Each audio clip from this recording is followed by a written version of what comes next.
Second verse. Okay, so this PPT. That's already put up. No, but PPT. Hello. Hello. Check. Hello. Check. Hello. Hello. Started now? Huh? Feedback also started? Yeah, everything. Hello. Check. Hello. Hello. Check.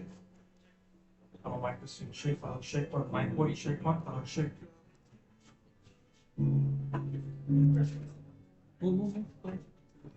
Live is going?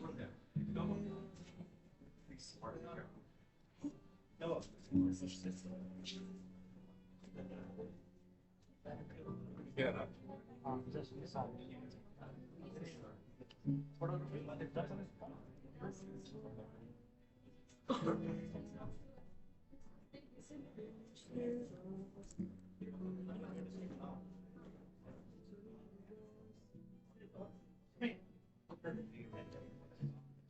Check if the pointer is working there.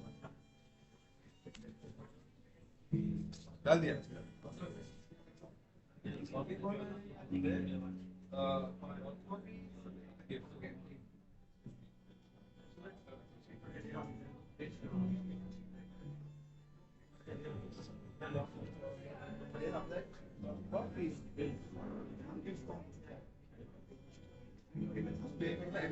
it's okay.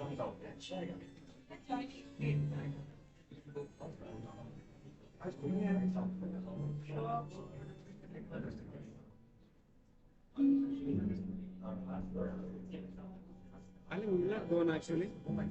You go there or they will use the pointer. Which one?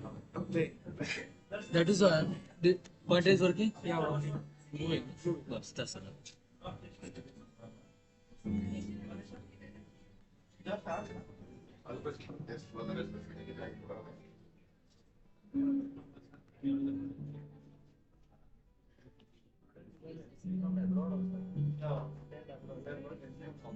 We are what the bishop of Delhi. What's your sign of Delhi? He is saying only.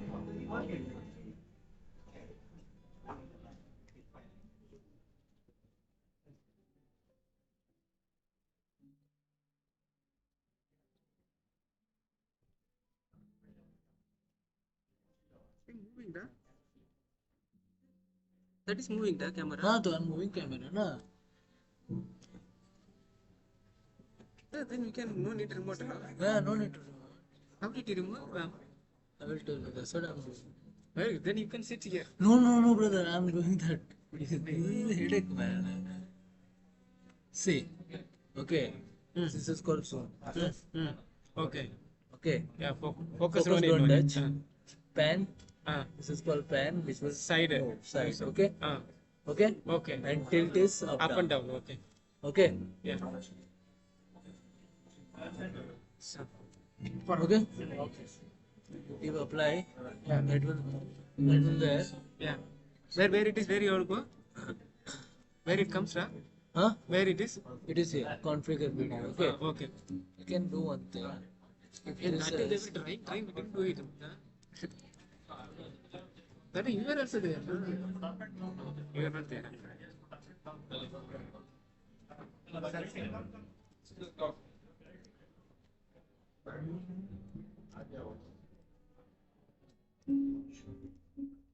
Wait, it is super videos.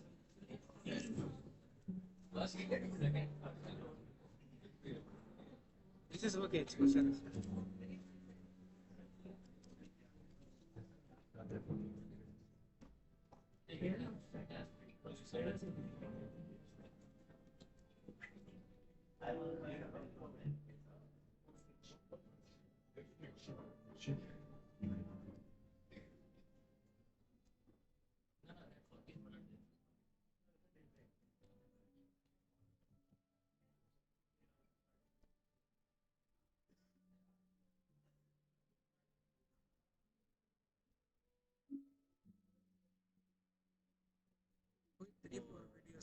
That is because I have put multiple. Yes. I thought. Anyway, oh shit. Um, It's someone is Now the thing is, you know, the same camera can be configured like at various angles, no? So that anyway. okay, no problem. we'll That I will also- adjust. Okay, live is going. It is like you send the link to people. Where? Yeah, but I don't know. I don't know. Your WhatsApp is on. Yeah, so put a link.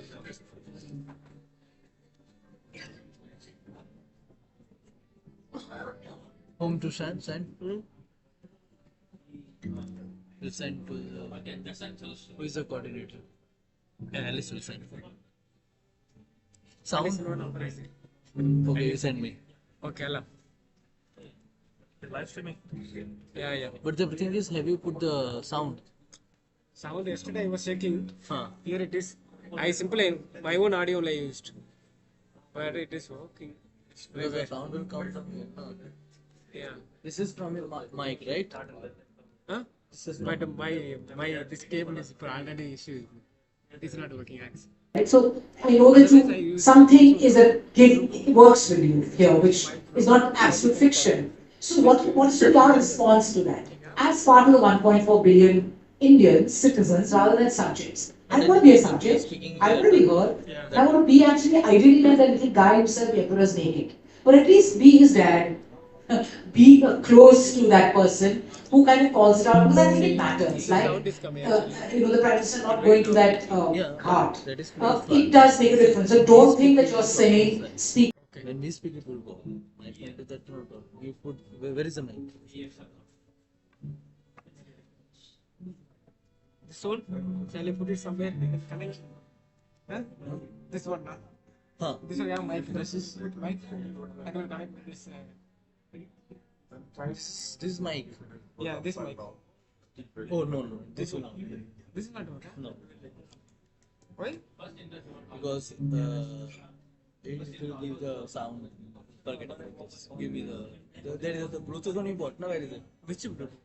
That one you bought. Bluetooth is what they receive.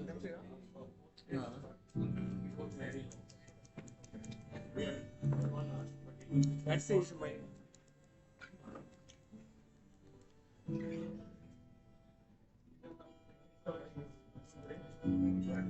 That is me trying. This one, what is it? Where is that man? Is that mic connected there?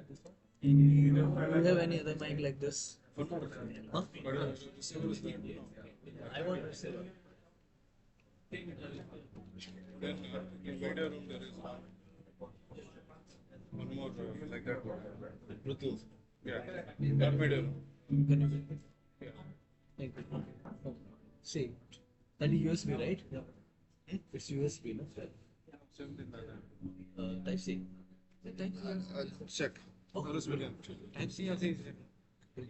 If you just keep C here, these three are cordless mic. Now it goes there. If they necessary, I can adjust. Oh, Okay, these three mics, and these two are this one. Don't do this. Is a line for two. Two measurement. one, two, three, and four. Yeah. Truth is like a surgery. It hurts, but it heals. A lie is like a painkiller. It gives instant relief, but has side effects forever. A very warm welcome to the second day of our national seminar on Truth and Post-Truth, Understanding, Analysis, Respond. In this gathering, we seek to recognize the painkillers that are being offered to us and respond with the attitude of truth. I, Brother Albert, and I, Sister Franz Marie, are happy to your MCs this morning to continue this academic event.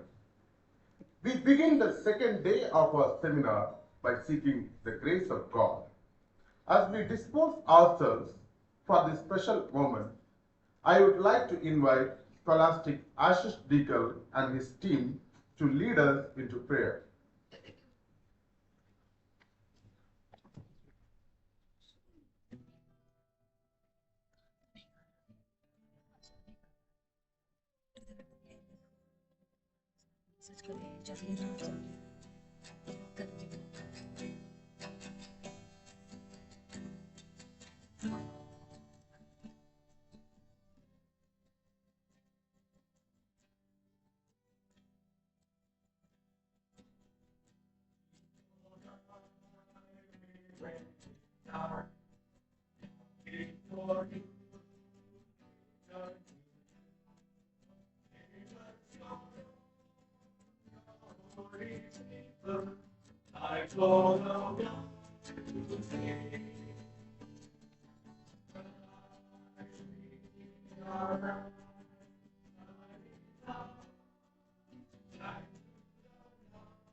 Summer is come, longing for home, ready to stay.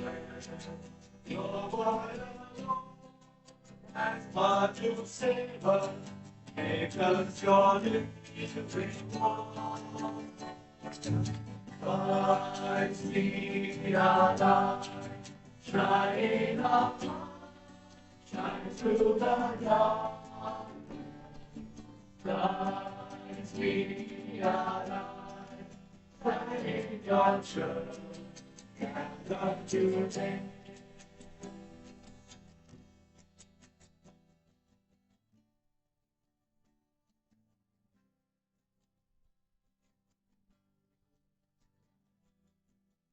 Screen.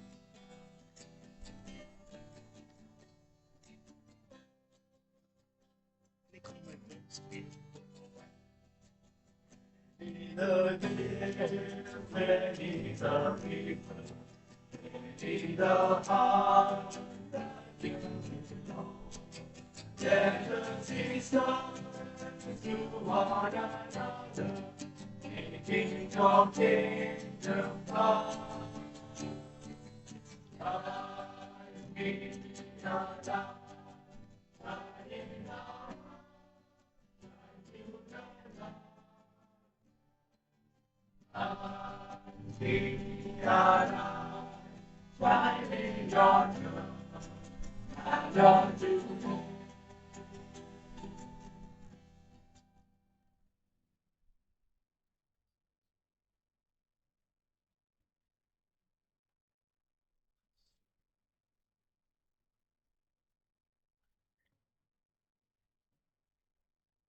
Thank you, Ashish Digal and team, for this prayerful moment.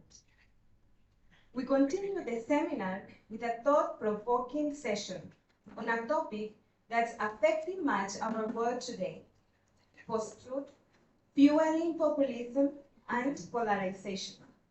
To give us deeper insights in this topic, we have with us Mr. T.K. Arun, senior journalist and former editor of Economic Times.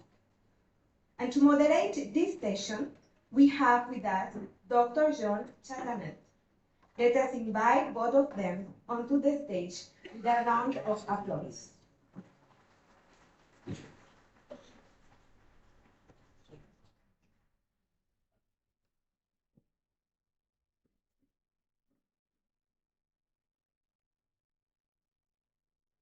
I now invite Mr.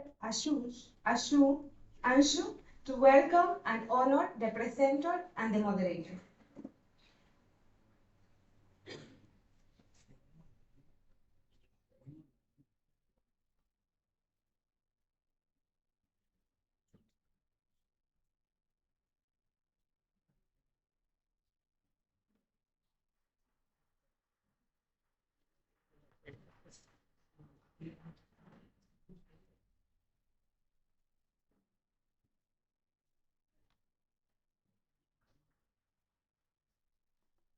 There is a voice recorder also. No, no, no.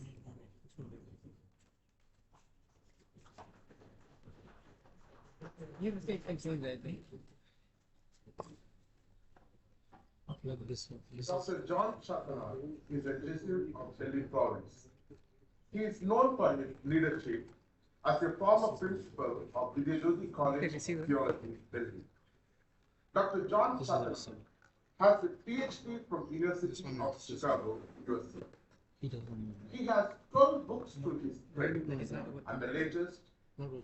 being an edited work titled Christianity in the series Encyclopedia of Indian Religion, James, published by Springer Publication, Netherlands in 2023. At present, he is involved in research and publications.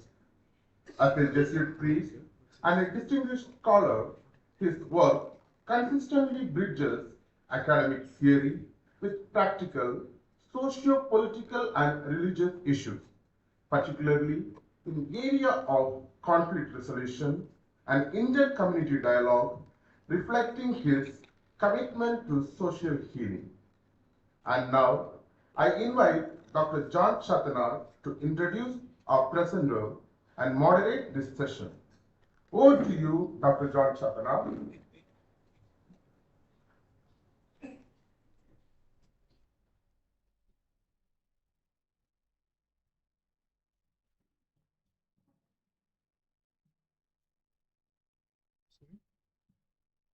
Good morning. Good to see everybody smiling, which means you are very happy with yesterday. I hope you continue to smile today also. Mic is not going on. That's it. I'm very happy to introduce Mr. T.K. Arun. I will just read out, it's already there in your abstract. The T.K. Arun is a Delhi-based journalist and columnist. He writes extensively on a range of subjects overlapping political economy, accessible at the website. He has been the resident editor of the Economic Times at Delhi, headed the Economy Bureau, and looked after the editorial page of the paper in the past. He has worked as a technical advisor at the Kerala State Planning Board before beginning his career in journalism in 1992 at the Observer of Business and Politics. I may add here, when his student days at KNU, he was the president of the student union. You know how important that position is, especially now when a lot of politics is going on there.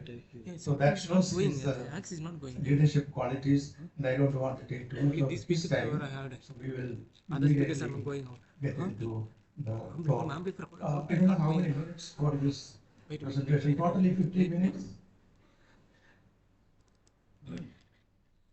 Okay, it is mentioned here 30 minutes of presentation, 30 minutes for discussion.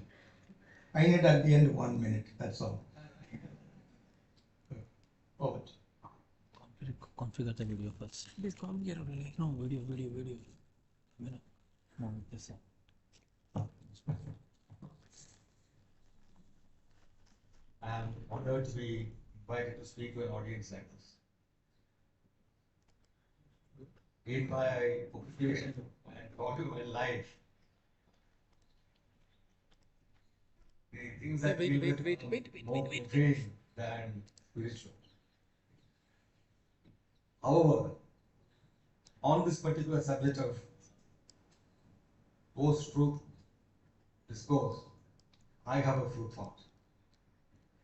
Oh, it is not going And there. I'll be happy to discuss this to my initial remarks. I do not subscribe to the notion that we are living in a Oh, post-truth it is world. not going down. Truth exists It was not regardless of whether you Oh, it is. acknowledge it, recognize it, you are able See, to it is identify not it, or out. not. ST out. Regardless whether it is covered with confusion and propaganda, the truth exists. Okay. So how can we say we are in a post-truth world? We are not. So if the truth is hidden or obscure, a duty falls on the rest of us to try and bring it up, show to the world how things really are. I would like to also clarify some thoughts on the whole business of speaking truth to power. These are I really think okay this only. is highly This also really going. confused. Maybe the line, maybe inside the Power problem. doesn't actually know the truth. Did anybody? It's only in Hans Christian Andersen's fairy tale of the emperor's new clothes that the emperor doesn't actually know that he is Do one thing. naked. Bring that line. The child calls out the truth and then everybody knows. This one. The problem with emperors is that they don't want the people to know the truth. They much rather have people who stay confused and not realizing they are taking this for a ride, they are being taken for a ride, and they don't want people to act on the basis of that awakening.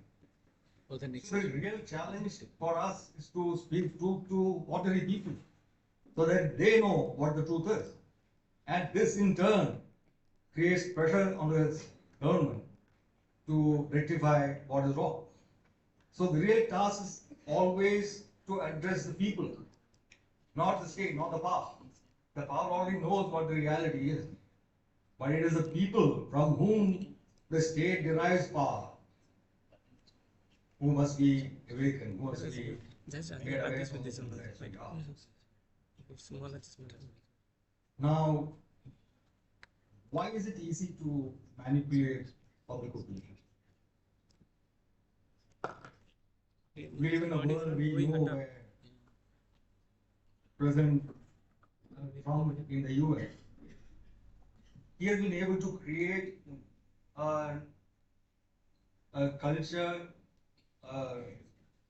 enter discourse in the public narrative, which discredits expertise, which discredits facts, which discredits sources of information that people have traditionally relied on, and assume the status where only what he says is the truth, and people should believe it. But he has succeeded in it. Is it because people don't know facts, or they don't have access to all the facts? Let us consider the relationship between facts and the truth. Facts are actually neither necessary nor sufficient to know the truth. It's not necessary. When Christ uses parables to make a point, he is not relying on facts. He is relying on stories. He is relying on fiction. But he is using the fiction, the non-fact, to point to and drive home an essential truth. So it is not the case that truth only can yield facts. Or, facts alone can yield truth. That's not the case. Nor are facts sufficient to know the truth. Because there might be facts which are additionally required to get a full picture. If you are told that, you have all heard this tale perhaps, that it was 12 o'clock, everything was silent, the cats were out, and the thief made away with this thing. But if you are told this is 12 o'clock at noon and not at night, then the mystery disappears, right? So, just to know that it's 12 o'clock and everything was quiet, you don't get the full picture. You need additional facts, you need a context to make sense of particular facts. So facts by themselves are neither necessary nor sufficient to know the truth. This is, I think, important to understand. Yet, we have to deal with the reality that information can be manipulated, emotions can be manipulated for the powers that be to create the narrative they want. In the Philippines, Ferdinand Marcos Jr. became the president. He created a social media narrative that completely washed away the tales about his father. That Ferdinand Marcos original and his wife, they were some of the most corrupt people to have ruled a country on planet Earth. that historical reality is now more than what, 40 years old. And that is sufficient for social media messaging to be powerful enough to obliterate that history. And Ferdinand Marcos Jr. won, claiming that his father was never corrupt, that his mother did not own 20,000 pairs of shoes, and he succeeded. So this points to the power of the social media to shape perception. Now perception has become reality. So how do we deal with a world in which opinions can be manipulated? And why are the people allowing themselves to be manipulated like this? Why do they not trust the traditionally authentic sources of media, and why are they relying on social media? It is because the traditional sources of authentic information have betrayed them. Their lives are miserable. Their lives have not improved the way they had hoped, they had been promised would improve. And this reality of being forced to contend with the living conditions, which is very different from what they have been promised, makes them suspect all sources of traditional information, expertise, wisdom, advice. And so when somebody comes up and says, what happened in the past is all wrong, I now come to you with the actual solution. These populist solutions to real, valid problems that people face are being manipulated by clever people to create an alternative narrative which has no basis in reality. And it is this reality of betrayal which forces people to, or rather which makes it easier for people to believe in alternative narratives.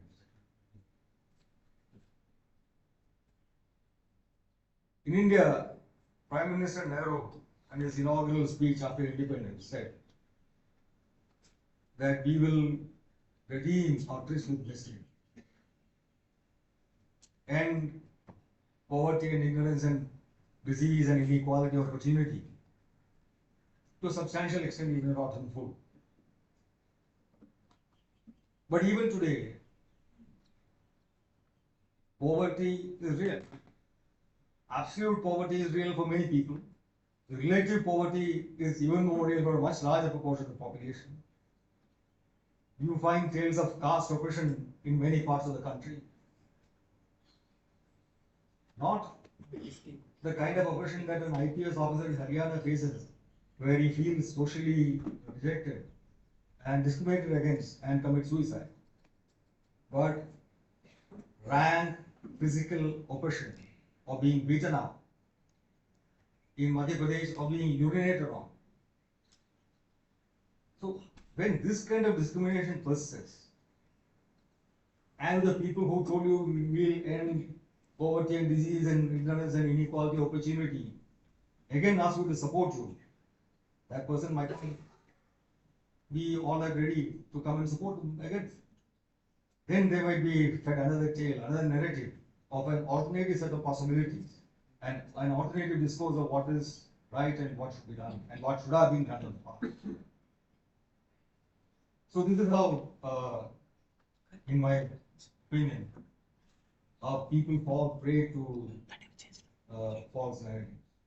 Because the traditional elites and experts who should have fulfilled their duties towards the common people betrayed that trust. They failed to carry out what they were supposed to deliver. Now, we live in a very interconnected world. Through mass media, social media. I don't know how many of you are familiar with a piece of manga called One Piece. One Piece is a Japanese comic strip that has been running for many years. It has a character called, I think, Tuffy. They are pirates. But he is a rebel who wants to uphold justice in a world which is full of injustice. This manga character, they have a flag which is like the pirate's flag, black in color. This one-piece flag was upheld by protesters in Nepal, in Madagascar, in Indonesia, in different parts of the world when Gen Z comes to protest against the powers that be. So this is the power of mass media. One Japanese comic character drawing has now been appropriated by youth in different parts of the world. And they are using that to deliver their own specific message of protest against their own specific kind of injustice experienced at the hands of their own specific kinds of authority. But that some common symbols of protest have become universal. So this is, you might think, this is the beginning of people finally realizing the brotherhood of man, regardless of the divisions of borders and religions and time. But that's not really how it is happening. Instead of realizing our common humanity, this is helping us to actually create narratives that divide, disunite, and make it easier for political authorities to govern in peace. Now the question is, how do we counter this? How do we address the emotional loss that people have suffered, which makes them lose trust in traditional experts, traditional authority figures, and traditional sources of information? Of course, one way is to expect people to develop the faculty of critical thought, that they should be able to judge things better. When a claim is made that this has never been done in the past but will be done today for your benefit, to test that against past evidence and about the likelihood of this really happening. Today the Bihar elections are going on. One side has promised that every family will have a government job. The other side has promised 1 crore jobs. Now, is this really useful? If you have 5 members to a family, more than 1/5 the population will have to be given government jobs. The global average for government jobs to population is something like 7%. The Indian government is actually small compared to the global average. In India, less than 3% of our population is employed with the government. So there is some scope to increase the number of government jobs. But is it possible to increase it to 20%? That is their promise.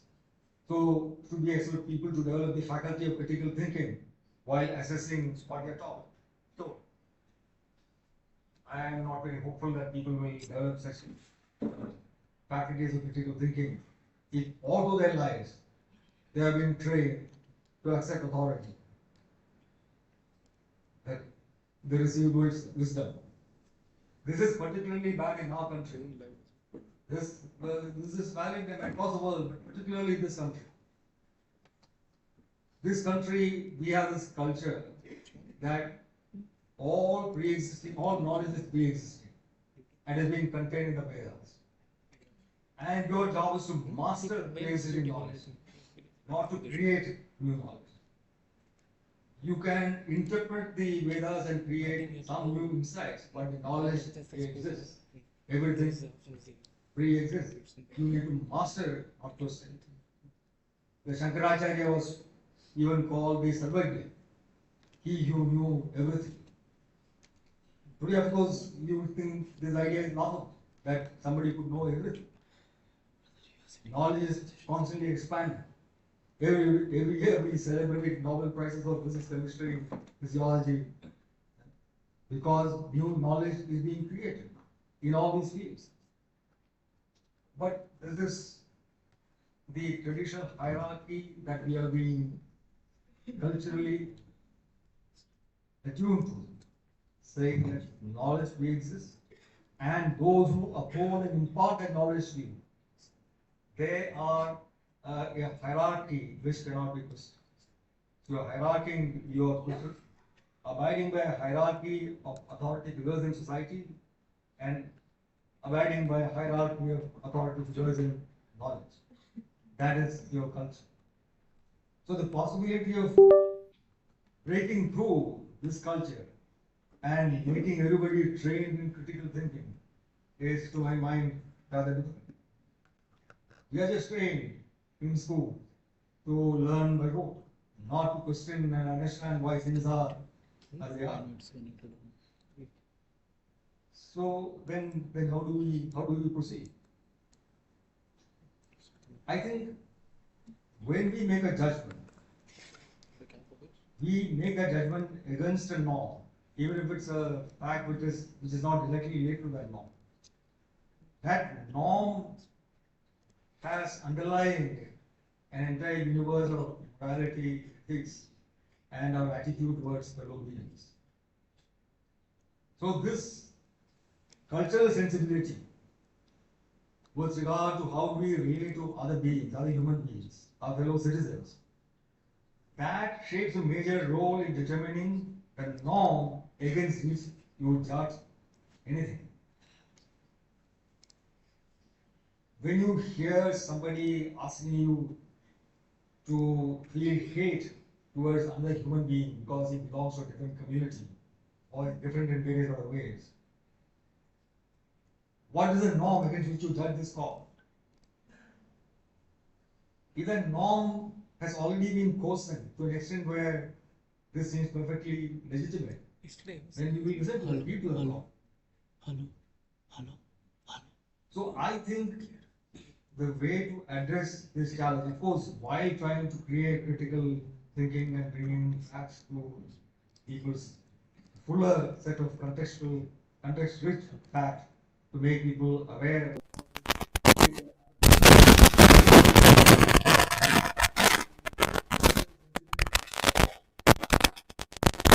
This, I think,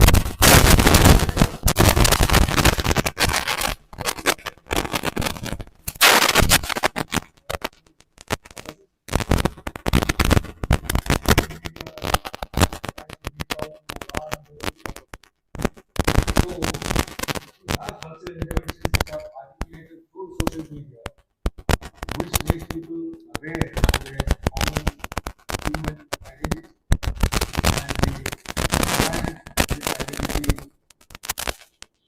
sort of mandate as the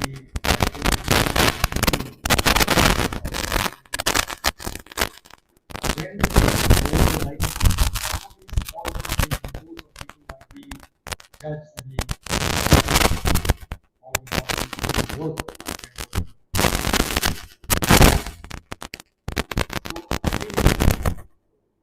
A larger conception of truth by trying to reach it philosophically is a very demanding task which is beyond the capability of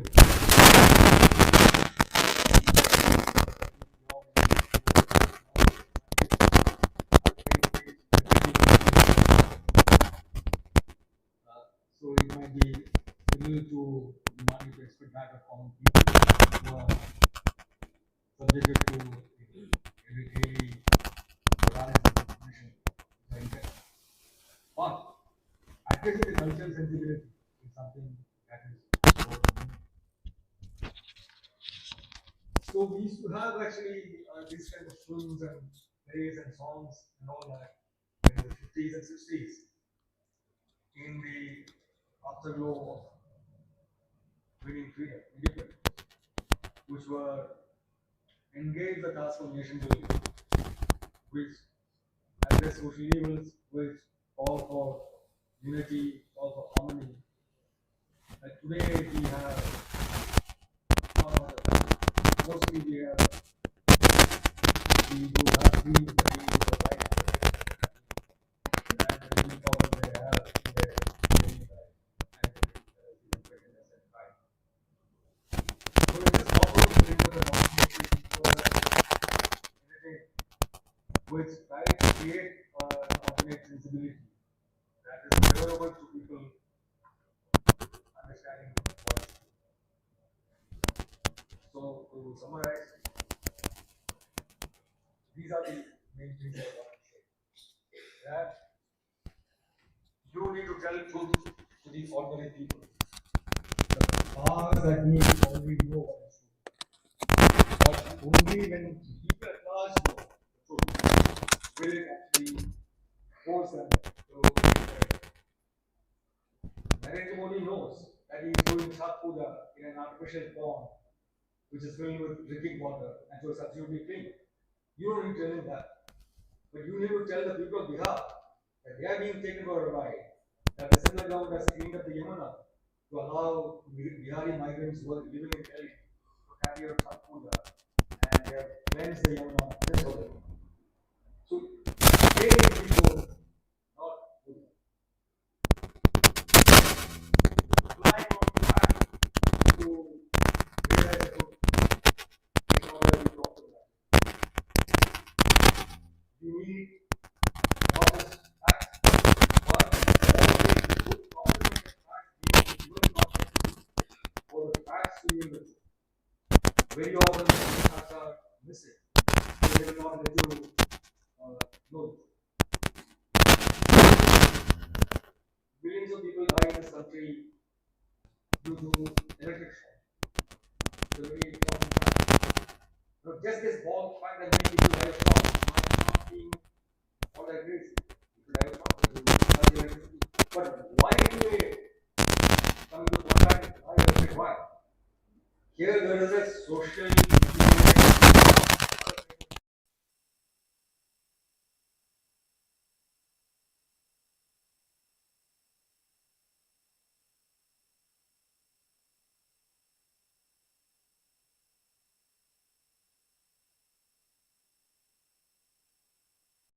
realize the truth.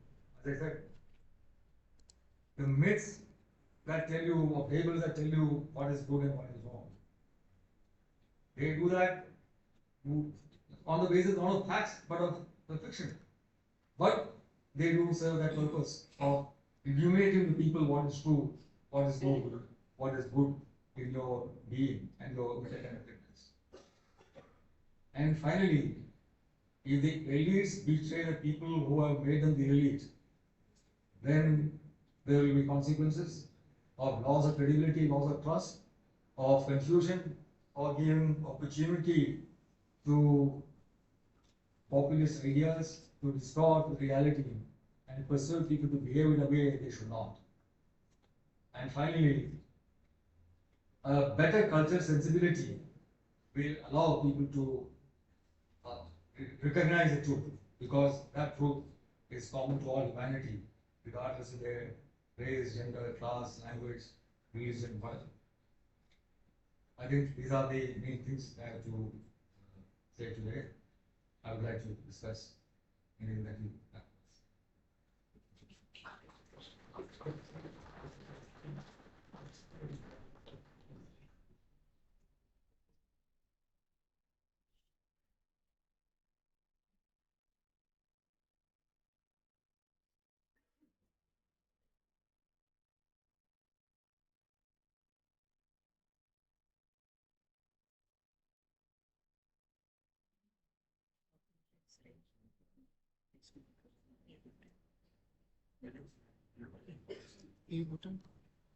Thank you, Mr.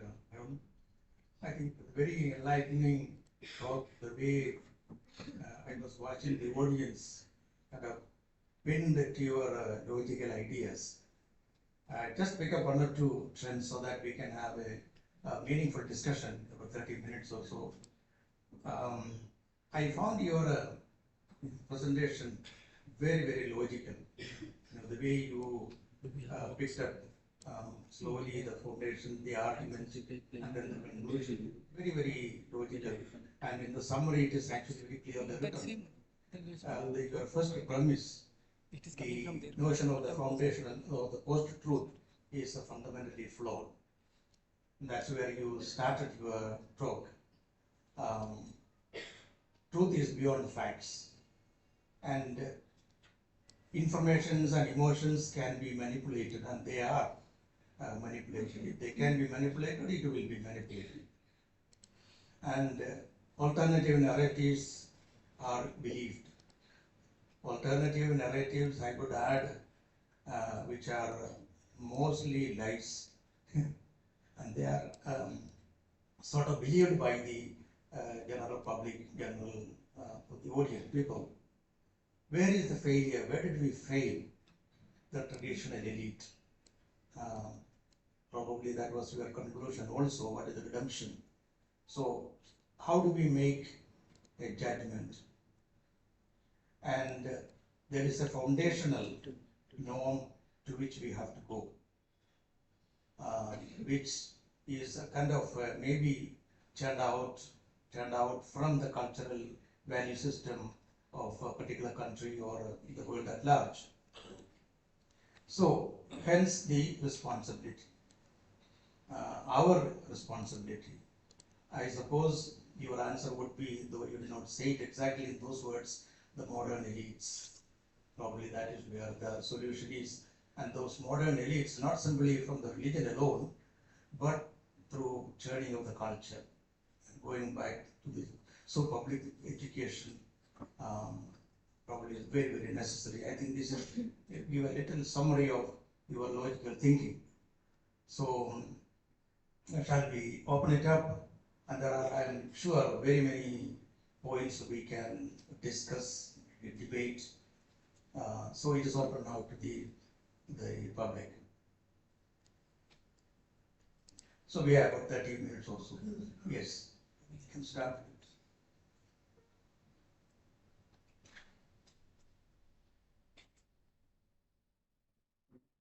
Thank you, sir.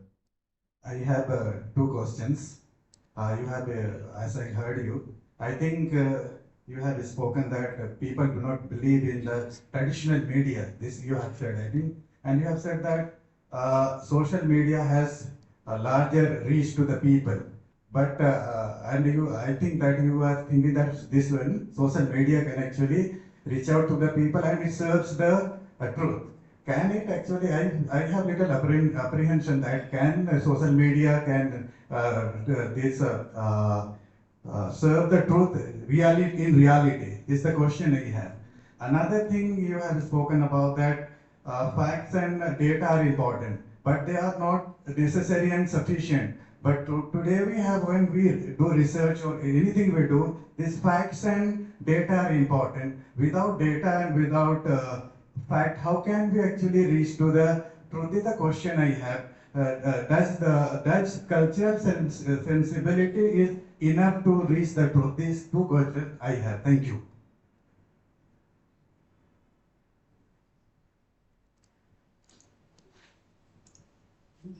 So, social media and traditional media are not completely separate.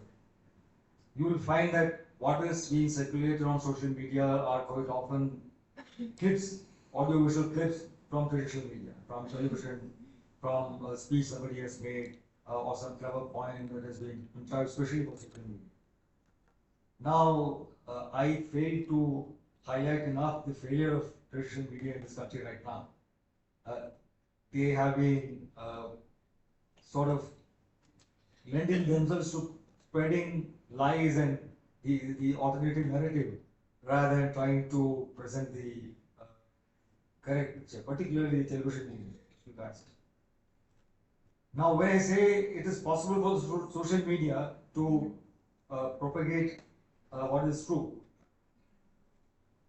now you will find there are certain people who are trying to create videos which tell the truth, or which completely stay away from the main discourse in the public on politics, but deal with larger sensibilities that help you realize that you are a human being. So these are also spread. But trouble is that the numbers of these kind of constructive, positive audiovisual inputs, that is relatively very small compared to the message hate and confusion that predominate in social media. I'm saying we should try to correct the balance. we should try to build social media with constructive, positive stories and narrative. Is this impossible? And I think it's not impossible. You will find that this is being done. See, at the level of political parties are now both trying to fill the social media with tales and videos that favor their own narrative. So if political parties can do that, can't third parties who are not in politics, but who are looking at social policy and looking at social sensibility and a cultural intervention, can't they also do this? Now, historians are doing this. There are many historians who are actually putting out videos on what they think is the sensible history. While there are many more historical accounts which are false, these are also circulating. And I think this is the way in which we can actually use the social media also to put a constructive narrative in the public.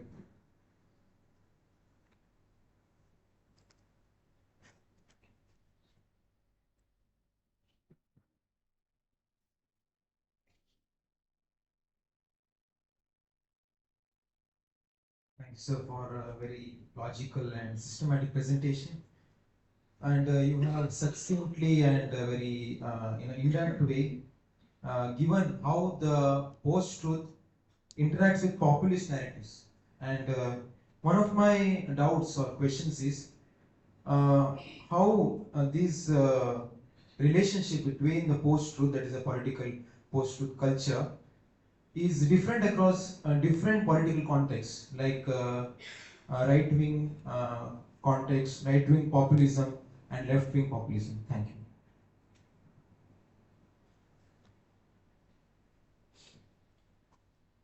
So, I mean, sometimes it becomes very difficult to distinguish between right wing and left wing.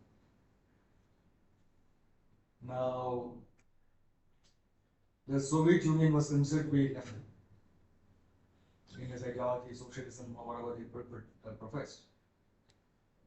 But they were an authoritarian, totalitarian system which tried to control the popular discourse by influencing how people thought. And the Animal Farm in 1984 might be fictional work, while they try to portray the truth in that society.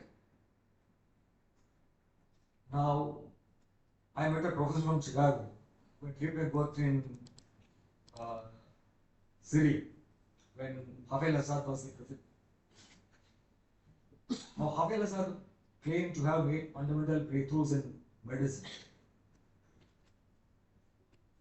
Now, because of the totalitarian control of the Assad family over the country, people pretended that he had actually made this breakthrough discoveries. They relayed and repeated the lies that this Assad government told the people. This achieved two purposes. Assad was under no illusion that what he was saying was true.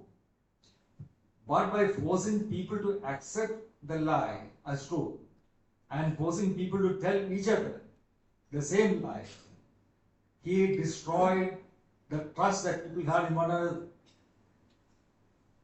If one person finds that his neighbor is lying about this and what he can do, then he might be lying about other things also. And trust him.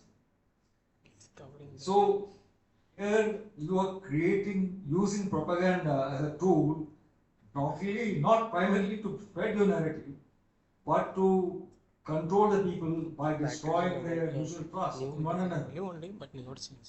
So there are different ways in which you create these alternative narratives to control people. So I would say that in today's country, there is no Soviet Union, and the communist governments are no longer considered to be particularly leftist. There really isn't much of a leftist social media or an official narrative that was being said. However, what the left is guilty of is on focusing on issues which are not really of genuine concern to people. And this is part of the betrayal that ordinary people feel about areas. If the left also are concerned about marginal issues, say of gender identity, of overall identity of what the American discourse calls wokeism, and not about bread and butter issues that people really care about, then the left will also end up discrediting itself. So you have to address the real problems of the people through your media interventions. If you fail to do that, you will lose credibility, and credibility will accrue to the most dominant, most repeated, most what is it? Enforced media discourse. That is what the powers that be. So there isn't much of a different sense of how people's opinions are manipulated, but whether it is leftist or rightist. But in terms of the loss of effectiveness that people will have in being able to resist such manipulation, the leftist discourse would be even more pitiful, it would be more pathetic.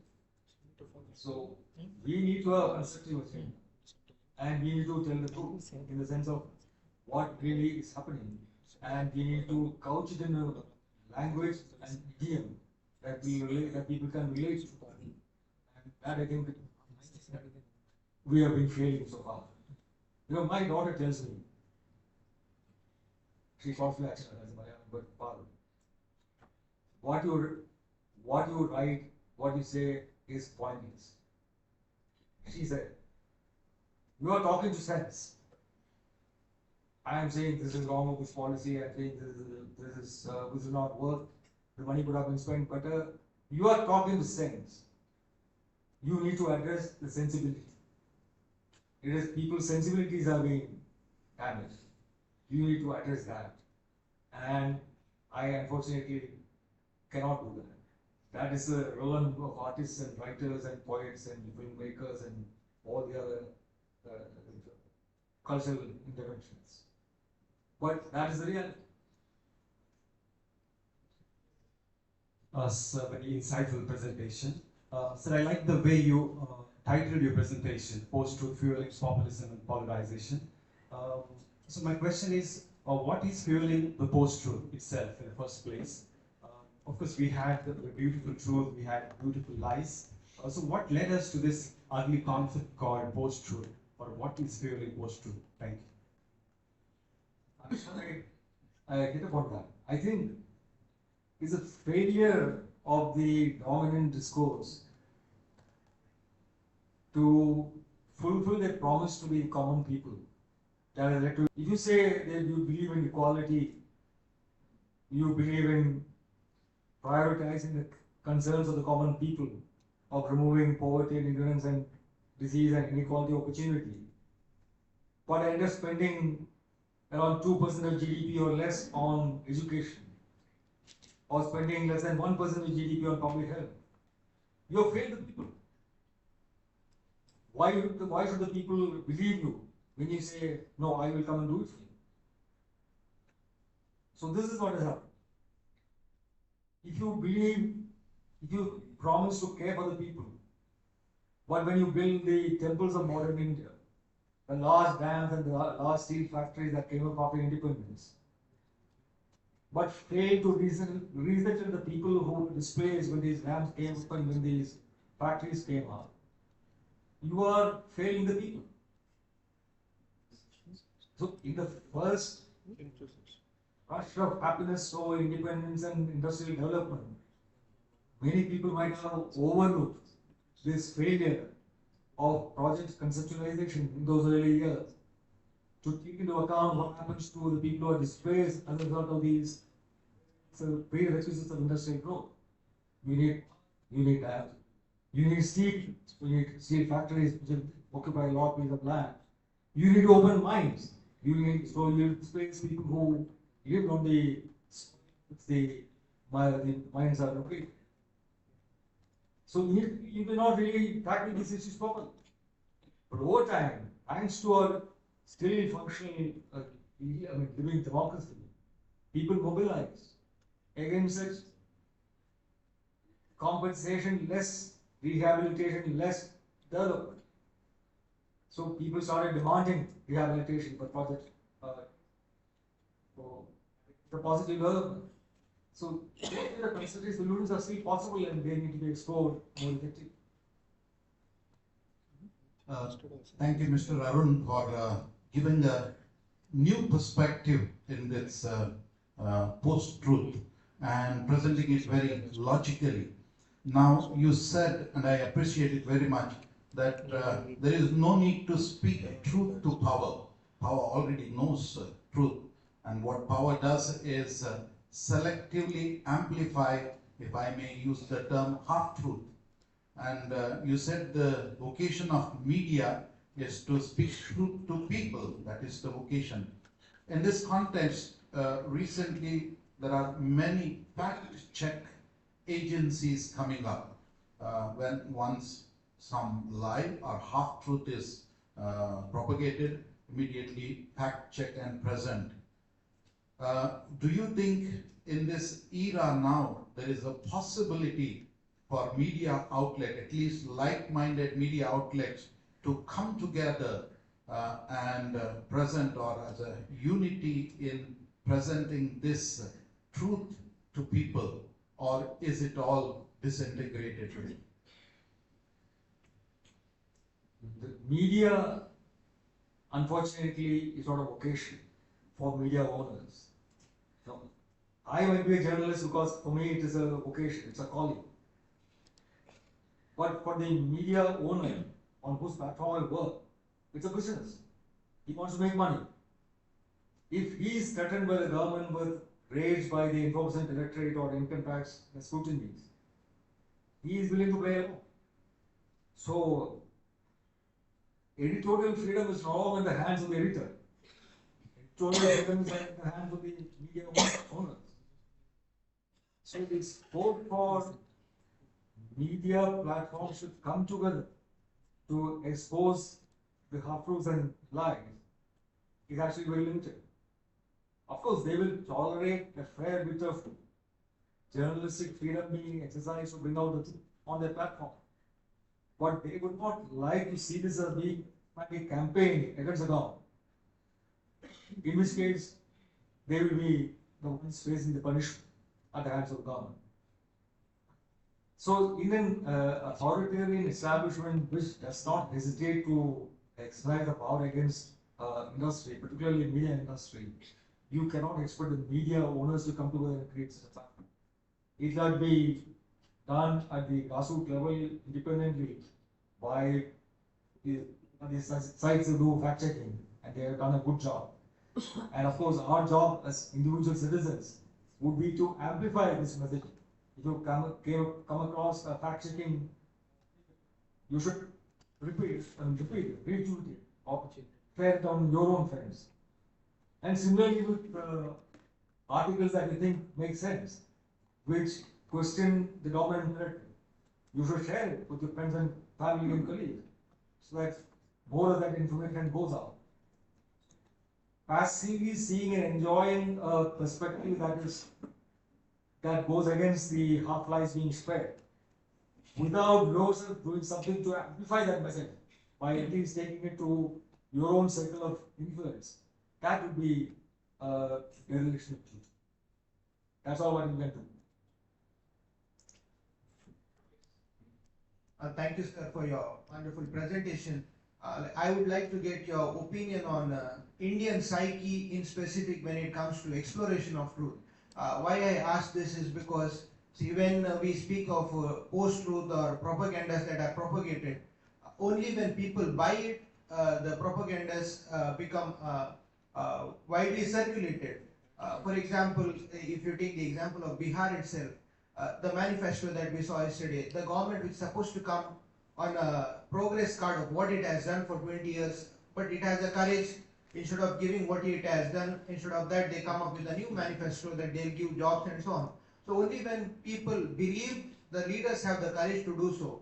So in that context, do you think the poverty or the caste system makes the people to forget the human sensibilities and just take the agendas or propagandas that are propagated? See, regardless of your caste or class and how poor you are or how oppressed you are, I think people retain their basic humanness, their basic humanity, the ability to feel pain and empathy, the ability to resist injustice and oppression. These are sort of human qualities that probably at a genetic level. Human beings are a herd, species of herd animals. We live as a group. And any group requires some principles for effective coordination, not to fall into internecine warfare. So you say you do this, do that, don't do this, do only this. It helps the society to function together as a collective. I think this applies to all human beings wherever they are, regardless of their caste or. And so I think it's one of those things that help you appreciate rules that help society move along without being subject to internal collapse. So that is not the problem with the cultural psyche. It's not because of caste. I mean, your being an oppressed caste or that. But the caste system does fundamentally affect the ability to perceive the truth. According to the theory of Advaita, which is at the core of the philosophy of the Hindu, there is only one reality, and that reality is called Atma. Everything that you perceive is seen to be as a manifestation of Atma. This is at the root of the story of Narasimha, which comes out of a pillar. So, when this Prahlada, the child, keeps chanting the name of Narayana, and while his father, Hiranyakashipu, is all powerful and rules the known world, and this son constantly chants Narayana, he asks him, where is the Narayana? What does he do? Is he there? He says he's everything. Then an anger asks, he points to a pillar and says, is he there? He says, yes, he's there. Then he breaks the pillar with his sword, and Narasimha comes out in peace. So, this is the theory that everything is a manifestation of Atman. If everything is a manifestation of Atman, how can you discriminate between people on the basis of caste? So this question was supposed to have been posed to Shankaracharya, who is the foremost exponent of Advaita, by a Chandala, the lowest of the low. And he did not have an answer. He admitted that he was wrong.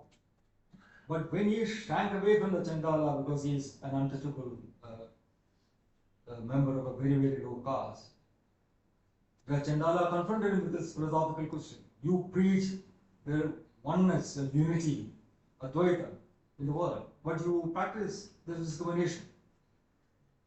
And this question has not been answered. The social reform movement in Kerala, spearheaded by Srinarayana Guru, is founded on this aberration, this contradiction within the Hindu philosophy of Advaita and the practice of caste. So people are able to simultaneously entertain the notion that there is only one indivisible truth, Atman, and also practice caste, then you are perpetually entertaining a contradiction in your thinking. So that makes it difficult to access the truth in a scientific fashion. I think so that way there is something in the traditional Indian psyche which is inimical to understanding and acting on the truth. Otherwise, this is not a function of in which caste you belong or which class you belong. This is the culture that you are being true. Christianity and Islam has clear-cut rules on what is right and what is wrong. The commandments are derived from God. So there is a divine basis for principles of morality. In the Hindu scheme of things, there are no do's and don'ts which are prescribed by God for humanity as a whole. The society becomes ethical if every caste functions as it's supposed to do, as it's supposed to function. If every caste performs its duty, then the society is ethical. And there's different for different castes. So there is no universal value system of what is right and what is wrong, which traditionally has guided Hindu society. So that is also another problem. So my last question, sir. So my compliments to you for your new perspective and thoughts towards the populism and the polarization. So when I look at the contemporary politics of India, most of the political leaders, they use the post-truth to become popular among the people, especially people those who are uneducated, those who not know what is happening. For example, often our Prime Minister quotes the Parliament that India got freedom only in 2014. And people also say, yes, India also got freedom in 2014. If I tell you the truth that India got freedom in 1947, they all will stone at me at once. Means what I want to say is, people are always influenced and affected by all these post-truth and the leaders. They believe that only they can give us the freedom. They blindly believe them. Even the political leaders, they use some kind of slogans. Katenge to batenge, ek karenge to safe rahenge. So all these slogans are used to create some kind of fear among the people. It causes violence, religious rights in the society, like Hindus against the Muslims, Muslims against the Hindus, by following all this post-truth. So if it goes like this, what will the future of our India and the democratic country? Is there any hope that you believe as a journalist there will be any revolutionary moment like happened in Bangladesh, or there will be something which will control all this post-truth and make the people aware of this? I believe there will be a revolution or a mass uprising as has happened in Bangladesh or Sri Lanka. But if you borrow a phrase, a million mutinies are very much possible. India is such a large and diverse country. You will have different points of pressure that people feel and different points of resistance to these pressures. It will not be one uniform. Like I said, human beings are a herd species. They are a group. And groups require leaders. See, we are constantly buffeted by this conflict between the individual and the collective. We all want to be individually free. But as individuals, there are limits to how free you can be. You live in a society, you live in a community. Your freedom ends where my face begins. You can swing your fist, you are free. But you cannot do damage to me. There is no completely untrammeled freedom or liberty. We glibly say liberty, equality, fraternity. Your liberty might lead you to a situation where you wield your superior physical power, superior business acumen, superior mental ability to become so rich and so powerful and so forceful. You completely negate the principle of equality. So equality and liberty are not necessarily in concern. They might be in conflict. So you need a larger social sensibility which mediates how seemingly desirable qualities and principles interact with one another in society to help society move forward in relative harmony. So right now, when we don't have leaders who are inspiring enough, who can tell a narrative of hope and prosperity for this country, but from the other side, you have such leaders who tell this tale of prosperity based on division and hatred. Sometimes that false promise gets no purchase among the people. Unfortunately, but that is how it is. But it can be countered. Of course, we need leaders of the right kind coming up who can inspire people with a positive future that they portray for them. And people like us, journalists, can help in this process by constructing what they think is the right narrative and also getting people to buy into that by creating more numerous examples of this media in the discourse. It's a hard, and it is more made difficult by globalization. In Kerala, Christianity came very early on, roughly in the times of Christ, let's say. So did Islam. But Christianity, Islam, and Hinduism, all of them coexisted without much of a problem for centuries. When Erdogan in Turkey took over a church and converted into a mosque, it created ripples of ill feeling between Hindus and Muslims in Kerala. When Islamic radicals carried out attacks in France, it created ill feeling between Christians and Muslims in Kerala. When Palestinian, the ongoing, although peace process is supposed to be enforced, the killing continues. When the genocide happens, it resonates in Kerala society. So we are in a globalized world, but globalized lies have traction apart from globalized truth, apart from globalized messages of resistance, like this one piece flag that people carried in Madagascar and Nepal. So this creates problems, but it also creates possibilities. It's up to people how well they utilize it for a constructive purpose rather than for a negative purpose. Yeah, I think we are well within time. Thank you for all the enlightening talk and also the question and answer session, appropriately addressing the issue what we are discussing today. Give me just 1 minute. I think we have gone beyond the post-truth. We are now in post-politics, and I would say we are in the post-conscience era. It was reported that somebody in Gujarat asked the question, when did Gandhi commit suicide?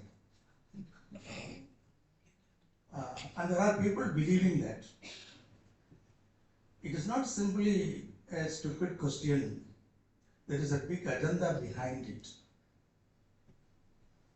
If you have deeper wisdom to unearth that, that should be the search, theological search.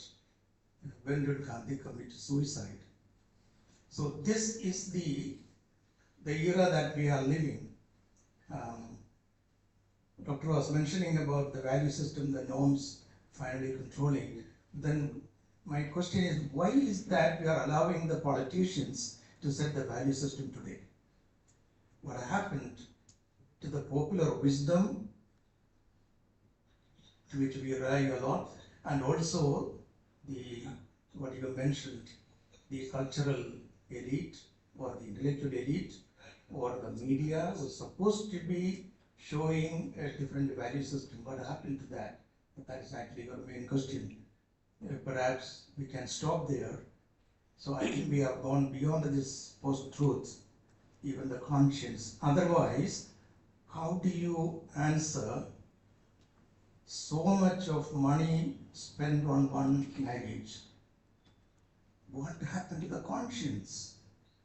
The conscience of the person spending that and the conscience of the people enjoying that. There are people who enjoyed that. So I think I will stop there with the question and the puzzle and the wonder. Thank you.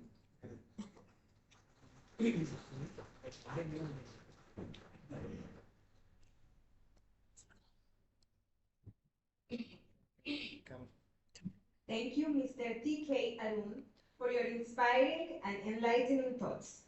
Thanks to our moderator, Dr. John Chatterjee, for moderating this session. Let us put our hands together for both.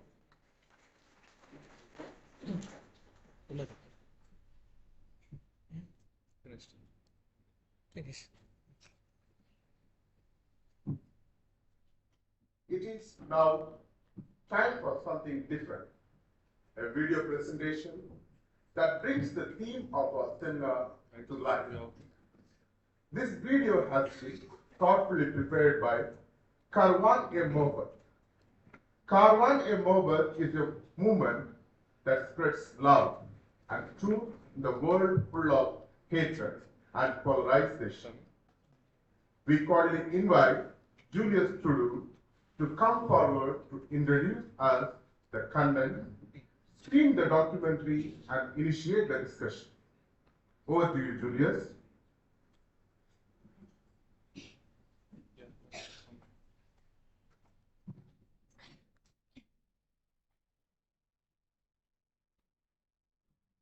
The screening of the movie also has been kept on the same session. The reason being that this movie also very well resonates with the talk that we have just now.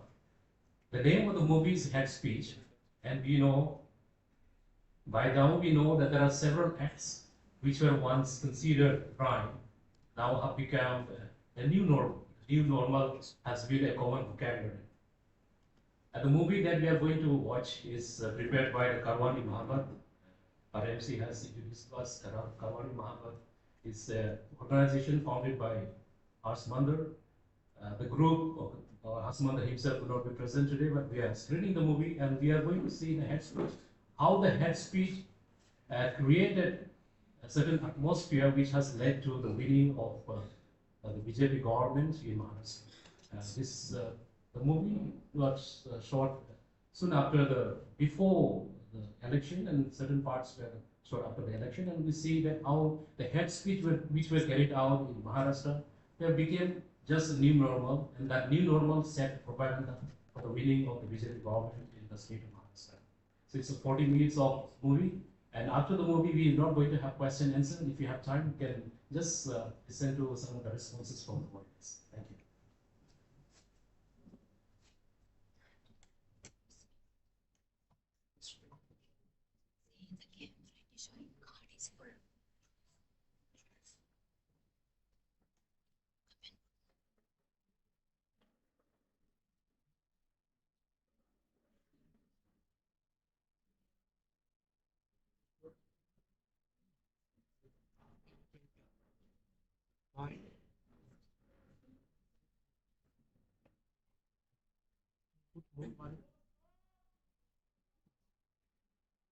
गीदड़ के मुंह में खून लग गया है, गीदड़ के मुंह में खून।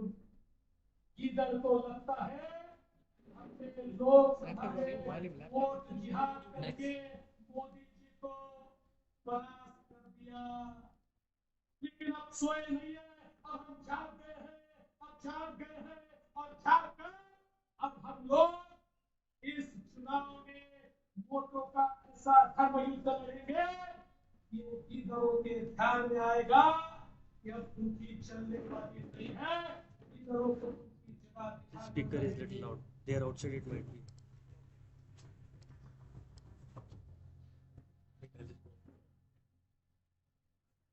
जी हम रमजान के अंदर जो है तरावी सुना रहे थे, मस्जिद के अंदर जो है तिलावत कर रहे थे, उस टाइम पर जो है हमारे साथ जो घटना घटी, हम तो कुरान पाक की तिलावत में मशगूल थे, वो अचानक से आए और मुझको उठाए और कहने लगे कि जय श्री राम बोल।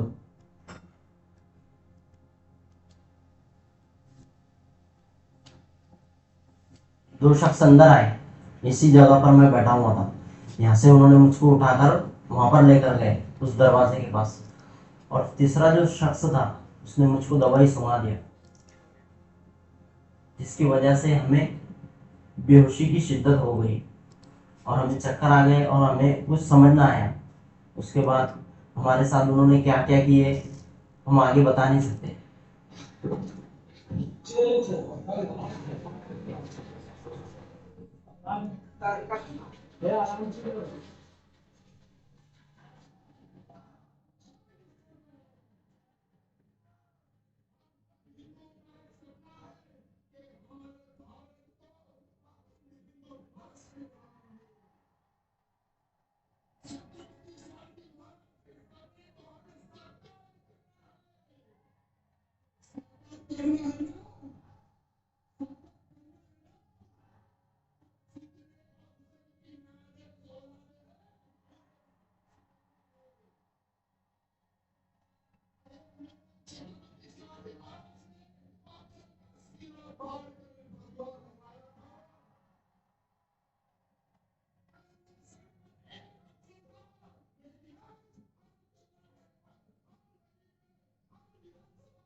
सकल हिंदू समाज करके एक अमॉर्फस ऑर्गेनाइजेशन सामने आई, an organization that hadn't been heard of by a lot of people until very recently. सकल हिंदू समाज क्या है? सकल हिंदू समाज एक गठबंधन है जो तमाम right wing Hindu right wing है उसको एक प्लेटफॉर्म पे लाने का जरिया है सकल हिंदू समाज।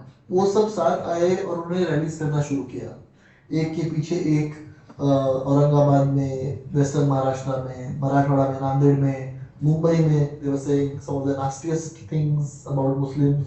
डिनाइबिलिटी मेंटेन करने के लिए उन्होंने अलग अलग संगठन बनाई, यानी वो बहुत पहले से, अभी नहीं। ये 1948 में गांधी जी की हत्या करने के बाद जब आरएसएस बैन हो गई तब उन्होंने तभी से शुरू किया कि अलग अलग ग्रुप्स शुरू करें। So what has happened since then is that it has also empowered or emboldened local right-wing groups to make Muslims' lives more miserable.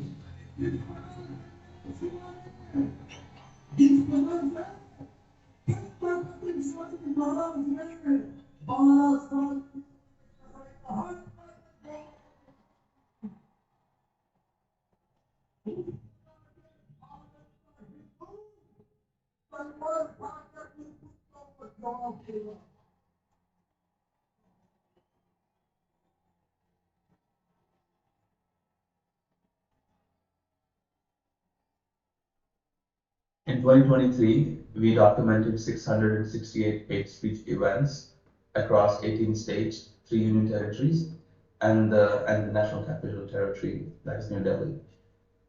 Among the 18 states, Maharashtra stood first with around 118 hate speech events. Sakal Hindu Samaj has been at the center of organizing these hate speech events, marches, rallies in the street throughout 2023. Appeal करतो महाराष्ट्रामध्ये love जहाज विरुद्ध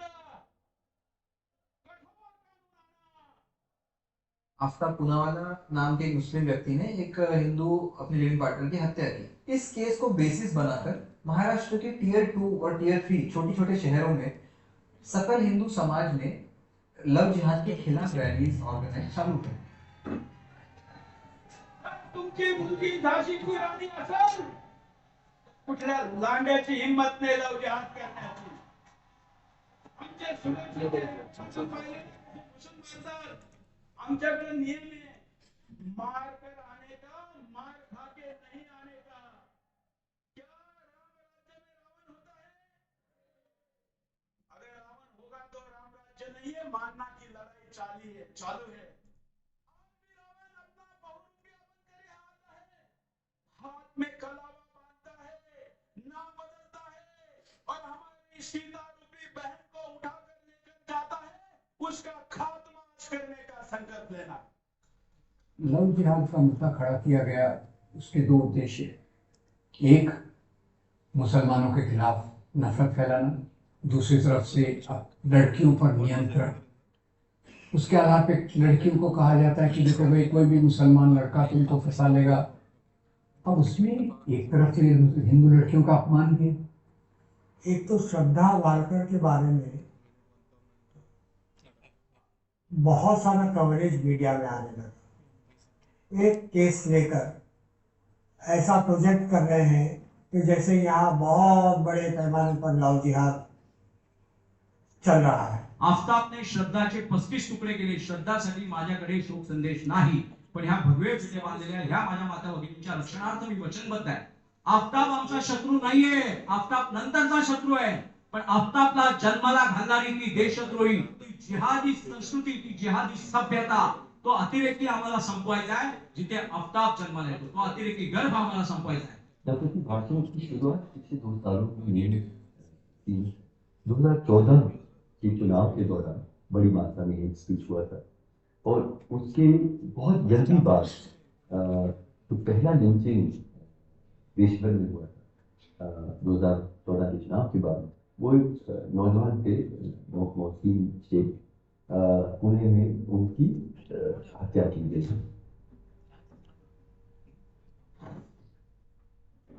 अदालत खुद ने कहा कि जब वो मुस्लिम को मारने आए थे, वो नफरती भाषण सुनने के बाद, उससे उत्तेजित होने के बाद ही वो पहुंचे उनको मारने के लिए। तो जो फाइनली उसमें गिरफ्तार हुए, चार्ज हुए। लेकिन 2024 में हम पहुंचते हैं तो जो सारे अक्यूज थे उन सबको रिहा कर दिया गया है। वो वापस समाज में आए हैं और फिर से नफरती भाषण कर रहे हैं, और उन्हीं जगहों में कर रहे हैं जहां पे पहले किया था। ये नफरती भाषण का जो अभियान है, जो बिना रुके बढ़ता जा रहा है।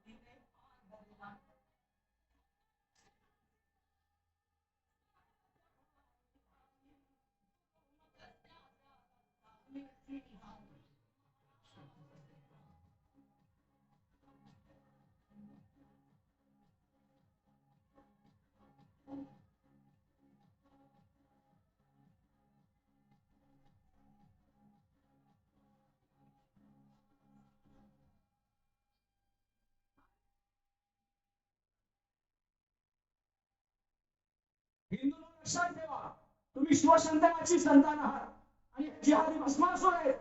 हे तुमच्या देशाला भस्म करण्याची स्वप्न दिवस रात्र बघतायत. यांचं भस्म केल्याशिवाय मोहिनी रूपातल्या आपल्या दिव्य रूपाने विष्णू भगवानाने जसं भस्मासुराला स्वतःच्या डोक्यात हात ठेवायला भाग पाडलं, तसा हा संपूर्ण जिहाद्यांचा उठीला नष्ट करणं हे भारतीयांचं धार्मिक आणि नैसर्गिक आणि राष्ट्रीय कर्तव्य आहे. यदा यदा हि धर्मस्य ग्लानिर्भवति भारत अभ्युत्थानं धर्मस्य तदात्मानं सृजाम्यहम् परित्राणाय साधूनां विनाशाय च दुष्कृतां धर्म संस्थापनार्थाय संभवामि युगे युगे. पहले महाविकास उसको ऑपरेशन कमल करके शिवसेना के एक हिस्से को तोड़कर भाजपा सत्ता में आ गई, और उसको मेंटेन करने के लिए और आगे के लिए महाराष्ट्र के समाज को बांटने के लिए, धर्म के नाम पर बांटने के लिए हिंदू सकल समाज की ये पूरी योजना आई। सरकार तो बन गई, लेकिन अब आने वाले चुनाव में उनको एक खतरा है, उनको एक कॉन्फिडेंस नहीं है कि हम आने वाले चुनाव जीत पाएंगे। और नफरत का वातावरण से सांप्रदायिक पार्टी मजबूत हो जाती है।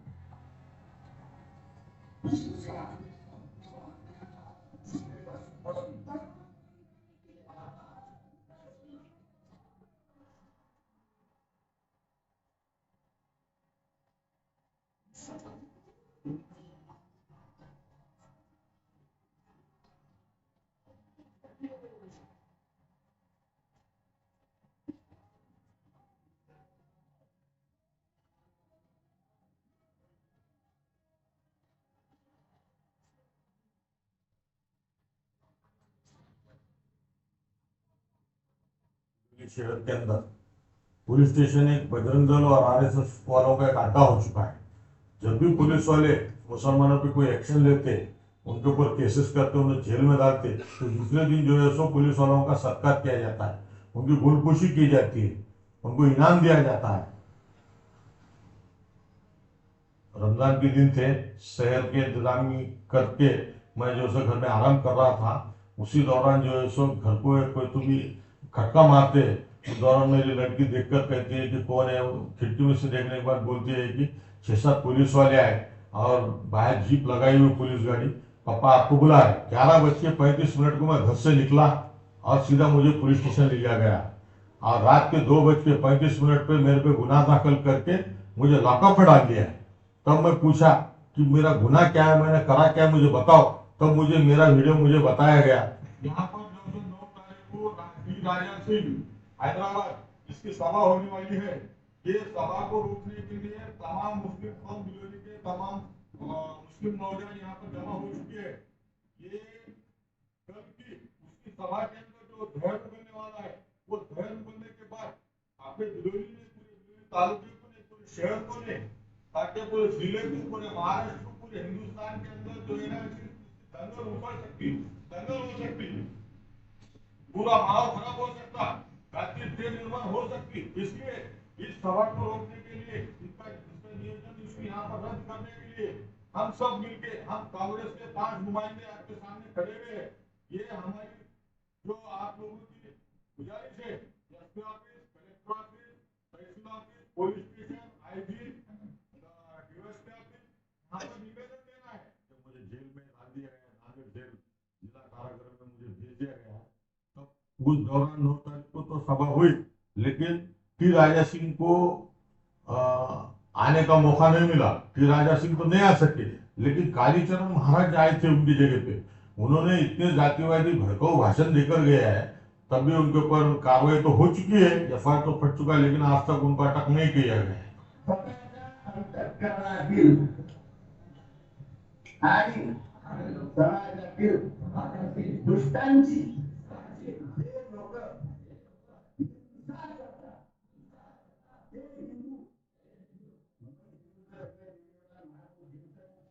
हेट स्पीच को डिफाइन करना बहुत मुश्किल हो जाता है। हम इसको केस टू केस बेसिस पे देखते हैं, जजेस इसको केस टू केस बेसिस पे देखते हैं। तो अगर हम इसी चीज का केस ले लेंगे, सुलेमान और कालीचरण का केस लेते हैं, तो इसमें क्या हुआ था कि सुलेमान को एक हफ्ते पहले, रैली से ऑलमोस्ट एक हफ्ते पहले उनको गिरफ्तार कर दिया गया था। जो कालीचरण है वो भी काफी टाइम अरेस्ट हो चुके हैं और उन पे काफी केसेस चले हुए हैं।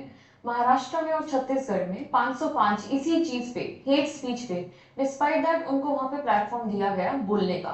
जो व्यक्ति साथ आ रहा है काम के लिए, उसके साथ हम काम करेंगे, जो नहीं आ रहा उसके बिना काम करेंगे, जो बीच में आएगा उसको हम काट के काम करेंगे, लेकिन काम जरूर करेंगे धर्म का। दुष्ट दुर्गुणानां सह हिंदुः मारून टाकणे, खून करणे काही वाईट नाही, जर उद्देश देश धर्माचं रक्षण करणं आहे। तुम्ही सावध व्हा। 5 लाख मंदिर मुसलमानांनी फोडून टाकले, अर्धा देश त्याने खाऊन टाकला, मग उरलं काय आपल्याजवळ आता? हे इस्लामचं टार्गेट काय आहे?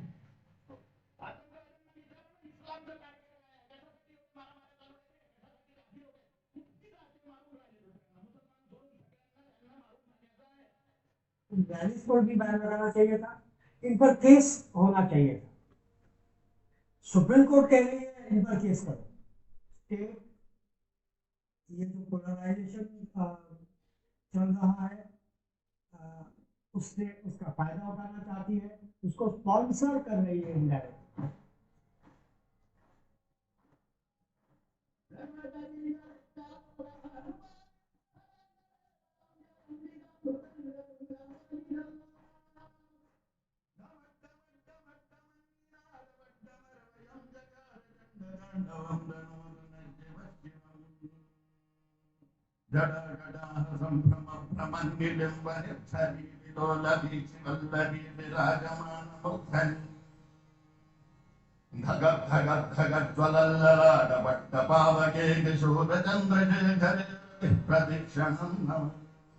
इनके भड़काऊ भाषण वेल डॉक्यूमेंटेड है, वीडियोस है आपके पास, उन्होंने हेट स्पीच दिया है, उसमें कोई डाउट नहीं है। लेकिन कितने हेट स्पीच पर सरकार ने और या पुलिस ने एक्शन लिया है? सुप्रीम कोर्ट ने भी कहा था कि ये हेट स्पीचेस हो रहे हैं क्योंकि स्टेट कुछ नहीं करना चाहती। ये सुप्रीम कोर्ट का कहना है। With a very bold order where they said that we have to take action because our state is powerless, it's impotent. तो उन्होंने पुलिस को डायरेक्टिव्स दिए थे, आपको सू मोटो एफआईआर दर्ज करानी पड़ेगी, जैसे ही कुछ होगा, कोई इंसिडेंट होगा, कोई बात सामने आएगी, आपको कंप्लेनेंट को लाने की जरूरत नहीं है, आप खुद कीजिए केस, और अगर आप नहीं करेंगे तो कंटेम्प्ट ऑफ कोर्ट माना जाएगा उसको। Now, if there are 20 speeches made in 20 different parts of India, and the police take no action, do you expect 20 people to come to the Supreme Court and say that, well, you take action for contempt of court? It's not practical, you know. The idea is good, but the enforcement is going to be a problem. So whatever has happened in not only in Maharashtra but in other places is an interpretation that is given by the police to something that has occurred. It really depends on how the police interpret it. That is the problem. इनके जो organisation हैं वो ऐसे infiltrate करके काम करते हैं। जब लॉ एजेंसीज में ये घुस चुके हैं, लीगल सिस्टम में घुस चुके हैं, तो बहुत मुश्किल हो जाता है। और दूसरी बात है कि उनका लीगल टीम बहुत मजबूत है और वो हर जगह पे जब उनके टेररिस्ट पकड़े जाते हैं तो वो 50 के 50 लॉयर्स पहुंच जाते हैं मदद के लिए। एक्शन लेना तो होता ही नहीं है, क्योंकि ये लोग जब सत्ता में रहते हैं, दक्षिणपंथी लोग, हिंदू सांप्रदायिक लोग, तो इनको तो एक खुला लाइसेंस मिल जाता है। सैया भाई कोतवाल तो डर का है।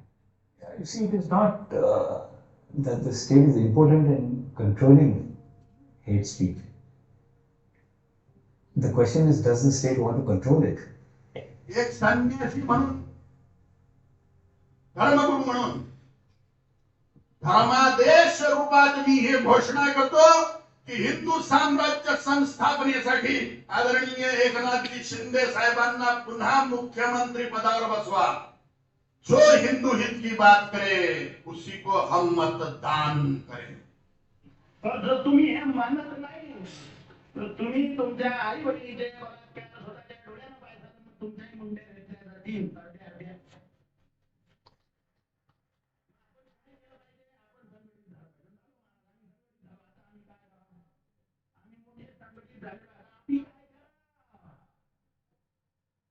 जो हिंदू हिताची गोष्ट करत असेल त्याला उभं करा.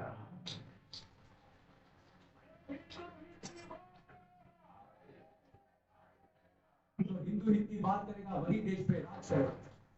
भारतीय तत्वज्ञान ज्यातून व्यक्त होतो आणि भारतीय तत्वज्ञानाचं जर शुद्धतम काय उत्पादन असेल तर ते नरेंद्र मोदी आहे, योगी आदित्यनाथ आहे, अमित शहा आहे। देशामध्ये घडणारे अत्याचार घडले की एका स्त्रीवर 30 लोकांनी बलात्कार केल्याच्या बातम्या देखील बांगलादेशातून बाहेर आल्या। आपण जर सावध झालो नाही तर ती परिस्थिती आपल्याकडे सुद्धा येऊ शकते। या ठिकाणी संतांचा जो आदर करेल, सनातन हिंदू संस्कृतीचं रक्षणाकरता जो प्रयत्न करेल त्याला सत्तेत राहण्याचा अधिकार है। जो हिंदू हित की बात करेगा वही देश पे राज करेगा। पिछले दिनों रामगिरी महाराज पर पैगंबर मोहम्मद के ऊपर विवादित बयान देने का आरोप लगा। सोशल मीडिया पर बयान वायरल होने के बाद छत्रपति संभाजी के वजह को सिंगर में इसको लेकर विरोध प्रदर्शन बड़े बयान हुए। खरं म्हणजे अनेक लोक, अतिशय अनेक लोकांची कुटुंब जी आहेत दुःखातून सावरलेली आपण पाहतो, यांना दिशा देण्याचं काम रामगिरी महाराजांसारखे संत करत असतात। संत परंपरा ही मोठी आहे। संतांच्या आशीर्वादाने राज्यकारभार सुरू आहे आणि म्हणून या महाराष्ट्रामध्ये संतांच्या केसाला देखील धक्का लावण्याची हिंमत त्या परमपूज्य रामगिरी महाराजांनी जे वक्तव्य केलं त्याच्यातल्या 100 तरी मुसलमान धर्मगुरूंनी आणि विचारवंतांनी अजून सांगितलेलं आहे। हिंदू विचाराच्या, हिंदुत्व विचाराच्या परमपूज्य रामगिरी महाराजांनी म्हणू नये हे हिंदूंनी ओळखलं पाहिजे। एक दिवसाची सुट्टी मी देतो, तुम्ही तुमची ताकद दाखवा हिंदू म्हणून, आम्ही आमची ताकद दाखवायला मैदानामध्ये येतो। आणि मग आम्हालाही बघायचंय त्या दिवसाच्या नंतर दुसरी सकाळ हिंदू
नमस्कार.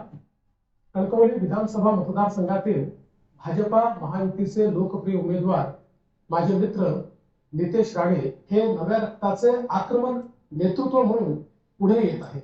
एक कणवा हिंदुत्ववादी नेता म्हणून त्यांना आज संपूर्ण महाराष्ट्र ओळखतो. संपूर्ण राज्यात हिंदू जागरणाचं त्यांनी केलेलं कार्य अत्यंत महत्वपूर्ण आहे. त्यांना विजयासाठी मी अतिशय मनापासून शुभेच्छा देतो. संघटित शक्तीसाठी त्यांनी विधानसभेत असलेच पाहिजे. जो बड़े बड़े नरसंहार हुए जर्मनी में, जो रवांडा में जो बहुत बड़ा नरसंहार हुआ, बोस्निया में, हर जगह इसकी शुरुआत नफरती भाषणों का एक किस्म का अंबार सा रहा और उसी से बुनियाद बनी और आगे के नरसंहार. You could get away with anything in today's India as long as your target is Muslim. You could issue calls for genocide. You could basically attack a mosque, attack a madrasa, attack a Muslim woman in hijab, attack a man in beard, even lynch him. You are basically fulfilling MS Golwalkar's dream. This fight against hate speech is a fight for Ambedkar's Rashtra versus Hindu Rashtra.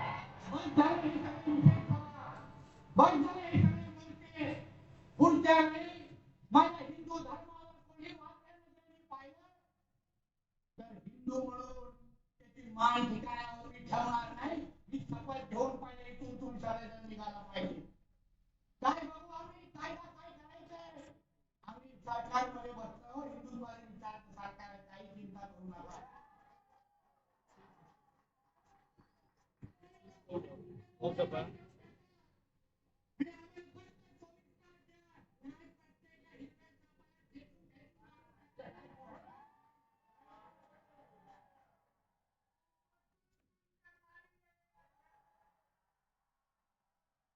अभी बयान आपके नेता है नीतीश राणे, उन्होंने बयान दिया. सवाल ये उठा कि नीतीश राणे बयान देने के बाद बचे कैसे हैं, क्यों उनके ऊपर कार्रवाई नहीं की गई, न सरकार की तरफ से, न पार्टी, न संगठन की तरफ से. देखिए नीतीश राणे एक बहुत ही कट्टर हिंदुत्ववादी इस प्रकार के हमारे एमएलए हैं.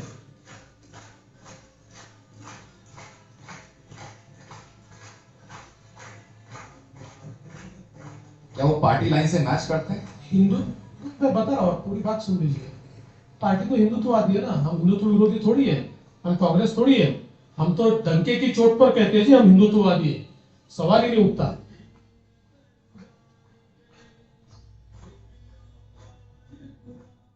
लेकिन जहां तक नितेश राणे जी का सवाल है, एक कट्टर हिंदुत्ववादी है.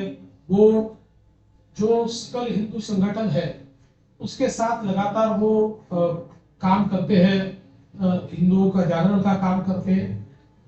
कुछ बयान उनके निश्चित रूप से मैं ऐसा मानता हूं कि जिसका समर्थन नहीं किया जा सकता और मैंने भी उसका समर्थन नहीं किया है. लेकिन इसका मतलब यह नहीं है कि हम नितेश राणे को हिंदुत्व की बात करने से रोके, हम नहीं रोकेंगे.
सरकारी अधिकारी रहा हूँ, जिला कलेक्टर रहा हूँ, ये बहुत नजदीकी से सांप्रदायिक हिंसा को दी। एक चीज मैंने सीखा है कि कभी भी ये अपने आप स्पॉन्टेनियस ये दंगे जिसको हम कहते हैं नहीं होते। एक नफरत का वातावरण बनाया जाता है और उसी का अंजाम होता है कि लोग भड़क के हिंसा करते हैं। सरकार की सहमति से नफरती भाषण भी है, सरकार की सहमति से ही हिंसा का जो सिलसिला चला है वो सरकार की सहमति से। ये सारा जो इम्पैक्ट है इट्स अ कैस्केडिंग इफेक्ट। ऊपर से it's a top down thing that is happening in Maharashtra. बड़ी रैलियां, फिर ग्राउंड पे जो पॉइजन क्रिएट करना, और फिर उसका जो इम्पैक्ट है वो ये होता है। Their life is in danger, their religion is in danger, their mosques are in danger, their madrasas are in danger. Their apparel is questioned, as in the case of hijab. Their eating habits are questioned, as in the case of beef eating. What is that?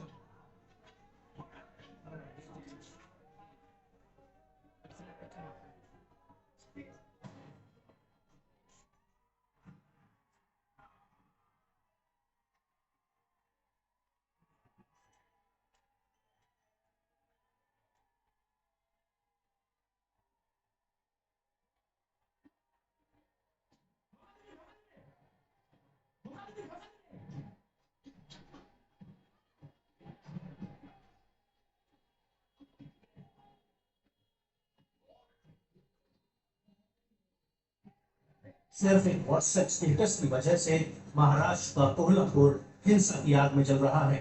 Bhojpur में कुछ लोगों ने टीपू सुल्तान की तस्वीर अपने status पर लगा दी थी, जिसको लेकर हिंदू संगठनों ने अपने समर्थकों को शिवाजी चौक पर इकट्ठा होने के लिए कहा। लेकिन देखते ही देखते ये प्रदर्शन हिंसा में तब्दील हो गया। गाड़ी जो है वो बोल दी गई आंदोलन जो है उग्र हुआ है। देखिए, महाराष्ट्र में अचानक कुछ जिलों में औरंगजेब की औलादे पैदा हुई है, जो औरंगजेब का फोटो दिखाते हैं, औरंगजेब का स्टेटस रखते हैं, और इसके कारण एक दुर्भावना समाज में पैदा हो रही है और इसके कारण एक तनाव भी निर्माण हो रहा है। सवाल ये उठता है कि अचानक इतने औरंगजेब की औलादे कहां से पैदा हुई।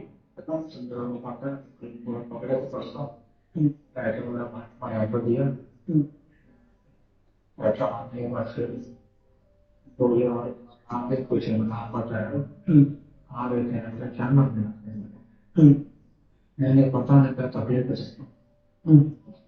कॉलर ब्रेक क्या हुआ तकलीफ क्या हुआ पीछे से लगा कुछ शायद नाक में औरंगजेब क्या हुआ ना फालतू बात चेक कर लेना शायद ये पीछे से आकर मार दिए यहाँ से हमारे से कोई ना तकलीफ हो जाता है। अच्छा बोलिए मत।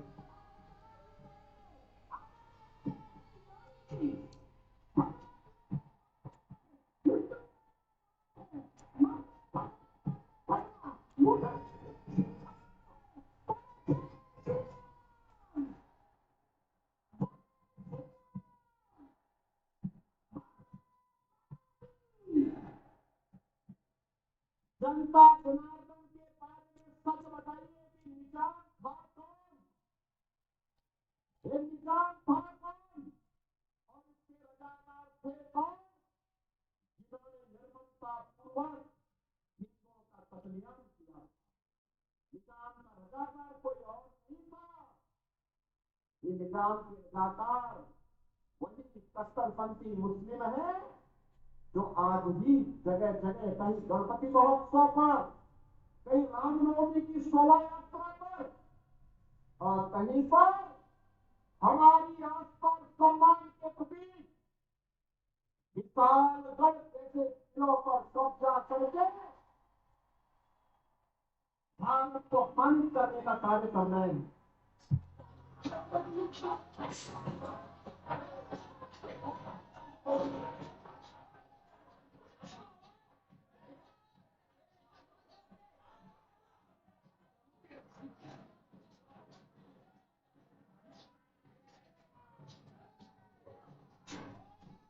विशालगढ़ किले के आसपास हिंसक भीड़ ने कई मुसलमानों के घरों को निशाना बनाया।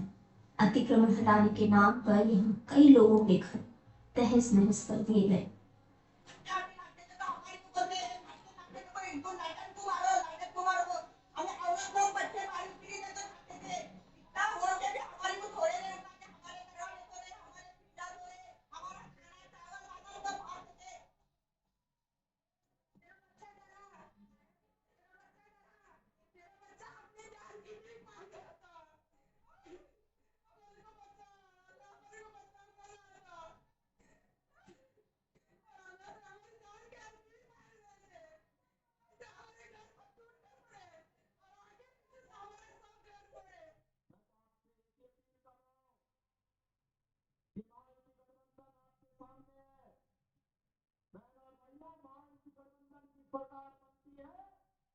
तो विशालगढ़ किले का अतिक्रमण भी अपना ही दूर हो जाएगा। कल हमारे पप्पा गणपति पप्पा की शोभा यात्रा पर कुछ पथराव करे, ये बर्दाश्त नहीं हो सकता है, ये स्वीकार नहीं हो सकता है। और इसलिए पथराव होता है क्योंकि हम फटे हैं और फटेंगे हम फटेंगे और आज हम कहने के आ रहे हैं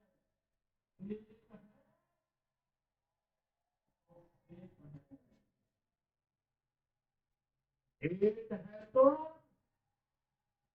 एक है तो एक है तो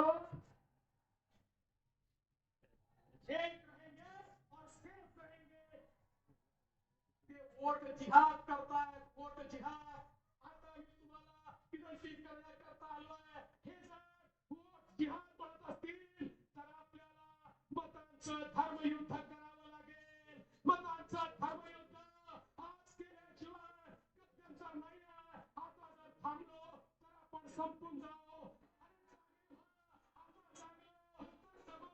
ही आमच्या अस्तित्वाची निवडणूक आहे, हे आमचं धर्मयुद्ध आहे। या धर्मयुद्धामध्ये माझं तुम्हाला आव्हान आहे, तुम्हाला पेटून उठावं लागेल।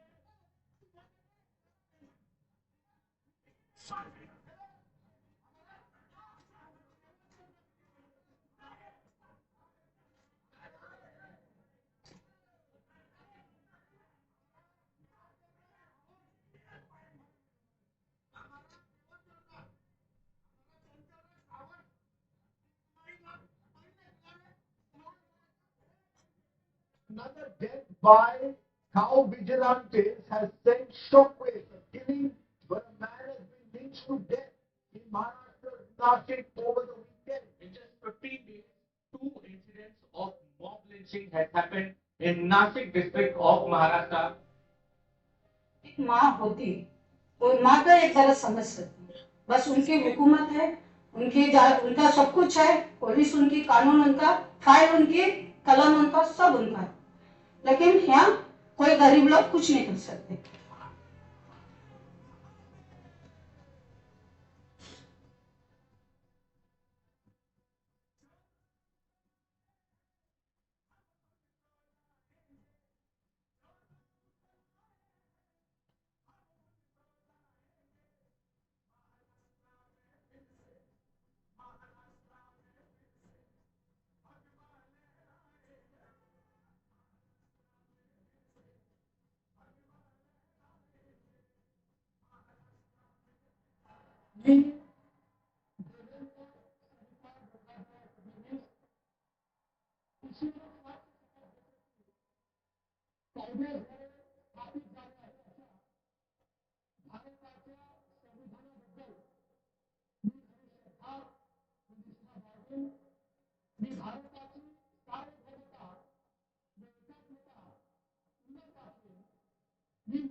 Because the video clips that we have seen can be very scary. They are very scary, in fact. But this has become a completely normal right now. Yeah. Now we still have. We don't have a question answer, as I said. But if anybody would like to express your own response, or if you like to say something, you could quickly listen to your sentiments, and then we can go for the break.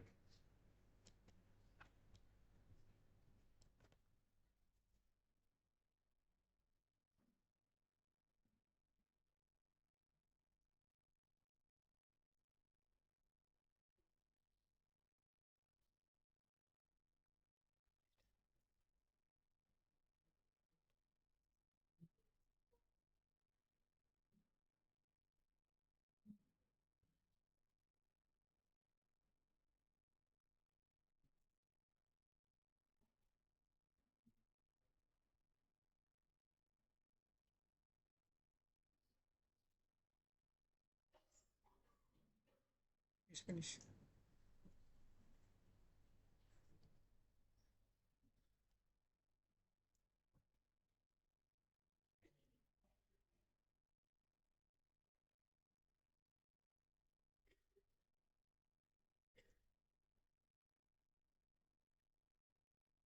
I think this is a safe space, and I think we should not be shy from expressing our views.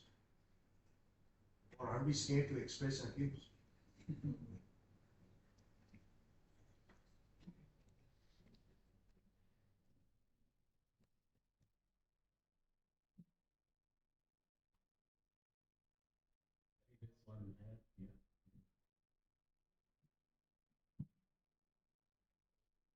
First of all, I thank the team, those who collected such a beautiful video and the pictures. So what is coming in mind is, see how much the religion can brainwash the mind of the people, and how much it can affect the society that leads to the violence, the communal rights. My question is, we always talk of secularism, where religion is separated from the politics. But why do we, the people of India, I put it people of India, we often elect the one who is a religious leader to be the political leader? And I also think, when we look at the church, we say we have to stand for justice, we have to stand for the truth. See, if the Hindu leaders can become political leaders, why can't our religious leaders, including priests, can't become the political leaders to bring changes in the society? So you can reflect on it. That's the small step.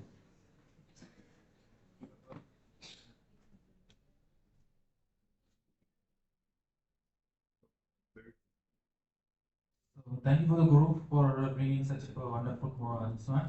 So what I felt is the word secularism has been only printed in the constitution, but not yet put into effect. It is because of our own consciousness. As one respondent spoke about, our respondent is only to choose based on what we need to our basis. So people go behind what they provide. So based on that, we elect it. So in this case, I object saying that priest being involved in the politics will never change. But as a Christian, what we can do is how we can fight for it, how we can what called empower people, how we can educate people. But what right now we are doing is we are a little bit frightened. We don't go and stand for it. We are like no inside this comfortable zone because for us everything is provided. But what after watching this video, we need to understand as well as respond to it. How we need to respond it, we need to discuss in our community.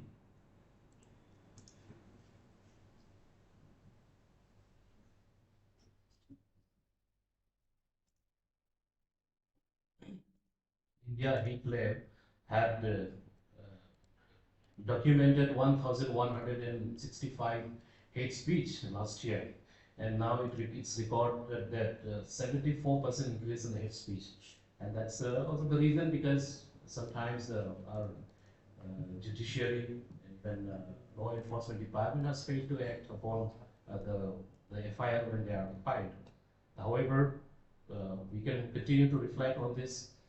We had invited Harsh mother to come and to address us, but however, he has gone to Germany for some important work, and the team also could not be present. Their presence would have been much more meaningful to get involved in a constructive discussion. But however, we continue with this thought and reflect a little more on how we can make this India society a better place. Thank you.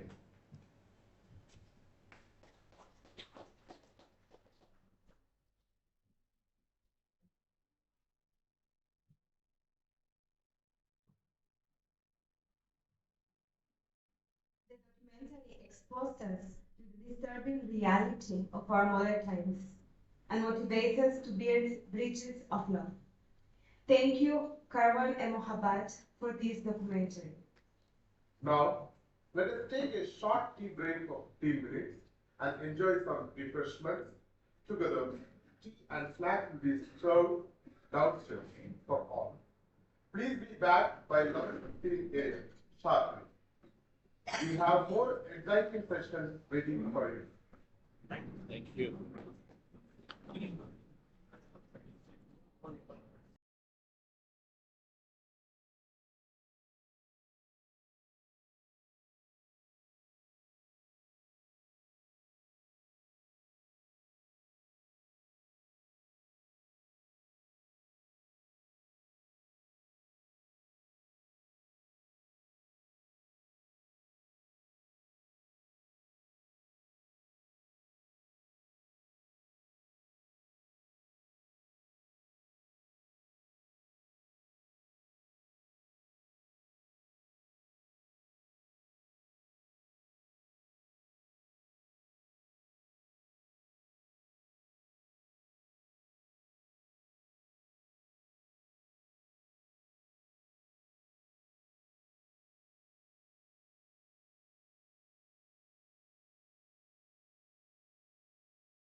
Hello, mic check, check, hello, check, hello, mic check, hello, mic check, hello, mic check, check, check,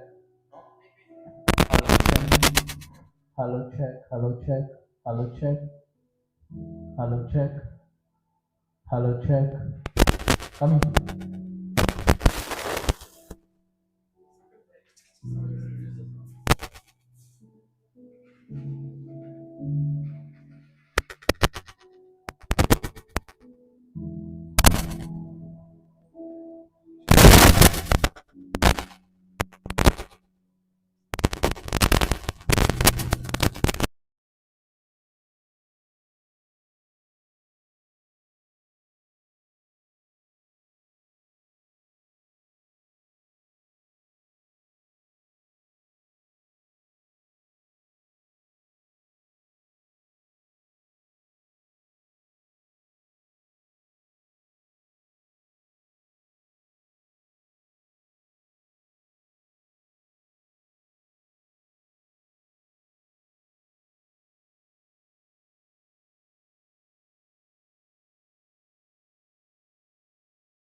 Jackers are gone. That is another issue.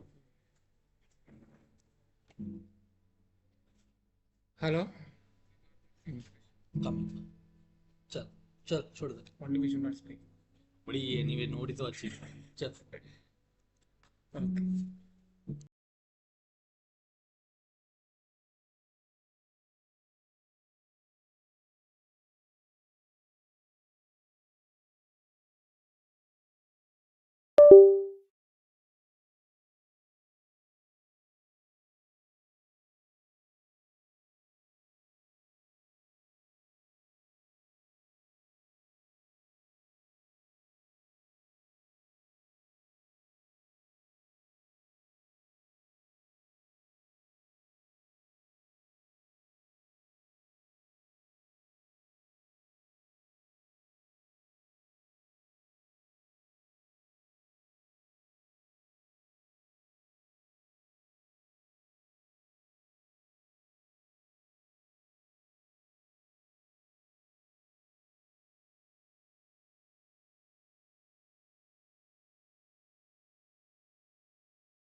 Open the camera.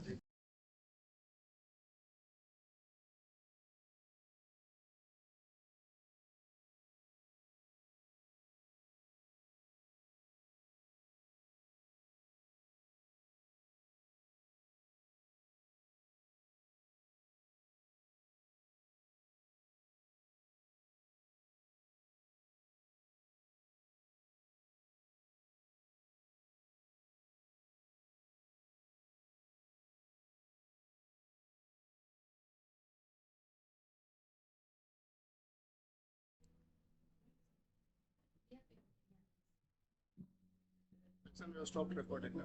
Now that we are refreshed, let's move forward into the next session. The next paper presentation of the day is on the topic populism and erosion of social trust. The Indian Church's challenge and a call to renewal. It is our privilege to have among us Dr. Balakiran Kumar S.J.,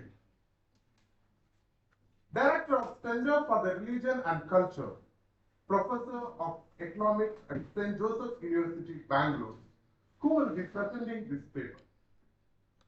Our discussion will be moderated by Dr. Jesudasan. Let us welcome both of them with a round of applause. The part is okay. Now I invite Mr. Rekha to felicitate the presenter and moderator. This is box. Hello. Another one is there. Other part is there. Speaks to it. Now we can do this. Okay. You need an answer.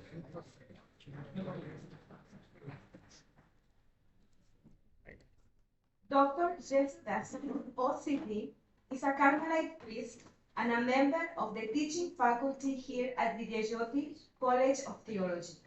We are particularly proud to note that Dr. Jesudasan is an alumnus of this institution, having completed his PhD in Scripture from Vidyajyoti. His deep familiarity with the college's academic tradition, combined with his expertise as Scripture scholar, makes him the ideal person to guide our discussion. Over to you, Dr. Jesudasan.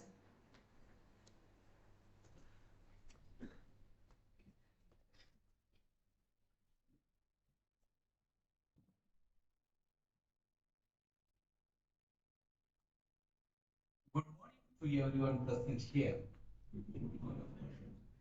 In the past, there was a political slogan that is Haribonko Hatao, remove poverty. Today, we seem to have a new political idea or slogan, Haribonko Chikha.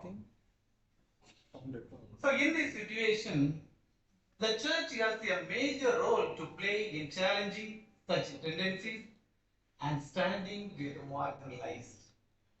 With this brief thought, I am indeed very happy to introduce and welcome Reverend Dr. Balakiran Kumar. He is a Jesuit priest from the Karnataka province and currently serves as the director of the Center for Religion and Culture and assistant professor of economics at St. Joseph's University in Bangalore. Father Balakiran completed his undergraduate studies in economics and literature at the University of Bangalore in 2009, followed by philosophy and theology at Jnanadeep, Pune. He holds master degrees in both philosophy and theology and earned his doctorate in Catholic theology from the University of Innsbruck in 2023. In addition to his academic work, he has served as a teacher and a Jesuit formator, and he is the author of the book Pathways to Peace, a glance at various religions. This book is available at Amazon, 180 rupees. This book explores the core teaching of the world's major religion, offering readers a vision of the goodness within each religion and a ray of hope for peaceful coexistence and inter-religious harmony. With his profound interdisciplinary background and a deep commitment to social transformation, Dr. Bala brings valuable insight to today's theme. The title of his paper is Populism and Erosion of Social Trust, the Indian Church Challenge and a Call to Renewal. In this presentation, Dr. Paula examines how deepening polarization and the social distress in India challenge the church to renew itself through accountability, synodality, and ethics of vulnerability. Please join me in warmly welcoming Dr. Balakaran Kumar. Over to you.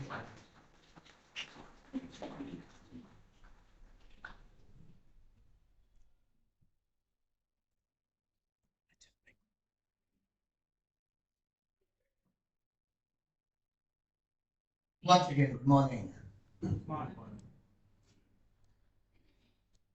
His Excellency yesterday spoke about the debate between brain and the lungs. And I'm literally experiencing that debate. My brain is willing, my lungs are not willing. I hope to survive this hour.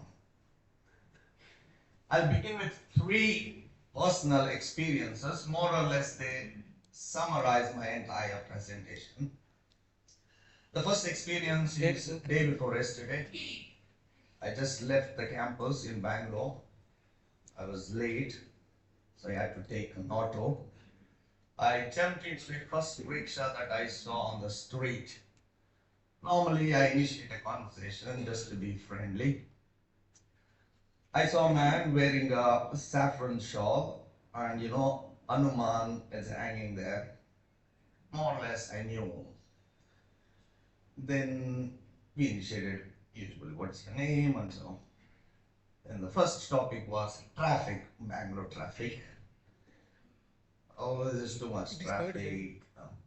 Then he made a statement, this traffic has increased in Bangalore because these North Indians, Muslims are coming into Bangalore and settling here, robbing our temples. That's the first statement he made. Then I retorted and said, no, it's not just Muslims. I live in Shantinagar. There are Marwadis, Hindus from North India. Oh, sir, they're quiet. They don't make noise. These Muslims. A simple auto rickshaw driver was very revealing for me. I was in Austria, traveling to Germany. I have a tendency of forgetting things. So I had hanged my jacket with a couple of €100 in my pocket just to be sure. I got down in Munich. I forgot to take my jacket. What happens in India? You will never get back. I thought I lost my jacket, a couple of euros and so on. Couple of weeks later, I got a package. In that package, my jacket was there with those euros and my university identity card. And the person had checked the identity card and there was an address in that. And the person sent it back. I never met the person, I never got an address. He had not written his address. I got my jacket back. You go to faraway villages in Austria, they cultivate normally just like our farmers have chickens, lambs, vegetables. And they keep the fridge in front of their house in the village, put all those things they want to sell, and they put a price tag next to the fridge. What happens in our village if you keep and nobody's around?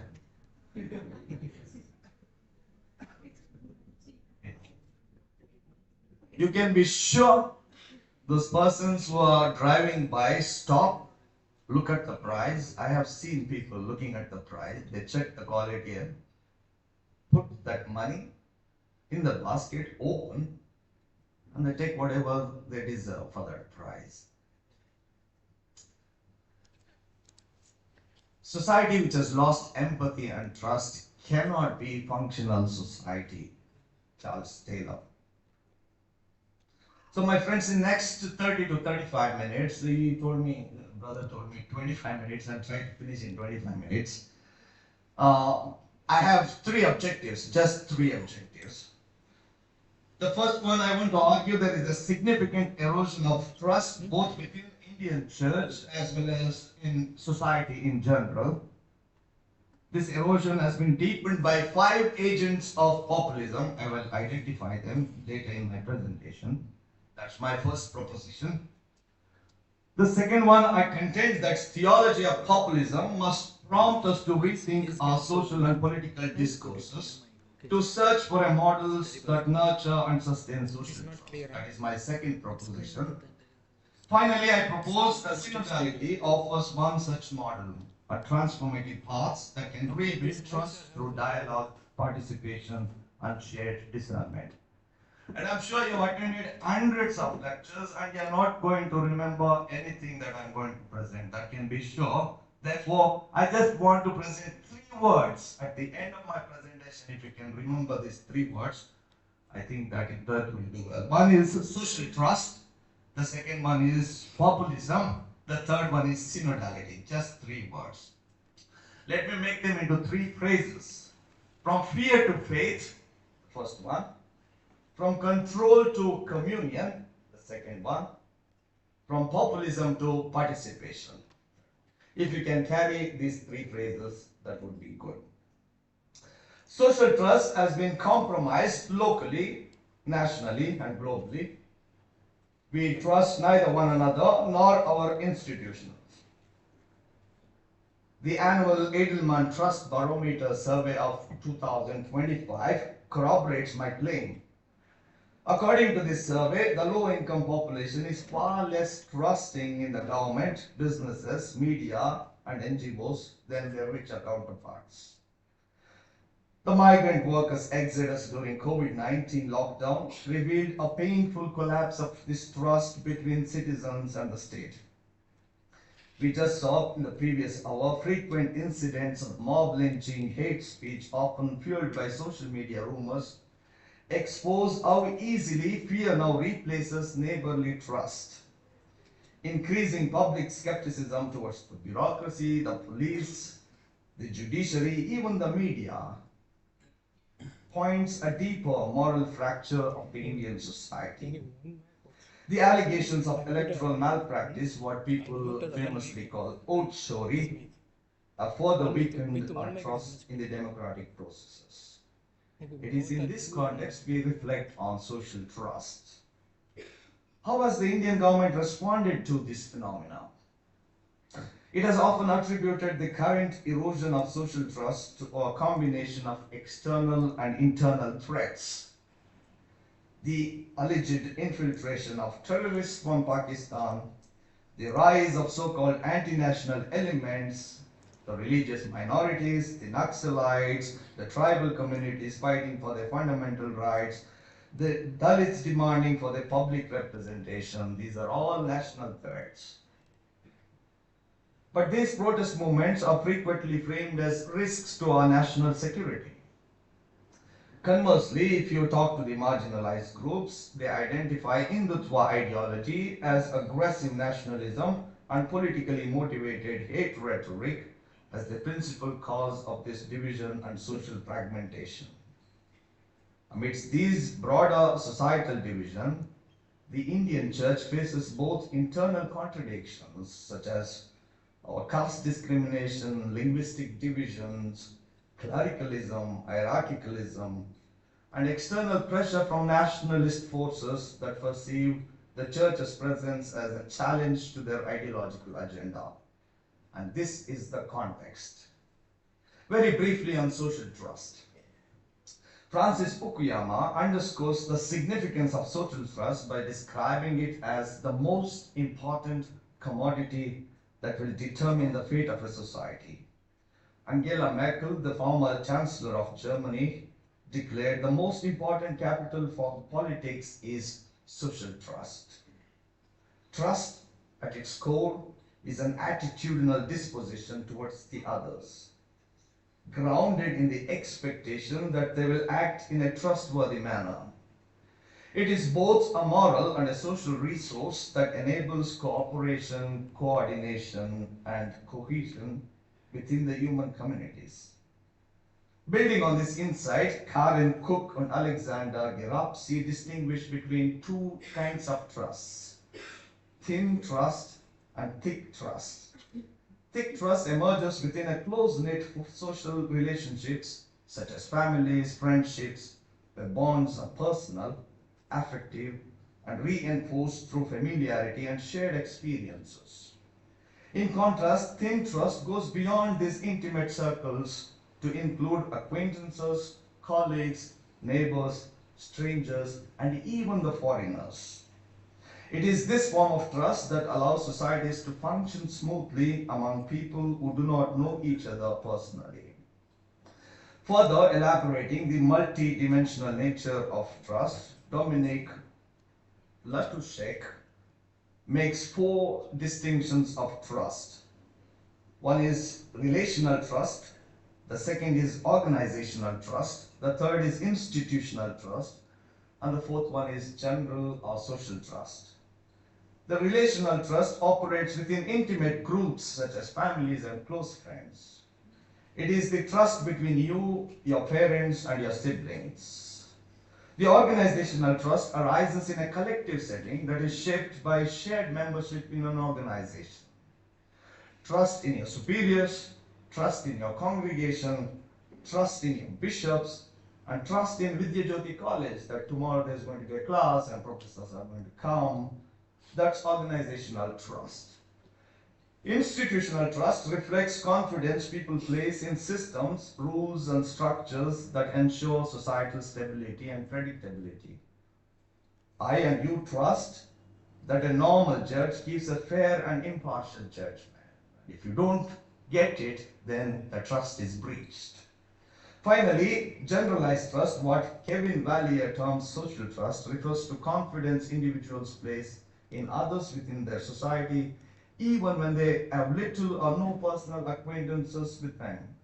I live in Bangalore and pay my taxes, hoping that someone in Bihar or Kashmir benefits from that tax. And that's the social trust. Francis Fukuyama argues that social trust strengthens relational, institutional, and organizational trust by creating an environment conducive to sustained collaboration and social cohesion. And this is social capital. And this has been fractured by polarization and sorting. And very briefly on polarization, drawing on insights on Nolan McCarthy, Kevin Valier highlights two distinct and interrelated phenomena at the heart of contemporary social fragmentation. One is polarization, the other one is sorting. Polarization refers to a growing divergence of opinions on key issues or the intensification of loyalty to political groups. Let me give an example. BJP and Congress supporters, ideologically deeply divided, yet live side by side in a village. Sorting, by contrast, describes a process through which individuals with similar beliefs and loyalties increasingly cluster together in social, cultural, geographical spaces. The best example I can give is from Bangalore. You have two neighborhoods, Vidyajyoti and Goripalya. Just one lane divides these two neighborhoods. In Goripalya, you will not find a Hindu shop. You will not find a Hindu family. It is 100% Muslim neighborhood. You cross the street and come to Vidyajyoti, you will not find a Muslim family or a shop. And they will not rent their houses to Muslims. It's very clear. And that is the sorting based on affection.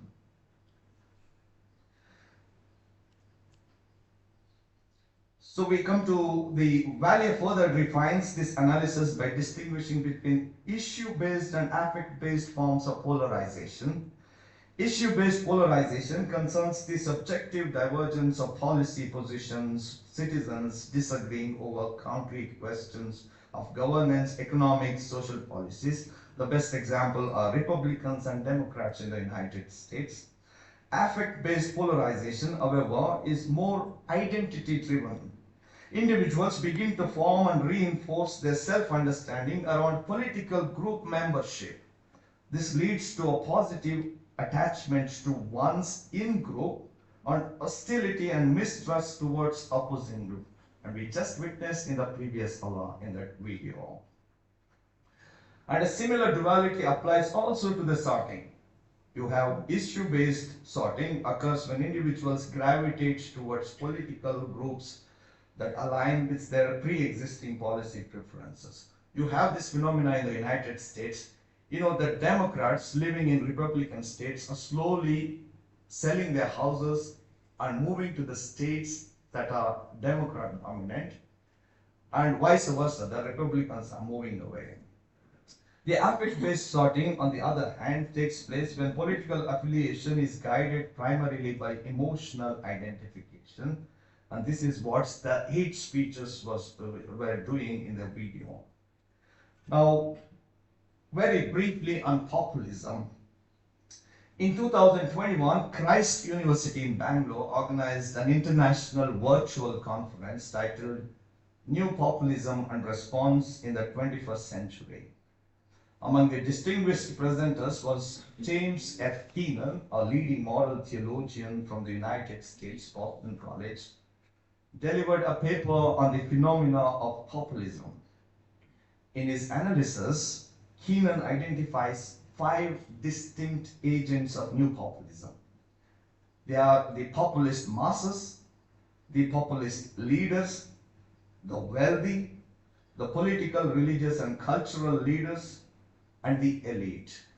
And very, very briefly on each of them. Let's begin our analysis with the primary agents, the populist masses. If you analyze carefully, we realize that populist movements often emerge from resentful narratives. The anger is not primarily about economics or education. At a deeper level, it arises from a profound sense of disregard and social exclusion, an experience of marginalization that fuels resentment, alienation, and anger. And scholars have described this as a resentment epidemic. While such anger is often viewed negatively, a theological perspective invites us to see in it deeper questions of domination, the possibility of envisioning alternative forms of social flourishing. But the resentment needs to be engaged critically and empathetically, not just disregard and say these are uneducated, unfooled fellows. Mutual recognition and a genuine political engagement between divided groups are essential to restore and strengthen social trust. The second agent of new populism are the political leaders. We need to distinguish between the populist leaders and populist masses. The populist leader presents himself as an articulate voice of the people's resentment, claiming to speak on behalf of the excluded. Yet, once in power, such leaders inevitably pursue their own interests rather than those of their supporters. Can you think of an example? We have a classical example here in New Delhi. The leader's success, however, exposes a profound failure of the elite, the media, industry, and even the celebrities. Can you remember a clip? All those celebrities sitting? Yes. Sports figures who disregard for the grievances of the marginalized allow these leaders to gain both emotional and political legitimacy among long alienated population. The third agent of new populism is the wealthy. Amy Chua calls it billionaire populism. It represents a strategic alliance between wealthy elites and populist leaders. The present Prime Minister, Adani's and Ambani's relationship. Donald Trump and his wealthiest cabinet at present. These figures cultivate a tribal identification with working class, despite vast class differences. Can you compare in any way our simple people and the lifestyle of our Prime Minister. This alliance allows populist leaders to harness both financial support of the rich and the emotional loyalty of the marginalized. And that's a deadly combination, producing regimes that serve elite interests while maintaining popular support through anti-establishment rhetoric. And this is what is happening right now. The fourth agent of new populism are the political, cultural, social leaders. Think of ashrams, the number of Swamijis we saw, the gurus, and even certain Catholic bishops trying to appease the Prime Minister of India. A sizable number of bishops in the United States support the current bishop, the current president, including the Cardinal of New York. And these leaders align themselves opportunistically with populist movements, using both the populist leaders and masses to preserve and enhance their own influence. In doing so, they compromise the moral and institutional integrity of their organization, legitimizing populist power even in moments of democratic crisis such as ours. They further contribute to the polarization of trust or weaponization of mistrust. The whole question of encouraging mistrust and discouraging trust in other institutions like science, medicine, higher education. Consider the example of science of Gomutra or dung science. In the current post-truth context, in which any statement can be called fake news or denied having been uttered at all, distrust has become a political weapon wielded for partisan purposes, including the religious leaders. And the fifth and the last agents of elites are the elites. The elites are not often perceived as agents of populist movements. They are in a different sense untouchables. You can't reach them. Largely unseen, inaccessible, yet deeply influential. They contribute to populism through their disregard and indifference. Thinkers such as Charles Taylor, Paul Ricoeur, Axel Honneth, Nancy Fraser have written extensively on the ethical and social duty of granting due recognition. This process involves an encounter of mutual vulnerability, acknowledging the humanity of the other. At the heart of populism lies a profound human need for recognition. I want to be recognized as a human person. I need my dignity. The elites, through their neglect, often become contributors to this original non-recognition. In the name of meritocracy, they justify their willful ignorance, overlooking structural injustices. Their causative role in the rise of populism frequently goes unnoticed. They uphold progressive neoliberalism, resist any form of structural reform, and deny the possibility of alternative political and economic models. Very briefly, I come to theology of populism. Let's briefly turn to our theological reflections on populism. A frequently repeated critique following thinkers such as Nancy Fraser or Gayatri Chakravarti points to populism's tendency towards scapegoating the othering process. Yet we cannot simply dismiss or complain about the so-called deplorable masses, that is the Clinton's phrase. As theologian Jonathan Chaplin reminds us, we must distinguish the toxicity of populism from the genuine lament and concern of the simple people. What is required, therefore, is a theological conception of people. We need a vision of the political community from which related concepts such as representation, participation, justice, common good, citizenship derive their normative meaning. Only through such a theological grounding can we respond to populism, not with condemnation, but with understanding and transformation. And it is my deep conviction that social trust is generated through ethics of vulnerability and mutual recognition. To achieve this, the various social agents must learn new forms of discourses with one another. One example is offered by Congolese Jesuit Emmanuel Katongole, who proposes the Palawa discourse, Traditionally, this takes place under a tree, in a hut, or a special communal building designed so that no one can stand above the other. All must sit together and resolve disputes amicably. It was once a dominant form of African conflict resolution, rooted in equality and dialogue. Similarly, the Karnataka Vachana tradition gives us the Anubhava Mandapa. Here the Sharanas, men and women from all social strata, including Dalits, Shudras, Brahmins and Vaishyas, came together as equals, united as ardent followers of Lord Shiva.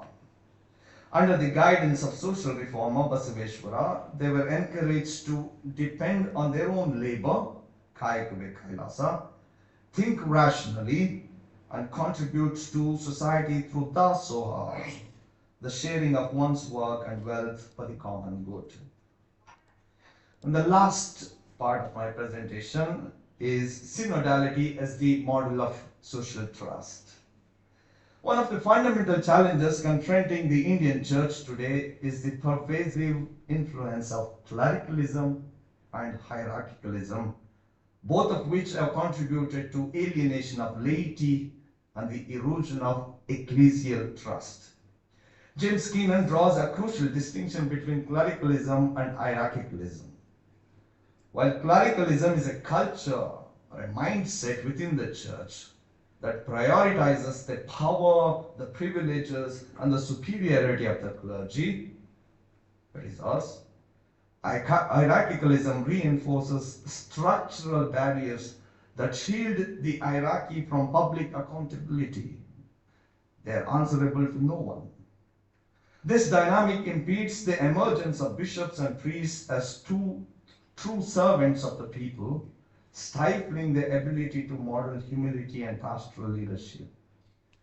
And I had a very interesting conversation with Professor Valerian Rodriguez recently, a leading political scientist from JNU, and he offered a critique that reinforces my own claim. He argued that the church has, by and large, failed to cultivate creative thinkers, critical thinkers, creative writers, and the first-class acclaimed writers, primarily because culture of clericalism, a scholastic raised the question in the previous session. This hierarchical control tends to stifle intellectual freedom and imagination. Christians, he observed, often remain confined within the boundaries of ecclesial institutions, where conformity is valued over critical reflection. The traditional mindset of all-knowing priest who assumes the final word on every matter discourages dialogue, suppresses the creative and prophetic spirit that genuine theological inquiry demands. Restoring social trust within the church does not belong solely to the elite, the hierarchy, the clerics. The synodal process has emphasized that this renewal must be a project of the whole people of God. Synodality in its very essence rejects clericalism and hierarchicalism, which have too often stifled participation and accountability within the church. The Dominican theologian Harvey Legrand observes that the authoritarian clerical ecclesiology inherited from the long 19th century is a systemic crisis within the church. And this crisis, however, also opens a moment of grace and learning. Theologians such as Cyril O., Sandra Arenas, and James Keenan propose synodality not merely as a new ecclesial pathway, but also a reforming process capable of restoring social trust. It reconfigures not only how we gather as church, but also how we understand leadership and participation within that gathering. At the time, there is a danger to be avoided: the rise of hierarchical synodality, where the form of consultation masks a lack of genuine communion, and the authentic synodality, on the other hand, as Pope Francis reminds us, is a spiritual process of communion, not merely as institutional reform. Without the spiritual depth, synodality risks devolving into ecclesiastical populism within the church, losing its capacity to heal, to include, to build trust within the body of Christ. The theologians Raphael Luciani and Serena Nocetti make a crucial distinction. What is permanent in the church is the people of God, while what is transitory is the hierarchical structures of service. The renewal of hierarchy, they argue, does not by itself bring about genuine transformation. Rather, the hierarchy must be reformed by the church as a whole, not in isolation from it. For this reason, the synodal process must be collegial, rooted in the participation of all the baptized. The people of God constitute the totality of the church, and therefore the need of the hour is collegial synodality, not the hierarchical synodality. A church that listens, discerns, and walks together in a shared responsibility for its mission. The restoration of social trust within the church occurs through servant leadership. As the Dutch Jesuit Jos Moons observes, the Holy Spirit is the primary agent in the synodal process. All the faithful, including bishops, are called to listen attentively to what the Spirit is saying, a task that requires the discernment of spirits. Moons identifies two essential conditions for authentic synodality, or collegial synodality. The first, it demands a cultural conversion within the church, especially regarding obedience and conformity. Without a more positive attitude towards criticism of the hierarchy, dialogue, and questioning, true synodality cannot take root.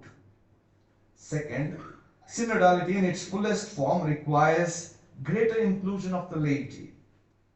Only when all the baptized, lay and ordained alike, participate in discernment and decision making, can the church embody the communion, participation, and mission to which the Spirit calls it. According to Jos Moons, the theology of synodality rests on two fundamental roots. The first is the reality and the priority of the Spirit's role.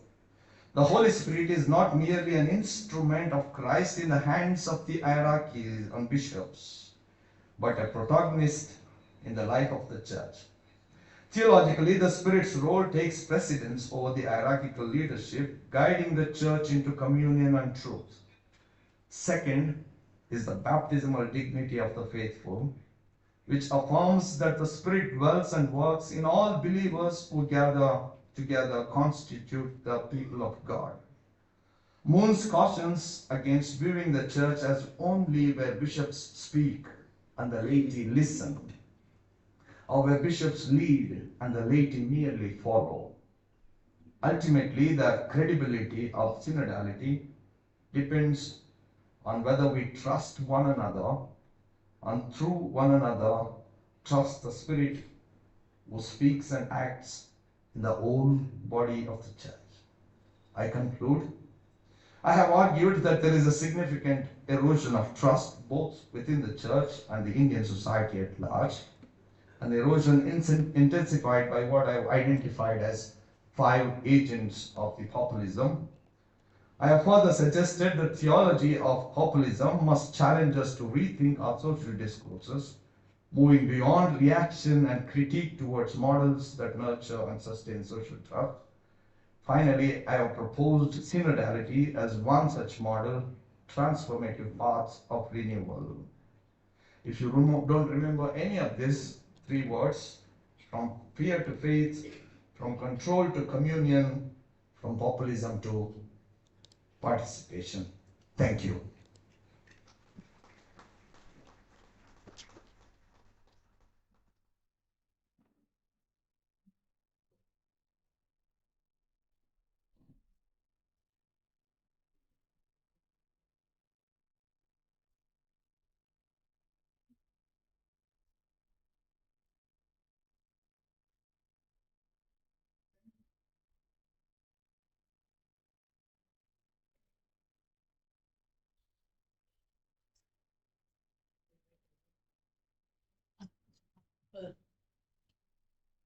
Thank you very much, Dr. Bala, for your rich and insightful presentation.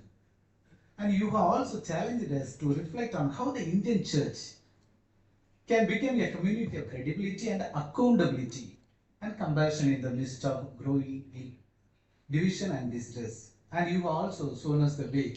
And you have also given us to remember there are three things. First one is social trust, and the second one is populism and synodality. Thank you so much. Now let us move on to the discussion and questions. If you have any questions, I think we'll put together.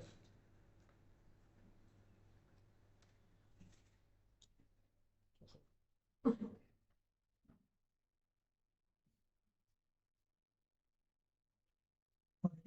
you very much. Your presentation is very clear and to the point. And I fully agree with you all that you pointed out. And it's true, there is a lack of trust in our Indian church. And it is not true, it's always pointed out by right from at least my limited knowledge, right from Samuel Ryan, George Soros Prabhu, and Amador Das, even now for Amara Das, they all been pointing out the concerns that for Indian church. Despite still will not become an Indian church, as far as I know, still we are praying to His graces there, still Roman Catholic Church. When we are going to really become an Indian Catholic Church, and what is your deliberation or reflection on this? Thank you, Father. Thank you. Thank you very much. I appreciate your question. I should accept my mistake. There is no Indian church. There is nothing called Indian church. We may try to put together and construct an Indian church. There can't be an Indian church. What is Indian church? Because we are so different from each other. So therefore, the concept itself becomes very complex. So we won't be succeeding in realizing the Indian church. What we can do is at a regional level, at a local level, how do we enable our laity to take leadership? This is my grievance. I mean, I love my church. I belong to part of the church. And Pope recently expressed that we need Jesuits, the church needs Jesuits at the frontier. But also we need to be critical. So how do we enable the laity in taking leadership? So I think church as institution has by and large failed to promote and cultivate nurture those leaders. Of course, we are minority, but we do not have, right now we do not have a voice in the parliament. It's less than 1%. So if you don't have a political voice in the parliament, who's going to represent our interests as citizens? So that's a serious concern. That's where the reform should start. And I do not have concrete action plan, but the reflection should go in that direction. I'm not sure if I have answered your question.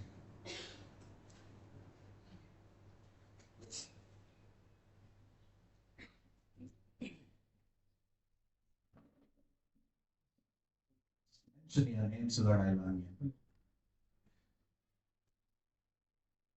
Hello. Yeah. Am I audible? Yes. Yes.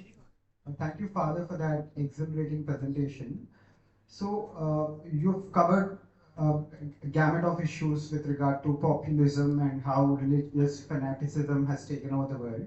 But I just want to understand, be it here in India or what we are seeing in US, is why are religious leaders or people in the religious order getting drawn to populist leaders? You know, there's this unholy nexus that we see, be it Christian nationalism there in the US or in the West, or the far right Hindu nationalism that we see here. So, is there something that we can do as my preceding the person who asked the question, how do we sort of disconnect the two, because we see religion for what it is, religion and spirituality for what it is, and you know, just like the church and state separation, can we do something like that? Can we expect something like that here in India? Because the other day I was seeing people, I mean, Indian Christians, Catholics, I've seen me being a devout Christian, I've seen people cheering for this far right leader like Charlie Kirk. You know, these are the kind of role models that we have seeing them as role models. So how do we disconnect or break this unholy nexus? Excellent question. I liked it. It's a very complex question. See, in the name of preserving the religion, the leaders tend to gravitate towards the populist leaders, saying, you know, there's an external threat to our particular religion, either in India or in the United States, so we need to preserve. But if you analyze carefully, their worry and insecurity is not about their religion and spirituality. Their worry and insecurity is the institutional power, and that is what they want to preserve. Therefore, they see an easy way aligning with the populist leaders to preserve that political influence of their institutional structures. That's what's gravitate. Now we are proposing the complete separation of the state and the religion, and that experiment has already taken place in the European nations, and they have failed miserably, especially in France. So in France, there is a complete separation of state and the religion. The state has absolutely nothing to do with religion, and that has created their own problems and grievances and disadvantages. A better solution model would be of Germany. The Germany has not completely separated the state and the religion. In fact, the state supports the religion, the church, directly. In fact, they collect the tax, but they have managed to integrate in their public system the platform and the space for religion, so that the religion is not really completely pushed out. So that has worked out very well. I'm very briefly to answer your question.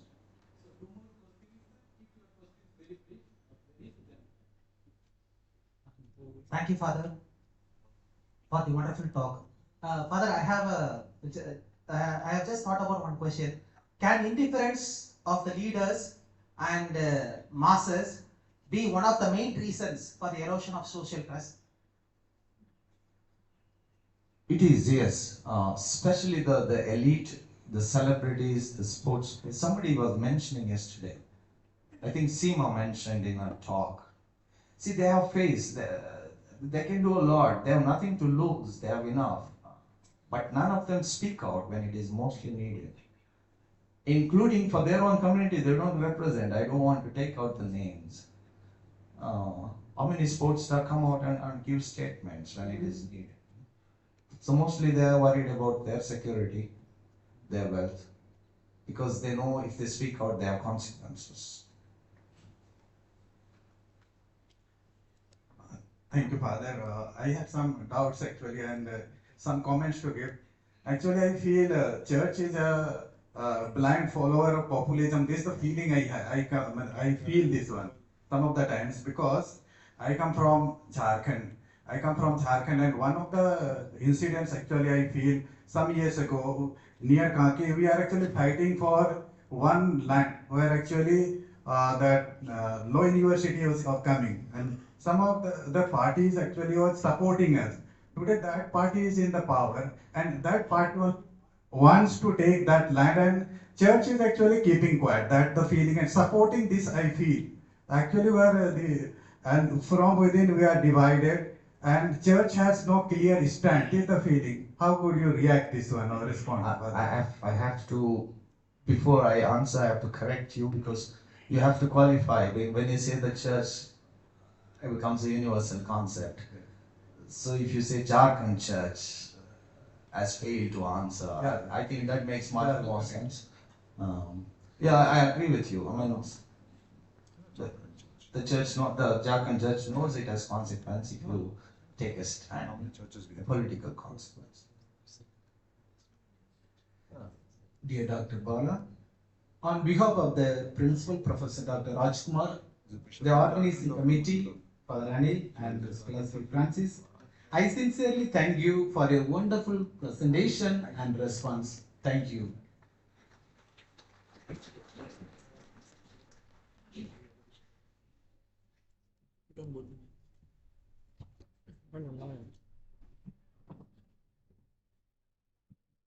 Thank you very much, Dr. Balasudan, for that enlightening, thought-provoking presentation.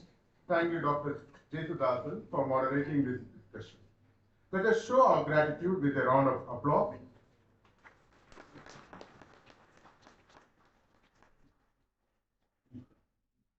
Life is a gift for all, and is worth when lived authentically.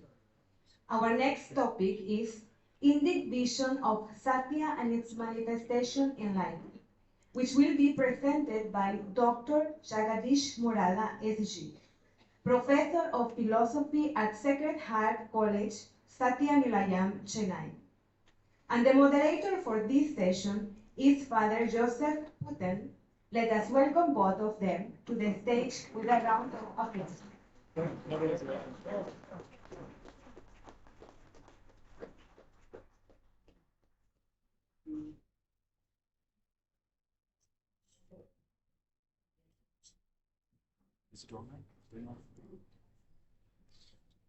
I now invite Sister Alice to felicitate our presenter and moderator.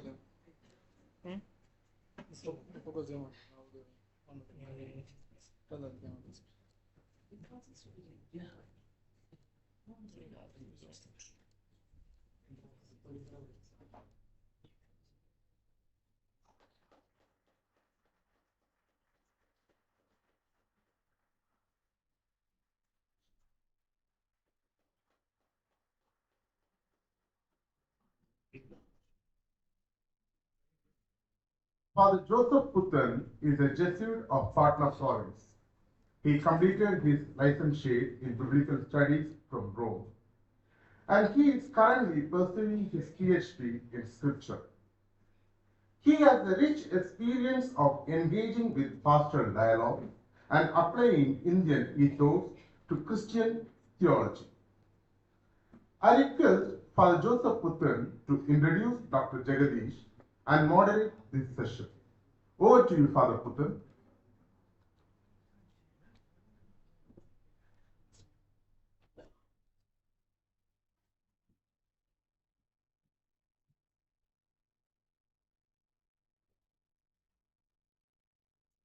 Namaste. Satya Nilayam means literally an abode of Satya, truth. From Satya Nilayam, Chennai, we have Dr. Jagdish Murala to deepen our exploration on truth. Professor of Indian Philosophy, Dr. Jagdish Murala is an Andhra Jesuit missioned at present to Satyanilayam Institute of Philosophy and Culture. Dr. Jagdish holds master's degrees in Vaishnavism from Madras University, Chennai, in missiology from Jnanadeepa, Pune, and in Sanskrit literature from Rashtriya Sanskrit Vidyajyoti, Tirupati. He was awarded a doctorate in philosophy on his research on Advaita and Thomas Aquinas from Ramakrishna Mission, Vivekananda College, Chennai. Two books that Dr. Jagdish published are Dialogical Ripples, Daily Reflections based on St. Matthew, and Mystical Experience, Interreligious Approach to the Spiritual Exercises. He has published many journal articles and presented papers at national and international conferences. Dr. Jagdish brings with him traditional knowledge and wit due to his unique exposure to Indian culture, tradition, and integrated perspective of Christian and Indian traditions.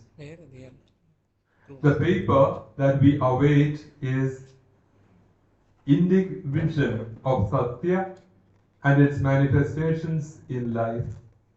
Over to you, dear Father Jagdish.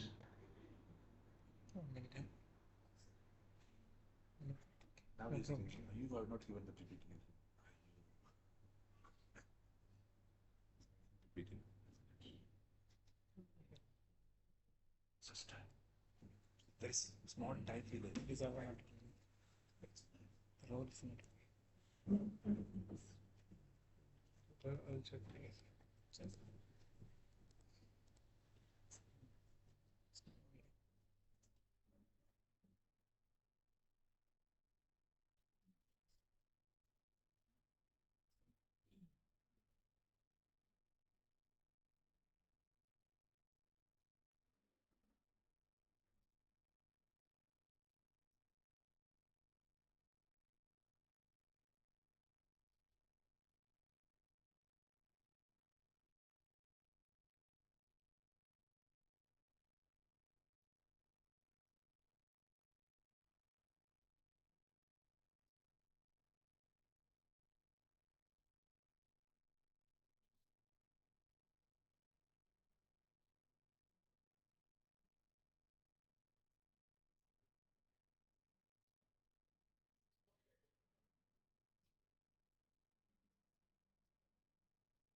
Sorry for the delay because of the technical. I assume that is what we say. Assume, never assume. I heard somebody saying assume means as you and me. That's what happened here. I assume that if they have sent already there, and it is not there. So I have made that's it. It's a good introduction to have here. I start with Tony Di Mello's story. The disciple asks how to attain truth. Then the master says the best way to attain truth is silence. Silence, no words. And if you remember, there was a hilarious movie called PK some time back. The famous, for me, the dialogue touched very much because he says, every word you speak is a lie. Every word that you speak is a lie. Truth does not need words. The communication happens by just touching. From that other planet, the man comes. Really? So when you want to express something, actually speaking, you are speaking the lie. So whatever I am speaking now is a lie. And whatever your response also is a lie. Because truth cannot be expressed. If you remember Lao Tzu from China saying, I think it's from China, he says something like that, the experienced cannot be expressed. Looks like very strange. The disciples ask, what do you mean by experienced not expressed? Let me tell you something. Do you know how the rose smells? Yeah, everybody knows. Express to me how it smells. You cannot express the experience that you have. This is the problem with the truth. Truth is something experienced by everybody, but cannot be expressed. That's why when a stranger listens to the masters like me talking, I am master. He says he is talking nonsense. The disciple says, my friend, you would also speak nonsense if you tried to explain the inexpressible. Anirvachaniya, we say in Sanskrit. That is the truth. Truth, that which cannot be expressed. Now we are trying to gather up what is this truth, how at least we can come closer to that truth. Clarification of the term in the first place.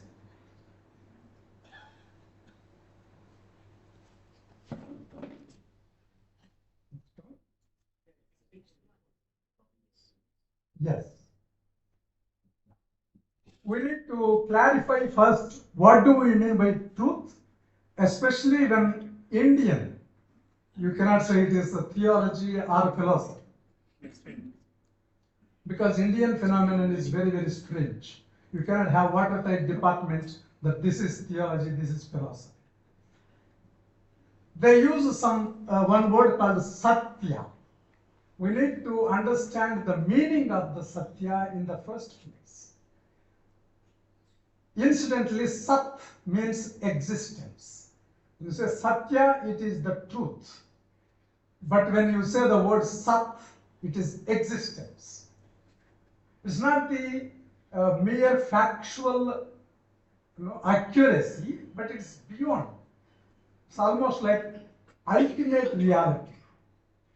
Etymologically, that is we can say sat is the existence that is necessary, existence that is eternal, not the existence of the individual beings. Okay? This is difficult to explain. What is the necessary existence? Supposing I am here, am I necessary to exist? In the Western philosophy, if you have done existentialism, Sartre says, I am thrown into the existence. In the sense, I am not necessary here. If I am not here, it doesn't make much difference to the whole existence. We are called contingent existence. That is, you can be, you need not be. But the necessary existence is the basis of all existence. So when Indian philosophy calls satya, sat, existence, it talks about that ultimate reality.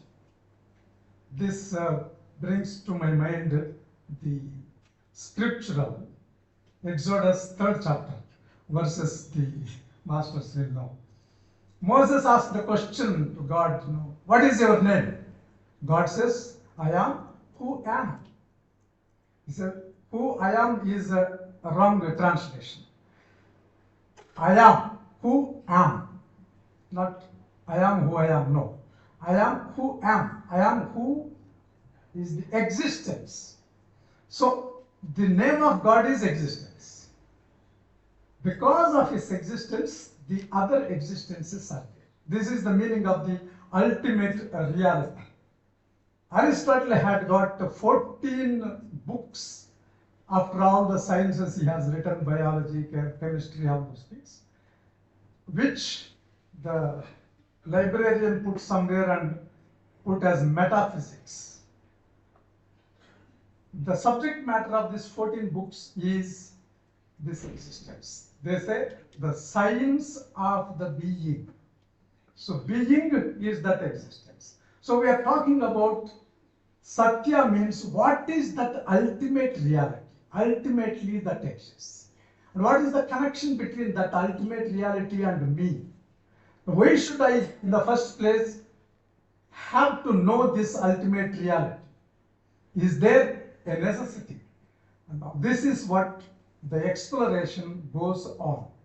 And this satya is what we call centrality to Indian philosophy.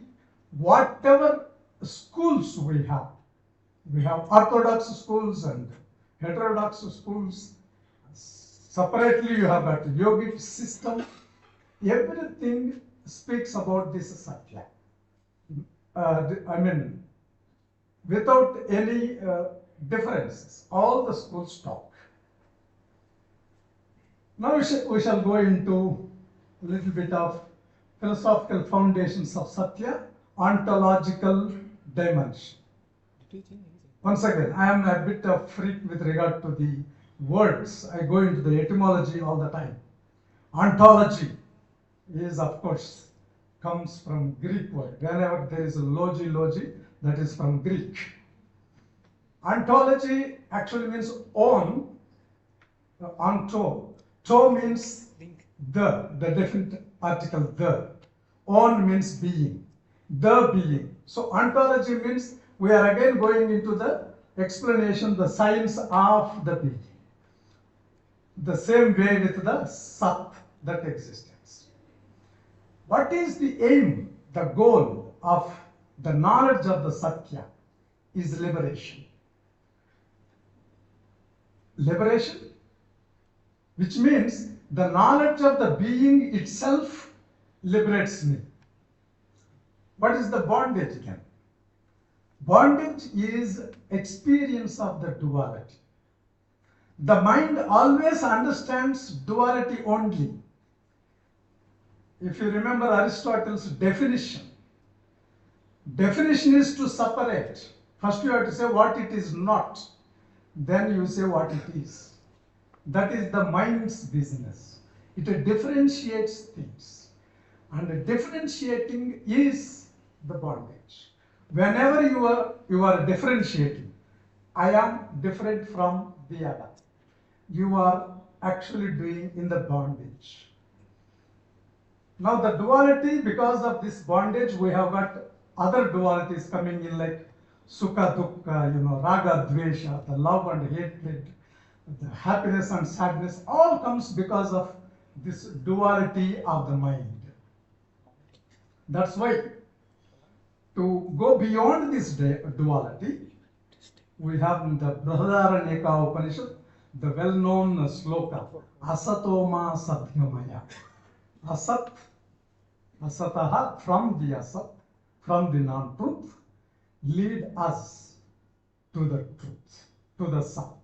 It is, let us not be in bondage of the duality, that which brings me sadness and happiness. Both are in bondage. Lead me to that ultimate experience of the joy, to the knowledge. That is the prayer that we have in Brihadaranyaka Upanishad. Then we have got epistemological dimension theories. It is a philosophical in one way because the search for truth, they have taken pramanas. All the schools have got pramanas, meaning sources of valid knowledge. Mimamsa has got the greatest number, 6 altogether, whereas Charvakas have got only one pramana, that is perception alone, nothing else is matters. Now anyway, all these things are to lead us to the ultimate truth. Buddhism says there is no ultimate truth. So they have something called alambana. Alambana is something you depend on something to theorize something else. So whatever you experience is only the momentary reality that you experience. Nothing more than that. There is no something called substance, something called one reality, all those things. From this we have some term, don't worry about the term, no? Pratyaksha samutpada, they say in Sanskrit. Pati, I don't know. Pali is patita samutpada, something like that. Anyway, that is whatever we have is the immediate existence, the immediate experience, the momentary experience. That is alambana. Nyaya has got very, very significant explanation of the truth. It says, veridical theory. What actually we see is non-debatable is the truth. If the untruth is there, you have to prove the untruth. Ordinary way is the truth. Incidentally, Thomas Aquinas would say something like, the intellect beholds the being. Have you come across that sentence? The intellect when it sees, it does not see the individual being. No, it sees the whole existence itself. Suppose you look at a horse, it's not the individual horse you are looking at. You are looking at the existence of everything. That is the meaning of beholding the being, not the individual specificalities. And this is what the epistemological dimension that we have. We always go towards the truth, the ultimate reality. Now we have got theological vision of truth. I have taken this. What is truth explained in Rig Veda, for example? There is one one mantra called Nasadhiya Sukta. It says, what is the ultimate reality? What is in the beginning of all the creation? How does the creation come out of? From where? From what? It has a lot of questions. And it says, Nasadhiya. It is, the ultimate reality is, na means neither, nor. Sat and asat. The truth, the ultimate reality, the existence, whatever is there, it is neither the being nor the non-being. This is a real nonsense. In the sense, when you say we are trying to express the inexpressible. That's why we land up in the nonsensical words. And later on it's called anirvachaniya because it cannot be explained. That is the first profound vision we have that into that truth. Truth cannot be describable. Then we have the manifestations of the truths. How does truth manifest? Now I have taken Adi Shankaracharya, the Advaita philosophy founder. He starts with the metaphysics with a theory called sublation. Sublation in Sanskrit is called Bhata. A theory that every time you grow in our daily experience, like you thought some time back something was true, after some time you come to know it is not true. Some other new cognition has come. Then you say this is not true. Now this is called sublation, that you go on correcting the old knowledge with the new knowledge. Ultimately, there is one knowledge which cannot be sublated. That is the ultimate knowledge, what he calls it as Paramarthika Satya. That is the ultimate knowledge. Now, apart from the ultimate knowledge, we have got ordinary knowledge of the truth. This is called Vyavaharika truth. Vyavaharika is something empirical. We see commonly something as true. Yes, it is true. So whatever you see around the things in the world, they are true for some time. That Vyavaharikam is that. Then beyond that, we have got something called Pratibhashika Satya. Now that also is true. Pratibhashikam is something like illusion. The dream, for example. We dream something and get up. And you say, was the dream true? Compared to the waking state, dream is true. But while you are in dreaming, dream was true. But when you wake up, that is only a dream, that is not truth. But in your dreaming, wakeful state was not true. You can also say, so, that waking state is only waking state, not true. Now these two, compared to each other, waking state and the dreaming state, are true as far as you are in. If you are in wakeful state, dream state is not real. Waking state is real. When you are dreaming, dreaming state is real. Waking state is unreal. This is called Paramarthika Satya.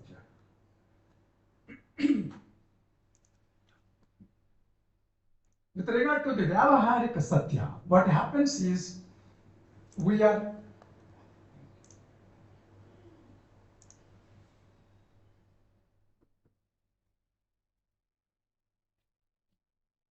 in a way not satisfied with anything. You know, whatever we do, whatever we have, we are not satisfied. The longing, Vedanta gives a story. The story is towards the truth, is to realize myself. We say Atmanubhava, the realization of himself.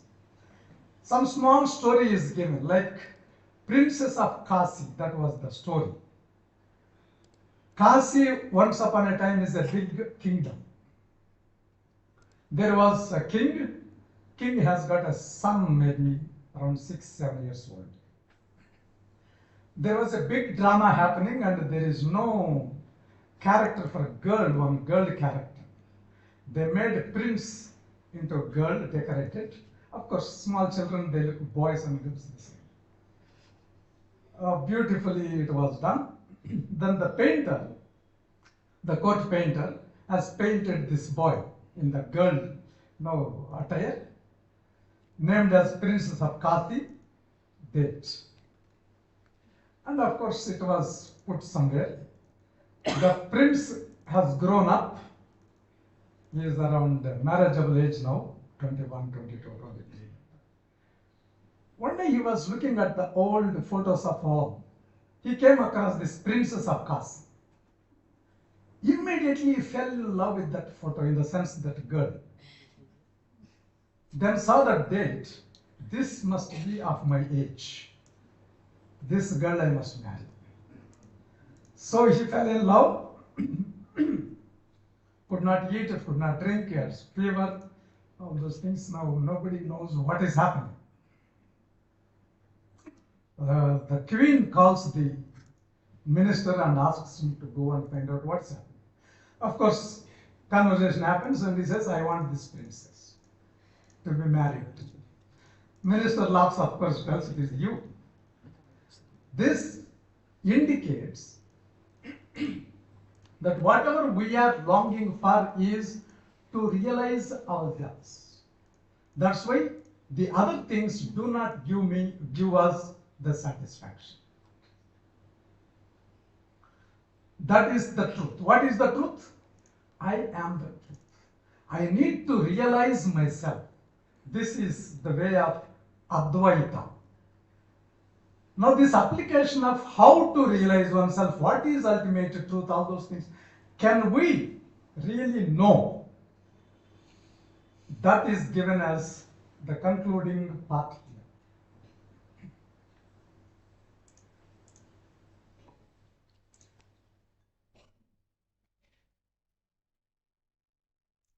We have an Upanishad called Mandukya Upanishad, which is a tiny Upanishad with 12 slokas.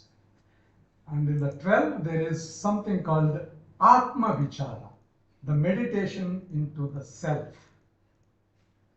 It talks about the states of consciousness.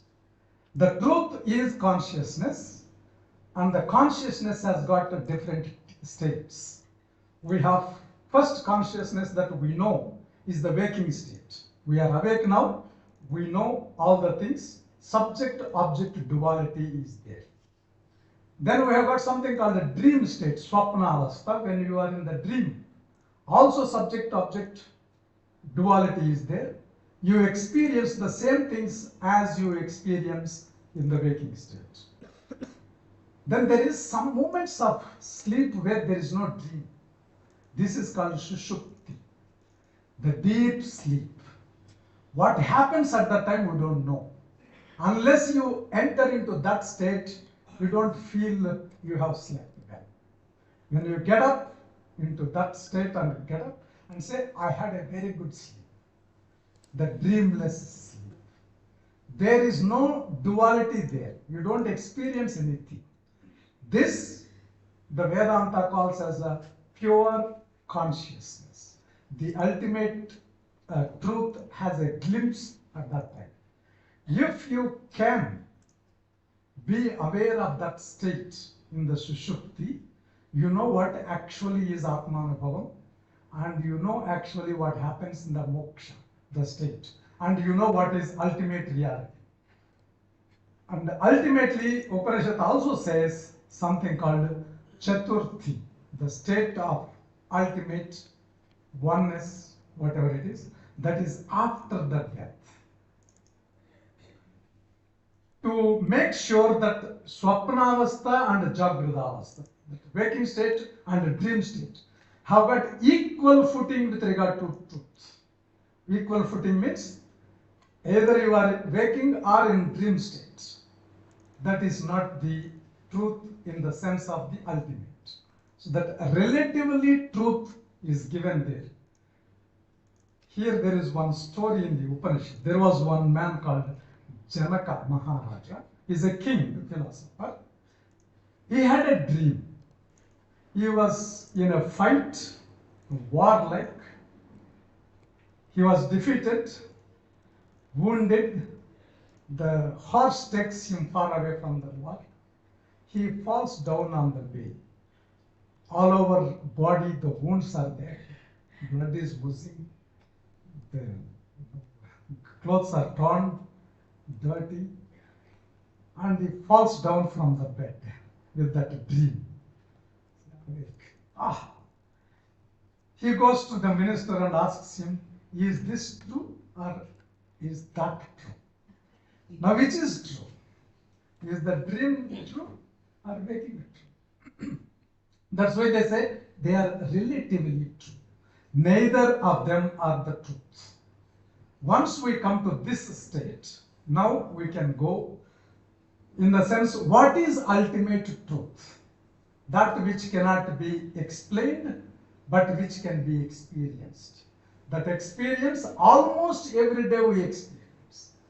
That's what given in the Mandukya Upanishad, the deep sleep state. With this, I come to a conclusion. Conclusion of truth that we are talking about. Can we talk about the truth this way, that there is a truth ultimately which can be experienced and which cannot be expressed? That would be the ultimate. That's why when Jesus was asked what is the truth, he kept quiet. Not that he could not answer, but the expression will be a lie, cannot be truth. Thank you.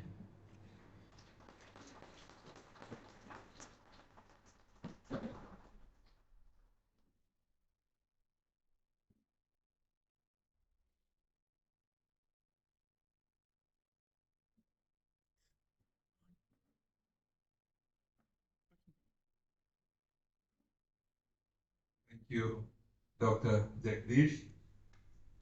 You mentioned the anirvachaniya, the undefinable, something that cannot be defined, but all of us, we are happy to listen to you the way you define different aspects of truth, ontological, epistemological. Those of us who have done philosophy, Dr. Jagdish has surely tickled us. And there may be also many questions that are there brewing in us. Here we have a little time to clarify or to ask questions. Father Valentine.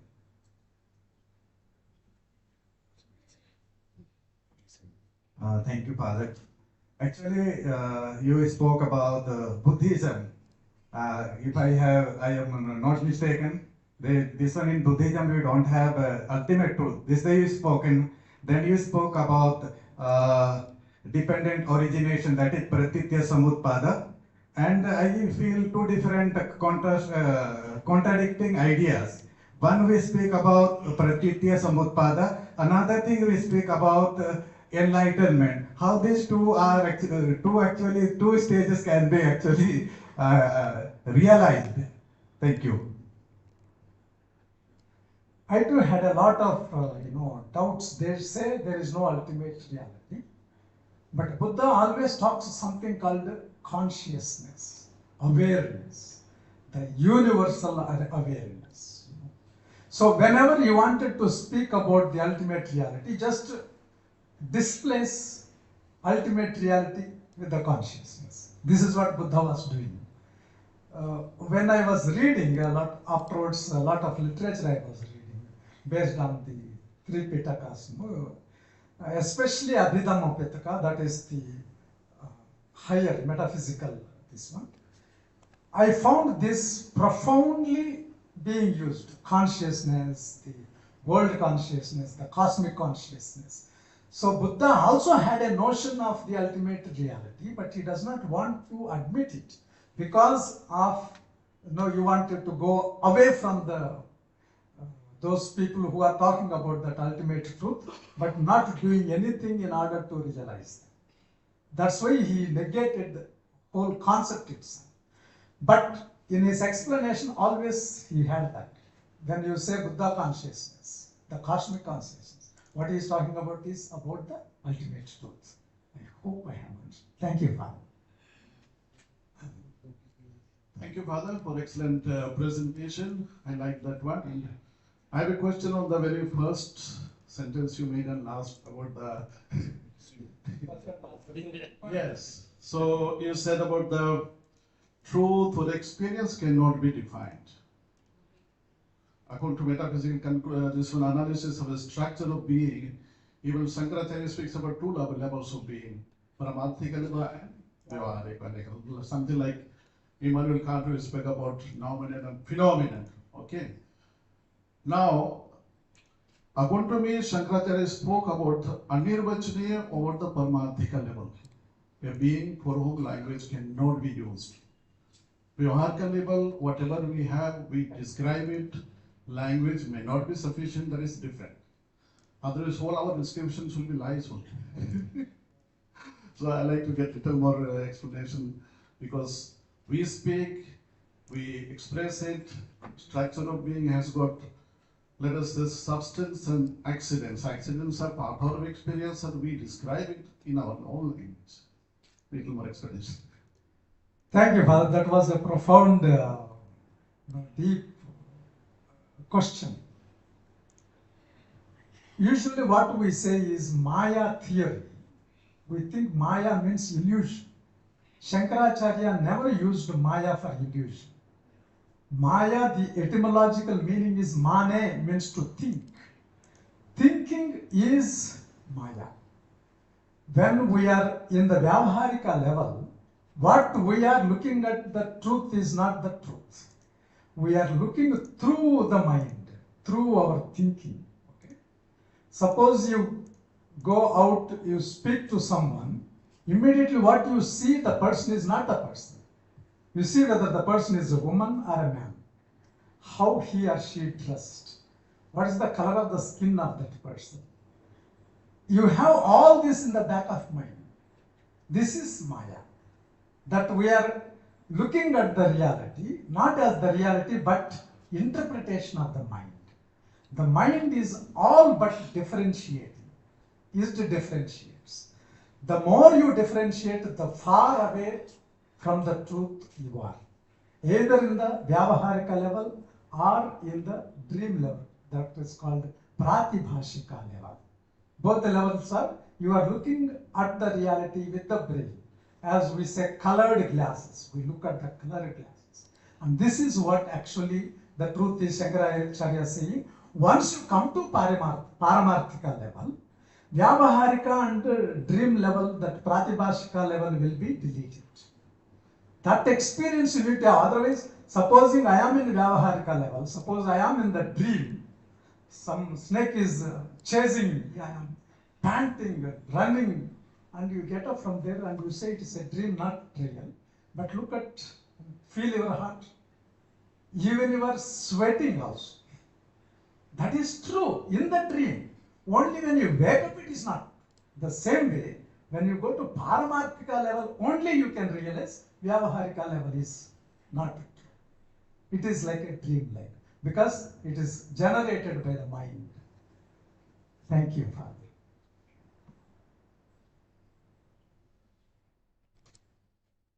Father Father Jagdish and Dr. Jagdish was a wonderful philosophical presentation. I just want to just go back the initial line of yours. The moment I open my mouth is a lie.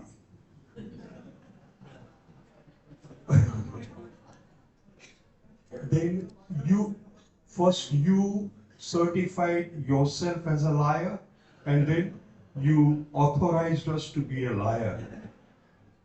Now, my question in simple terms, not in philosophical way, every experience has to be expressed. The quote is attributed to Francis of Assisi: preaching we must always do, using words when it is needed. So, I think word has a place. Will you agree with me? Sure, Father, I will agree with you. And I think one of the Jesuit philosopher who said, wherever we cannot express the truth completely, at least babble. I don't know whether you remember that. Yeah, right. Okay, that is theologian or philosophy. Somebody said, wherever you cannot express truth, you should keep quiet. But this Jesuit philosopher said, wherever you cannot express truth, at least babble. Thank you, Father.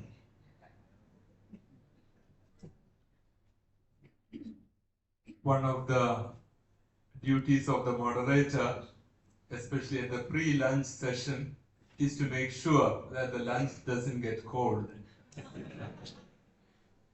But just to add one point, I borrowed a few words from the organization team in introducing Dr. Jagdish. I mentioned Father integrates traditional knowledge with wit, humor, and we had the demonstration of that time and again. Now that demonstration on assume, I'm not very sure whether that was true or it was planned.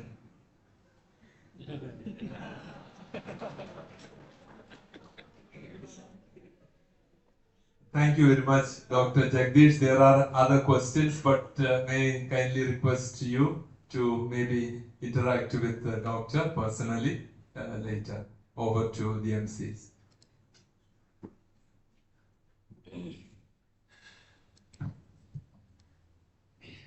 Thank you, Dr. Jagadish, for your insights and perspective on Indic vision.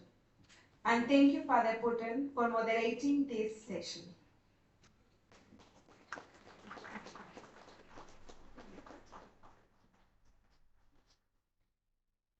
Thank you all for your active participation throughout the morning session.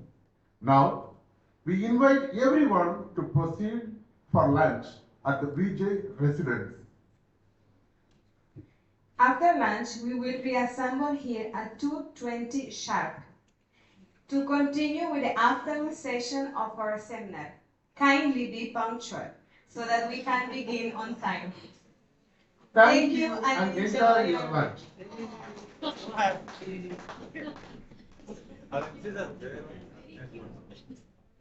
Sisters, you made us happier. Thank you, Siddham. Yes. If you don't know truth, thank you for the support. If you don't know truth, never.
Good afternoon, distinguished guests. We hope the lunch break has been refreshing and that you're ready for intellectual stimulation. As we now move on up to a final discussion on the theme, Recovery of Truth for Human Flourishing. Three things cannot be long hidden: the sun, the moon, and the truth, says Buddha. As we resume proceedings for the afternoon session, it's my distinct honor to invite our esteemed panelists to grace the stage, our scholar and spiritual leaders whose collective wisdom will enrich our understanding in contemporary times. I request Father Anil to escort the panelists to the dais. Acharya H.T. Kumsokji, Goswami Sushil Maharaj, and Professor R. Mahalakshmi. Please put forth your glass. One more chair, right? Yes, sir. Hey, Rodney. One more chair. One more chair.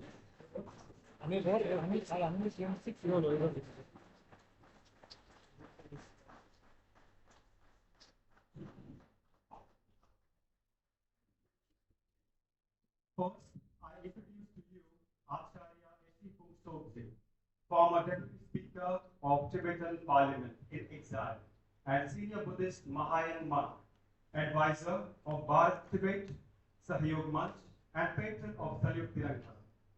Venerable Acharya has made extraordinary contributions to Tibetan scholarship, including writing constitutions for 250 countries in Tibetan language.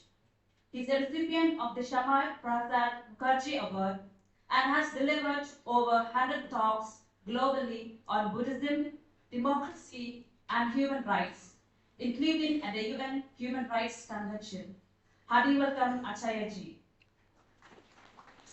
And now request Father J. Davi to come forward and felicitate Acharya Shi Kumsokji.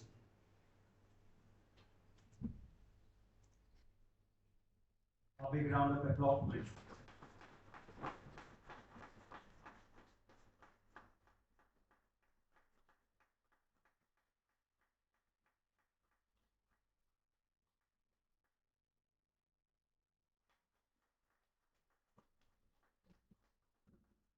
Next, we introduce revered Maharishi Bhrigu Pitahishwar Goswami Sushilji Maharaj. He is the national convener of Bharatiya Sarvadharma Sansad, an organization dedicated to promoting interfaith harmony and peace worldwide. He has represented India at major interfaith conferences across the globe, including the UN Assembly in New York and a peace conference in South Korea, where he received the prestigious Messenger of Peace Award for his dedication to interfaith harmony. Under his guidance, Bharatiya Sarvadharma Sansad continues the tradition of world awakening established by Swami Vivekananda 130 years ago. Hearty welcome, Goswami Sushilji. May I now request Father George Manimala to come forward and honor Goswami Sushilji Maharaj.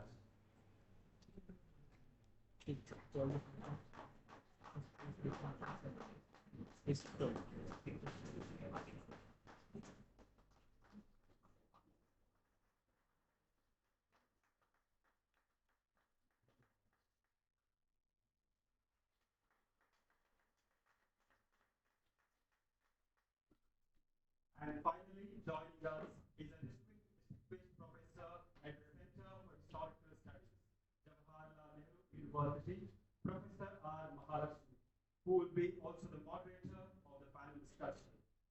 Professor Mahalakshmi is a scholar of early Indian religious institutions and practices, working across Sanskrit, Pali, Prakrit, Tamil, and Telugu sources. She has authored notable works, including The Making of the Goddess and the Book of Lakshmi, along with numerous scholarly articles. She has served as visiting professor at Hamburg University, Berlin, and scholar in residence at Kelaniya University, Sri Lanka. Currently, she is president of the Ancient India section of the Indian History Congress. Hearty welcome, ma'am. May I now request Sister Manju Holy Cross to honor Professor R. Mahalakshmi. A big round of applause.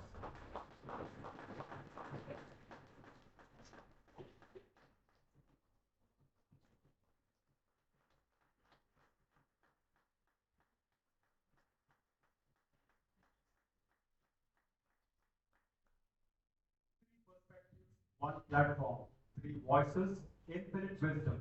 Dear friends, let's warmly welcome our esteemed panelists with a round of applause again. Over to you, ma'am. Make it sound. Make it sound. Yeah, yeah. Oh, look, oh, she's coming.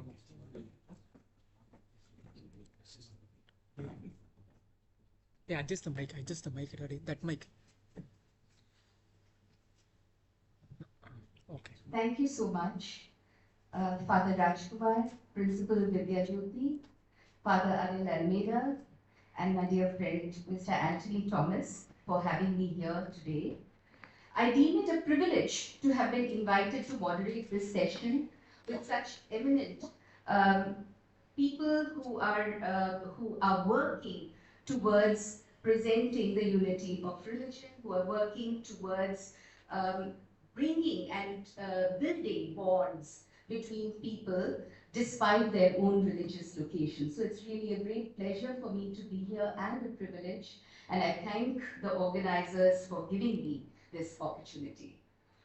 This conference, which is on recovering, which is on truth, post-truth, and on the challenges that we have, that we face today, is something that all of us are witnessing every day. It's not merely when we talk of ourselves as people who follow a faith, who question, who reason, who wish to live with each other, but also who wish to bring out the contradictions in the way in which we deal with each other.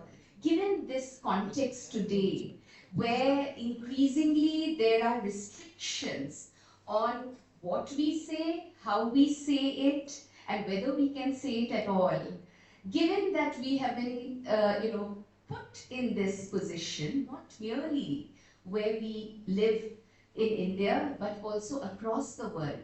That is what is the greatest challenge that faces us. And I think this conference with this very important theme allows us a significant space and opportunity to reflect on how have we come to this space when all our religions seem to be telling us something else. We might follow different religions, we may have different belief systems, there may be different ideas which motivate the way in which we live our lives, but yet there is something that is in common in all of these religions. No religion tells us that we attack another. No religion tells us to abandon love. Every religion tells us to surrender, to sacrifice, to engage with another, to reach a hand out to the other.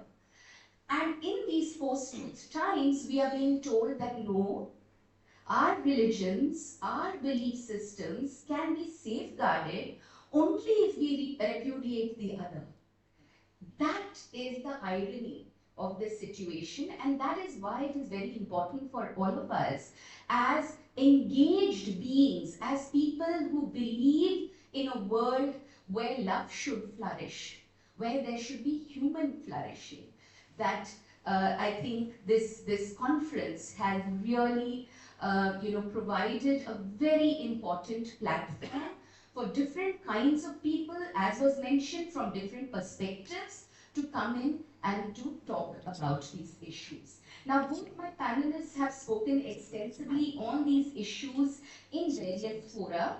And so it is really, a very important event for me to be sharing the platform with them.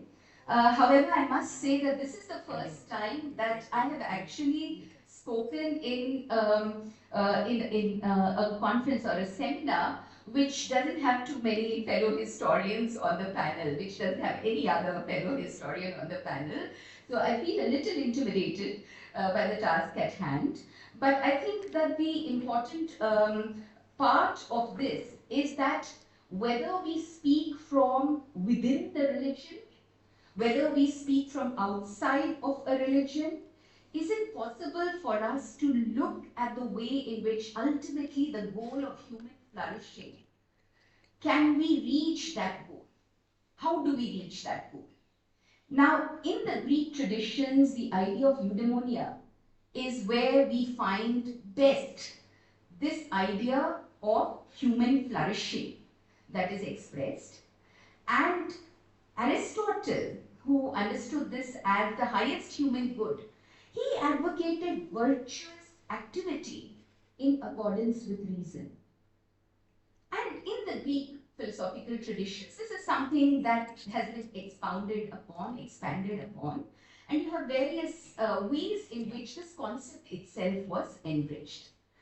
In the Indian context also, there are numerous evidences of the ways in which such an idea of human flourishing can be seen.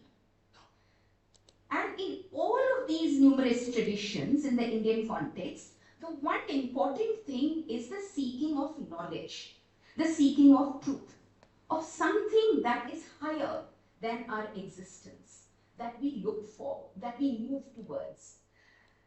For instance, in Jainism, the concept of Kevalanyana, Kaivalya, as it is talked of, or absolute knowledge, is envisaged as being attainable by all the jivas in the Avasarpini.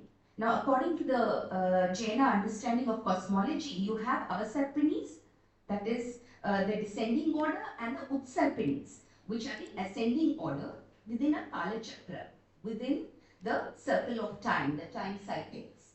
And within the Utsarpinis and the Avasarpinis, you have several other eras or eras that are there.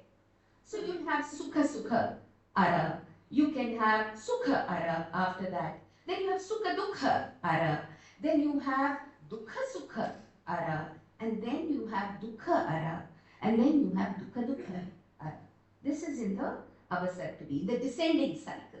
So you go through each of these cycles along that Kala Chakra. This is an understanding which is of cosmological time. And it is in this that how do we seek to come out of the trappings of time, of the ways in which Sukha and Dukha, flourishing and suffering, how they entangle us, and how do we get out of it? And how do we reach a higher plane? This is something that is posited by Mahavira as something that can be done by following the Ratnatraya, the three gems, the Samyak Darshana, the right faith, Samyak Jnana, the right kind of knowledge, and Samyak Charitra, or the right conduct. Through these, the Karma Pudgala, that is the karmic layers that hold us back, which consists of various kinds of ghatiya karmas, like the obscurance of our knowledge, the obscuring of our perceptions, the delusions that we live under, that these can be taken away. So in the Jain vision, it is possible that through awakening, through the pursuit of true knowledge, we are able to reach that higher plane.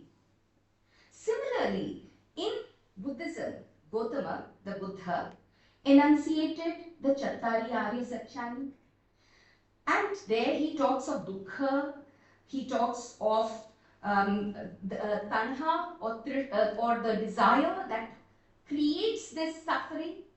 Then he talks of dukkha nirodha, that is getting out of the suffering or breaking from that suffering or restraining and annihilating that suffering. And finally, he talks of the magga that has to be followed, and this is the Arya Atthangika Magga, the eightfold path. Again, right view, right faith, right action, right speech, and so on that have to be followed to arrive at that higher plane of consciousness through which we can acquire true knowledge. So, in their own ways, in these different religions, in these different traditions, there has been a seeking, a pursuit of truth, because it is through that pursuit of truth that the ultimate human flourishing is seen to reside. In the Upanishads, these are later Vedic compositions. Broadly, we date them as historians between the 8th and the 4th centuries BC. Some which go down even to the 1st century BC. What do we have in the Upanishads? We have another mode of seeking. Generally, the term Upanishad itself has been understood as meaning sitting close, meaning the student is sitting close to the master, to the guru, and is gaining some esoteric knowledge. And so it has been seen as a very closed system, as a knowledge that is only meant for a few. Earlier, this was the understanding. But more recent analysis linguistically on morphological terms of the term Upanishad and the way in which it appears in the text itself tells us that actually there is something deeper.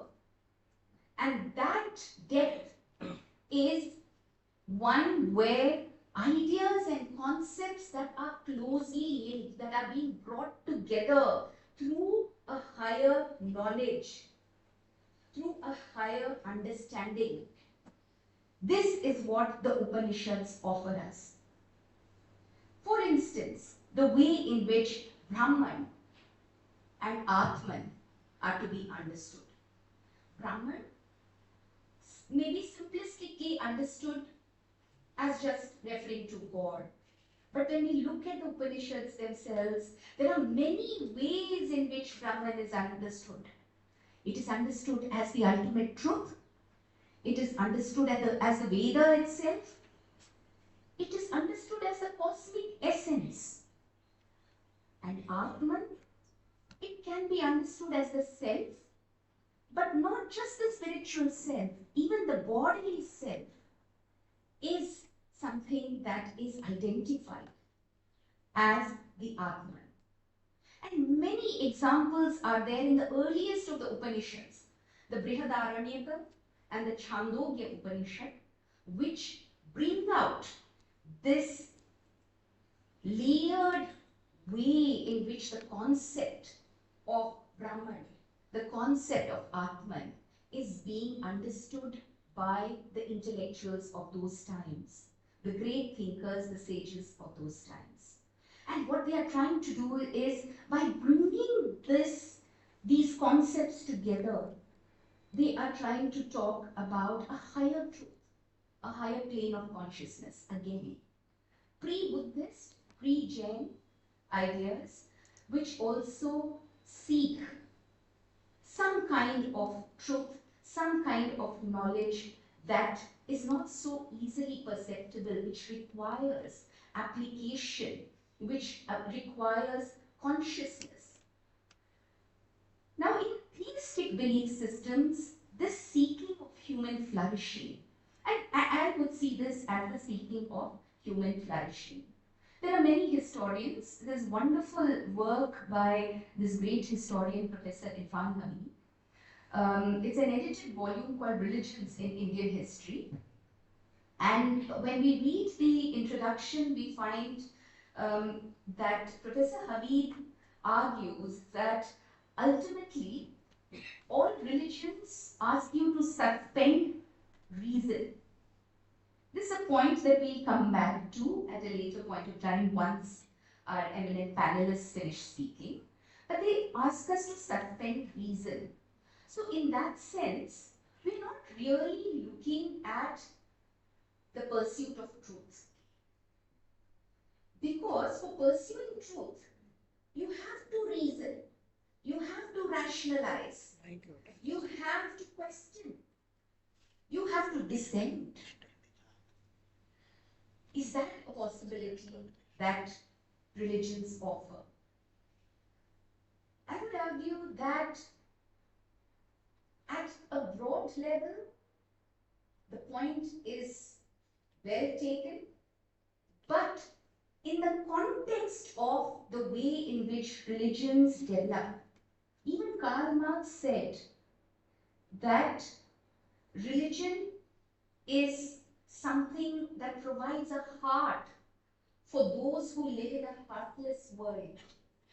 Often people take out of context this sentence from Karl Marx when he talks of the religion as the opium of the masses.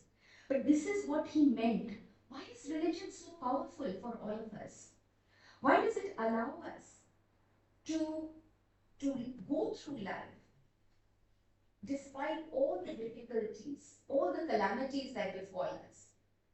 It is in this context, in the 1840s, Karl Marx writes that it provides a heart for those who live in a heartless world. It's almost like it's out of a scripture. Such profound words. So I think that we need to look at religions in context rather than look at them only outside of it from a critical perspective. That is very important.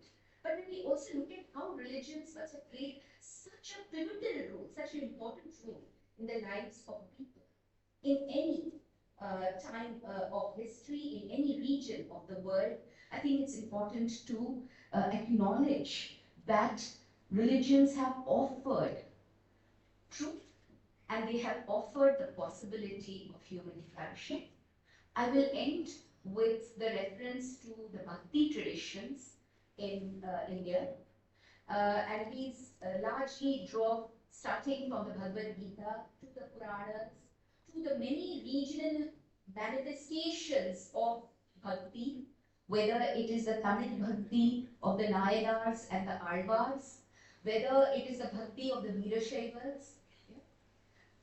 Just look at the profundity of the statement by Basava, the founder of the Veerashaiva tradition, who says, Kayagave Kailasam, that is, work is worship. Different ways of seeking truth. So it is not just the intellect, it is not just the Jnana Marga, it is not just the Karma Marga in a very general sense. It is work, the hard toiling masses who work. Their work itself leads them to that higher feeling. That is why when we talk of excellence, the potter who prides himself on that beautifully finished pot that he has made, the singer who feels so elated, who feels so satisfied when she has hit all the right notes and come out with the most melodious music. Kayatave Kailasha. This is what Basavana says. And you also have people who express this bhakti marga, this bhakti bhava, in so many other ways, through the vatsalya bhava, through the madhurya bhava, through the love that a mother, a parent can show to a child, through shringaras, through that erotic connection or association that you have, through ultimate prostration at the feet of the divine. In all of these, there is a seeking of the self, of truth for the self, and also through that, the creation of communitas, the creation of a community of believers whom you can gather within your fold. And that is where when Meera says, Payo ji maine Ram Ratan Dhan Payo. Yeah? She's talking about her own fulfillment, her own attainment, and she's also in a way enjoining upon the community of believers to come together. This is a possibility for you as well. With these words on why it is important for us to talk about the seeking of truth and the possibilities that are created for human flourishing through religion. I now invite our eminently suitable speakers in this panel to say a few words. I first invite Goswamiji, Sushil Maharaj, to say a few words. No?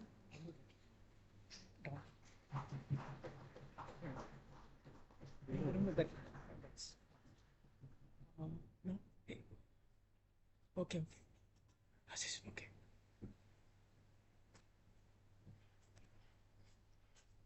Respected brothers and sisters,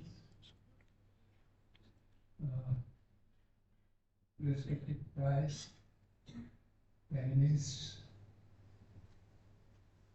I am very grateful to you people that you invite me in this conference. It's a opportunity, good opportunity for me, because I am a convener of Indian Parliament of all religion in India. So we call Sarva Dharma Sansad, the Parliament of all religions. So we work for brotherhood, become a one God believer, because we all coming from the God. We born, get up, and live with the grace of God. So if you permit me to speak in Hindi, it's good for me to speak. So agenda क्या है हमारे पास? पूरी दुनिया में जाने का मौका मिलता है। हमारे वेद क्या कहते हैं, हमारे कुरान क्या कहते हैं, हमारे बाइबल क्या कहते हैं, हमारा बुद्धिज्म भारत से गया, बुद्धिज्म क्या कहता है। इस तरह से हमारे जो 7 रिकग्नाइज्ड हमारे रिलीजन है इंडिया में, government recognised by the government of India, 7 लोग हैं, तो पारसी भी है, जैन भी है। हम क्यों एक साथ रहते हैं और बहुत वर्षों से रहते हैं, ये हम सब जानते हैं। और क्या खूबी है, क्या विशेषता है, हम मिलकर रहते हैं। यहाँ बहुत सारी सभ्यताएं आई है भारत में। यहाँ आर्य, शठ, हूण, फारसी और यहाँ अरबी आए, घुले मिले पर मिट न सके अपनी संस्कृतियों के साथ। आए यहाँ फिरंगी देखो, सौदागर का भेष लिए, जहांगीर ने थॉमस लो को व्यापारी अधिकार दिए। It's some history of India. Now we divided it into 2-3 parts, more than that. One is very big. Pakistan is with us, is a neighbor to us. Burma, Bangladesh, so many other religions. But beauty of India, we live together always. When ये जो ब्रह्मांड हुआ, ये जो संसार बना, हमें मानते हैं ईश्वर ने बनाया। मगर जब हम किसी भी रिलीजियस पर्सन से बात करते हैं तो हम उनका ओपिनियन जानते हैं कि ये किसने बनाया है। तो उनके स्टडी के हिसाब से, उनके धर्म के अनुसार वो अपनी बात को कहते हैं कि उस अल्लाह ने बनाया है। मैं कहता हूँ उस ईश्वर ने बनाया, परमात्मा ने बनाया, अलग अलग तरीके से। मगर हम सब जो जिसका नाम लेते हैं वो एक है। संसार में जब एक प्रकृति आई, सिविलाइजेशन हुआ है, दुनिया बनाई, किसने बनाई? आज क्वेश्चन मारते हैं, कोई धर्म उसका जवाब नहीं दे पाया। सभी कहते हैं इस तरह से आया, इस तरह से आया। मगर सब ये मानते हैं कि ईश्वर एक ही है, इसको अलग अलग नाम से हम जानते हैं। ये सबसे बड़ी ब्यूटी है। दुनिया में हम जाते हैं, हमारा रिस्पेक्ट इंडियंस क्यों होता है? इसलिए होता है कि हमारी बहुत सारी भाषाएं हैं, बहुत सारे धर्म हैं, और हम सब मिलकर रहते हैं। बहुत अनेक है, मगर दुनिया में जब जाते हैं तो एक हो जाते हैं। इसलिए सिख धर्म क्या कहता है? सबसे नया धर्म है, 500-550 वर्ष हुआ है। गुरु नानक देव ने क्या कहा? क्योंकि सबसे नया रिलीजन, एक ही ओंकार सतनाम करता, कर्ता पुरुष निर्भव निर्भय अकाल मूर्त। अगर इसका ट्रांसलेशन करेंगे हम अलग अलग धर्म के अनुसार, तो आप ये पाएंगे इसमें सब बात सबकी मिली हुई है कि ईश्वर एक है और वह सत्य है और कर्मनिष्ठ है। भगवान बुद्ध ने भी कहा, इस भारत की भूमि से गए कि शांति और पीस कैसे हो सकती है। कैसा वातावरण था जब बुद्ध ने सिद्धार्थ से ये कहा कि तू सब कुछ छोड़कर जंगल में जा, किसको पाने के लिए, किसको लेना चाहता था? वो जानना चाहता था कि ईश्वर कौन है जो ये दुख देता है। कहाँ से उनको मिला? एक बीमार आदमी मिलता है, उसको देखते हैं। एक बूढ़ा आदमी मिलता है, उसको देखते हैं। और एक डेड बॉडी को देखते हैं। एक संत को भी मिलते हैं। वो कहते हैं ये सब क्या है? जो डेड बॉडी जाती है तो वो व्याकुल हो जाते हैं। वो कहते हैं ये कौन है, इसको कहाँ ले जा रहे हैं? हम सबका थोड़ा सा अलग तरीका है, मगर इस बॉडी को हम कहीं ना कहीं शांत जगह पर ले जाते हैं कि ये जो सोल है, ये बॉडी जो है, ईश्वर ने मुझे दिया था। ईश्वर तो कारण है मेरा, इसको नष्ट नहीं होने देना, उसको पीसफुली उसको दफनाना है, किसी का अग्नि को देना है। पारसी लोग जो है वो चीनी कौवा और परिंदों को खा जाना है। अर्थात हम कहते हैं कि हमारे बाद भी बॉडी का कोई यूज नहीं है, ऐसा नहीं है। दफनाते तो क्या होता है, कोई तरह तरह के कीड़े हैं, विभ्रातियाँ हैं, उस बॉडी को खाती है, वो बॉडी धीरे धीरे समाप्त हो जाता है। इसी तरह से उन्होंने कहा कि चील कौवा खा लेंगे, उनके काम आ जाऊंगा। मैंने अपने जीवन में सोचा कि नहीं, मैं ये सब नहीं करूंगा, मैं अपनी बॉडी डोनेट करूंगा ऑल इंडिया मेडिकल इंस्टीट्यूट को।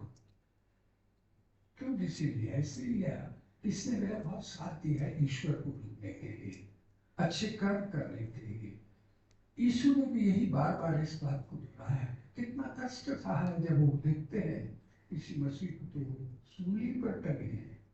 सैक्रिफाइस जो करता है धर्म गुरु ईश्वर परमात्मा, जो टाइम टू टाइम दुनिया में आता है, वो भटके हुए इंसान को रास्ता दिखाने के लिए आता है। इसलिए चर्च में जाते हैं, मंदिर में जाते हैं, गुरुद्वारे में जाते हैं और रिलीजियस प्लेस में जाते हैं। ईश्वर का ध्यान योग जो है वो आपको जोड़ने के लिए है। मूर्ति पूजा की जोड़ने के लिए है। किसके साथ जोड़ने के लिए है?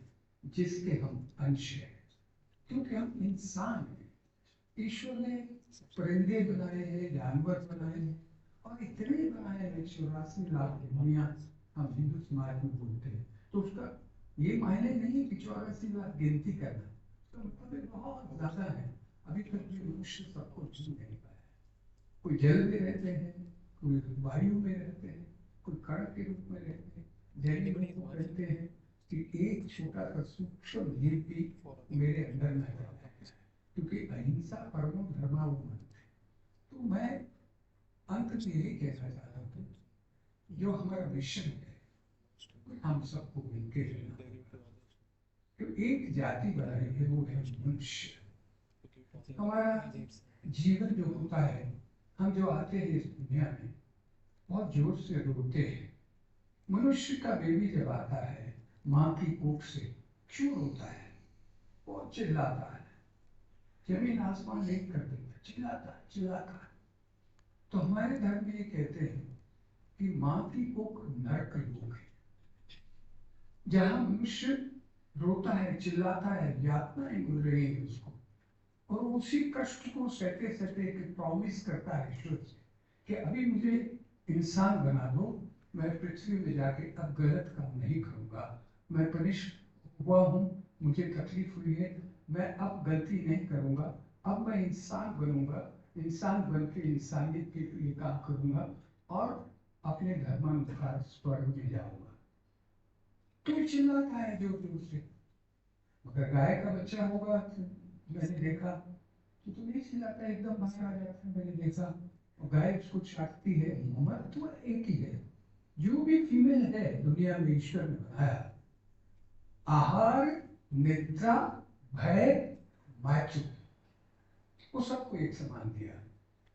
मनुष्य को अलग दे दिया नहीं, जानवर को अलग दे दिया नहीं, एक छोटा सा जीव भी उसमें भी मेल और फीमेल है, वो भी खाना जानता है, उसका आहार है भोजन, उसका निद्रा है वो नींद लेता है, भय किसी ना किसी से डरता है, और अंत में यत्र आए तत्र गच्छ, यहाँ से आता है ईश्वर से वहीं चला जाता है।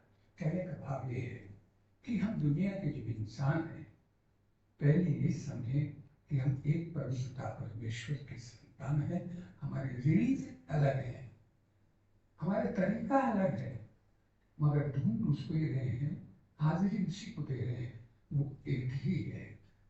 और जब हम इंसान बन जाते हैं तो राग द्वेष से दूर हो जाते हैं, हम इंसान को इंसान समझने की कोशिश करते हैं।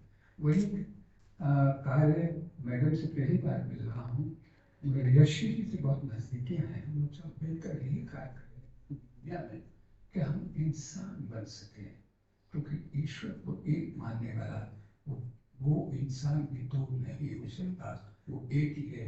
समझने की बात है, अगर हम समझेंगे तो हम लव और एफेक्शन के साथ इस दुनिया में जो आए हैं, जो परमात्मा ने हमें नाना प्रकार के भोजन दिए, सुविधाएं दी हैं, उनको लेकर फिर उसके पास जाएंगे, उसका धन्यवाद करेंगे, उसका थैंक्स करेंगे। हे ईश्वर, तूने मुझे अच्छा जन्म दिया, अच्छे लोगों के साथ मिलाया, मुझे जो दिया तूने यहीं से दिया, मैं कुछ लेके नहीं आया था, मैं कुछ लेके भी नहीं जा रहा हूँ, मैं ऐसे ही जा रहा हूँ। हे ईश्वर, फिर मुझे अच्छा इंसान बनाना, अच्छा इंसान बनाओगे तो हम मिलकर रहेंगे, हम एक साथ रहेंगे। मैं इन्हीं शब्दों के साथ अपनी बात को खत्म करता हूँ। सॉरी, मैं हिंदी में थोड़ा अब अच्छी तरह से बोल सकता हूँ, थोड़ा थोड़ा आप भी समझ सकते हैं, मगर क्या है कि बाहर जाते हैं तो मजबूरी हो जाती है, कुछ फैसिलिटीज मिलते हैं, पर हम सॉरी की सब नहीं समझे होंगे, भाव एक ही है। और मैंने लाइन है वो मैडम ने बोला, उसी लाइन पर मैं स्पिरिचुअलिज्म क्या है उस पर ही बोलने की कोशिश किया। आओ आज के इस कॉन्फ्रेंस में एक बात को जरूर तय करें कि हम मिल के रहेंगे, हम अलग अलग रिलीजन के लोग इंसल्ट नहीं करेंगे, हम अपने धर्म का पालन करेंगे, मगर दूसरे के धर्म का पालन अपने से ज़्यादा करेंगे। आपकी कम्युनिटी खास करके तुरंत मैं मेरा बहुत ज़्यादा आनंद होता है। और आधे लोग मुझे कहते आप प्रो क्रिश्चियंस है, तो मैंने कहा प्रो, मैं ईश्वर हूँ, क्रिश्चियन भी ईश्वर का स्वरूप है, इसलिए मैं उनके साथ रहता हूँ, मेरा उनके साथ रिश्ता है और मैं उनके साथ रहूँगा, सबके साथ रहूँगा। नमस्कार, जय हिंद, धन्यवाद।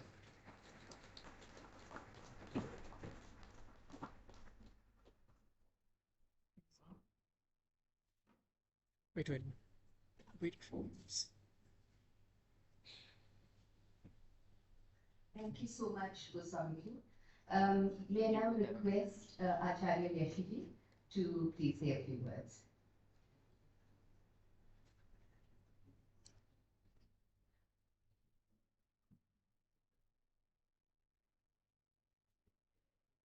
I think which language is more preferred, English or Hindi?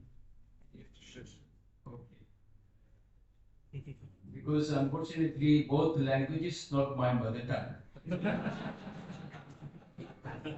which is my mother language. This is also not my mother language, but my mother language is Bhoti Tibetan. It has been taken from the Devanagari, from your country, Sanskrit. So, being now the universal, one of the citizens, so therefore we have to accept all the languages. We all are citizens of this universal. Besides that, nothing. That we must feel it. मैं इस दुनिया के, इस संसार के एक नागरिकता हूँ. That is the most important. इसके अलावा कुछ भी नहीं है. चाहे पीले बाल का हो, चाहे काले बाल का हो, चाहे नाक चपटा हो, चाहे नाक लंबा हो, चाहे जो भी हो. Whatsoever, we all are human beings. We all are citizens of this universal. As contemporarily, we are lucky we all are in the contemporarily, we are living together in this universal. इस संसार में हम लोगों को सौभाग्य है कि हम सब इस साथ एक दुनिया में रह रहा है. That we have to accept. Okay, now I will come to the point. आज के विषय पर आ रहा हूँ.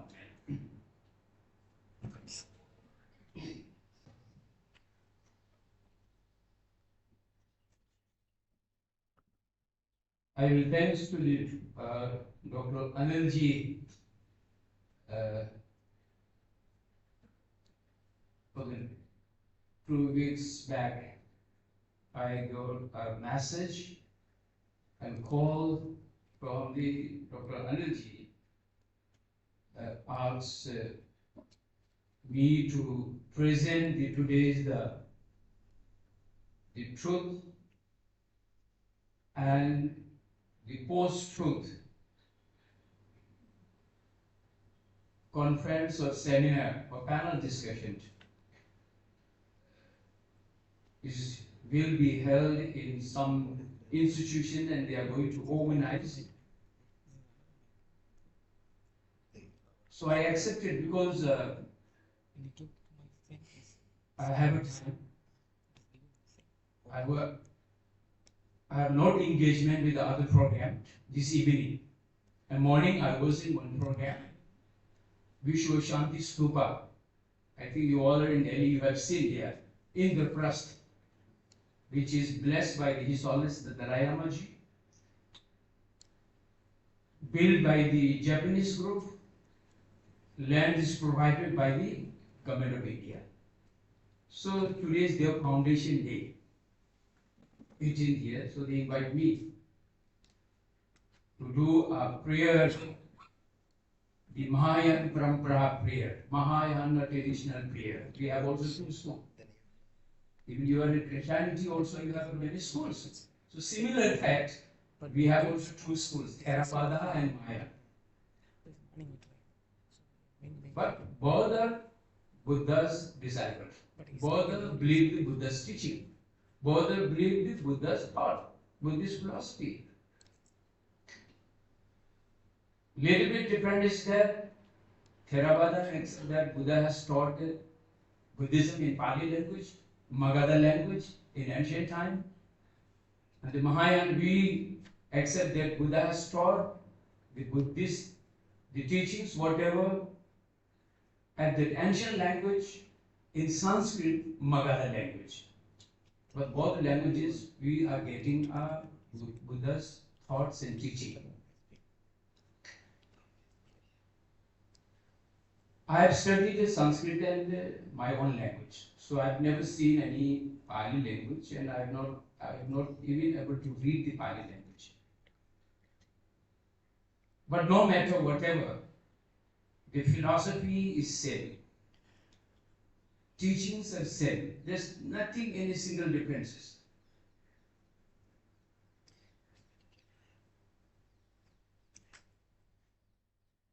Today's topic is very, I think, it's a not easy topic. It's a not easy subject. when you go through the land in philosophy, truth and post-truth, if you go through the in depth of your religion, it is not easy to understand. It is not easy. You have to spend many times for whole life. Even then, we will not easy to understand. But in a general way, yes, it is easy to understand what is truth, what is the post-truth. Due to that reason, we are fighting to each other. We are debating. इसीलिए हम लोग लड़ रहे हैं. ये सत्य है, ये असत्य है, ये झूठ है. Once you go through your like in Bible, then you will realize what is the truth, what is the post-truth. Then you will really understood. Tathagat Buddha's teaching about the truth. Entire the Tathagat Buddha's teaching is included in the true truths. Dembanyi, in our language, Dembanyi. Truths, those satya. In English, we call true truths. सांगे नाम विषय देते देवनी ले यंता दें तथागत बुद्ध ने उपदेश दिया दो सत्य पर absolute truth and ultimate truth. Ultimate truth में today we are here. We are speaking in front of you. You all are listening. There is an organizer. And there is an institution. But in the absolute truth, nothing is exist. You can't find yourself. आप अपने आप को भी खोजने से वास्तविकता में सत्य में आपको भी अपने आप मिलेगा नहीं. ये कोलबनी आचार्य Leshi. Ultimate truth, I am in here. I am speaking in front of you. It's just giving a name for the recognized, a different name. But in reality, truth, you can find yourself. Where I am? Where is Acharya? This is cloth. This is trash. Where I can find? This is finger. Even you can find the finger. Where is finger? You can search yourself. Buddha said, there is nothing is exist in this universal emptiness. Shunyata. Emptiness is also emptiness. Shunyata be shunyata. You can't find it. But as a universal, as in a global, until the enlightenment, जब तक सम्यक संबुद्धा नहीं बनेंगे, तब तक हम लोग संसारिक है. So therefore we have an attachment with yourself, with ourselves, with myself, me and my and I. And I am right. My one is right. If you can go through what is in depth to search, that is also not easy to find it. So, ultimate truth and absolute truth, we go through the teachings of the Tathagata Buddha's teaching, we believe that. Then you realize that not only just given a life, birth, and then at the end to leave this universal. That everybody accept. But during your lifetime, what you have achieve from your religion, from your philosophy, that must be realized. Supposed to be, I have nothing any hesitate. If I will die tomorrow or day after tomorrow or just now, I feel that at least for my 65 years, I achieve at least, I will carry on the virtues. पुण्य को मैं लेके जाएंगे. That everybody accept. If you do the good karma, you will get some good result. So similarly, in saying in Buddha's teaching,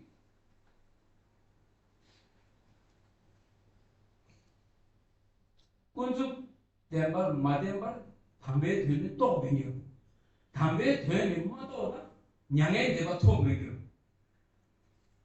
ultimate truth को भी depend करना चाहिए, जानना चाहिए, सीखना चाहिए. सामान्य सत्य को भी जानना चाहिए, सीखना चाहिए. सुबह से शाम तक हम सब सामान्य सत्य के साथ घूम रहा है. We are around the, from the morning to till the bed, we are around the ultimate truth.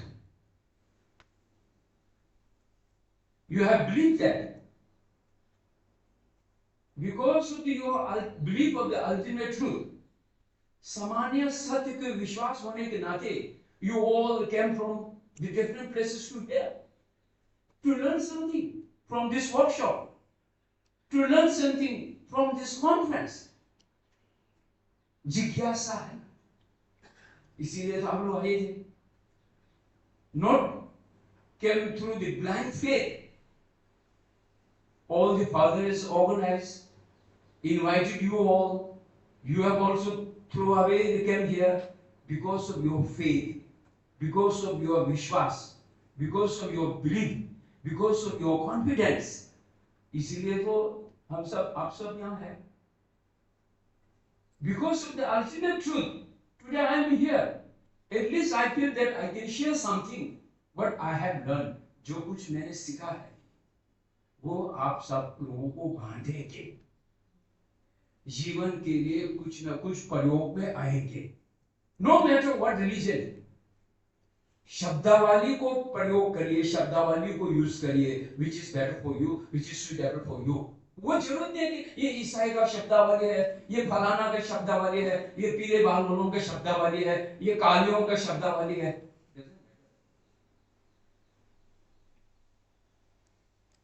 ये बुद्धिस्ट का शब्दावली है, ये जैन का शब्दावली. No matter which words is suitable for your life,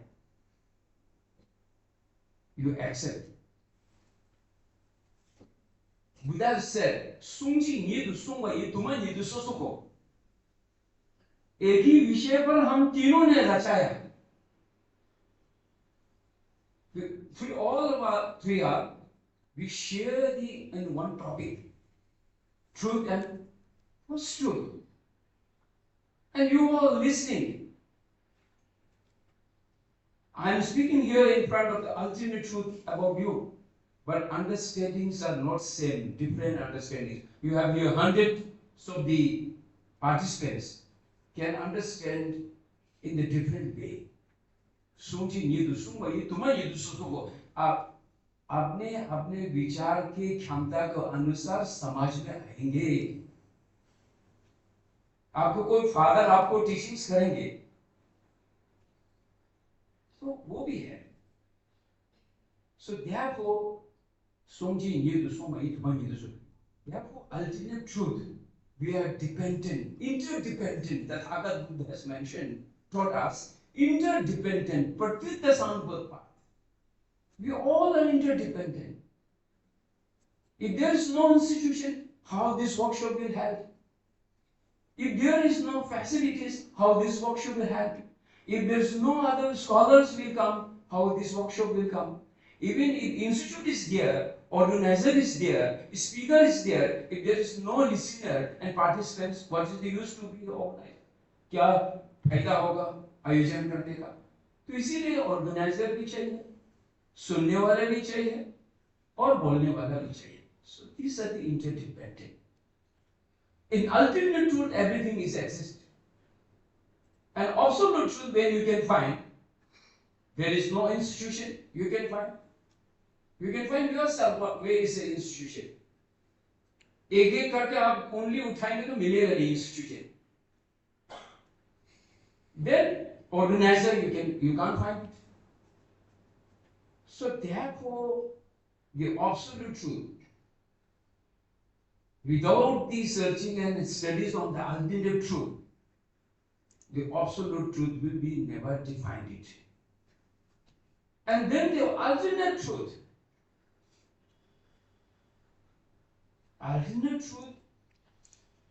all the universals existent is an alternate truth. There is a gold market, there is a corner place. Here you call this place, what is the name of this place? Civil line. You can find a civil line. You can go and find where is civil line. मिलेगा नहीं आपको civil line. ये तो नाम रखा है पहचान के लिए, just for the sake of the recognize. मैं सिविल लाइन में जा रहा हूँ. Blindly हम सोचते हैं कि I am going civil line. But where is civil line? You can't get civil line. So therefore, this is the ultimate truth. And absolute truth, you can't find it. So that is the, I say, as I mentioned, it's a in-depth, it's a philosophy.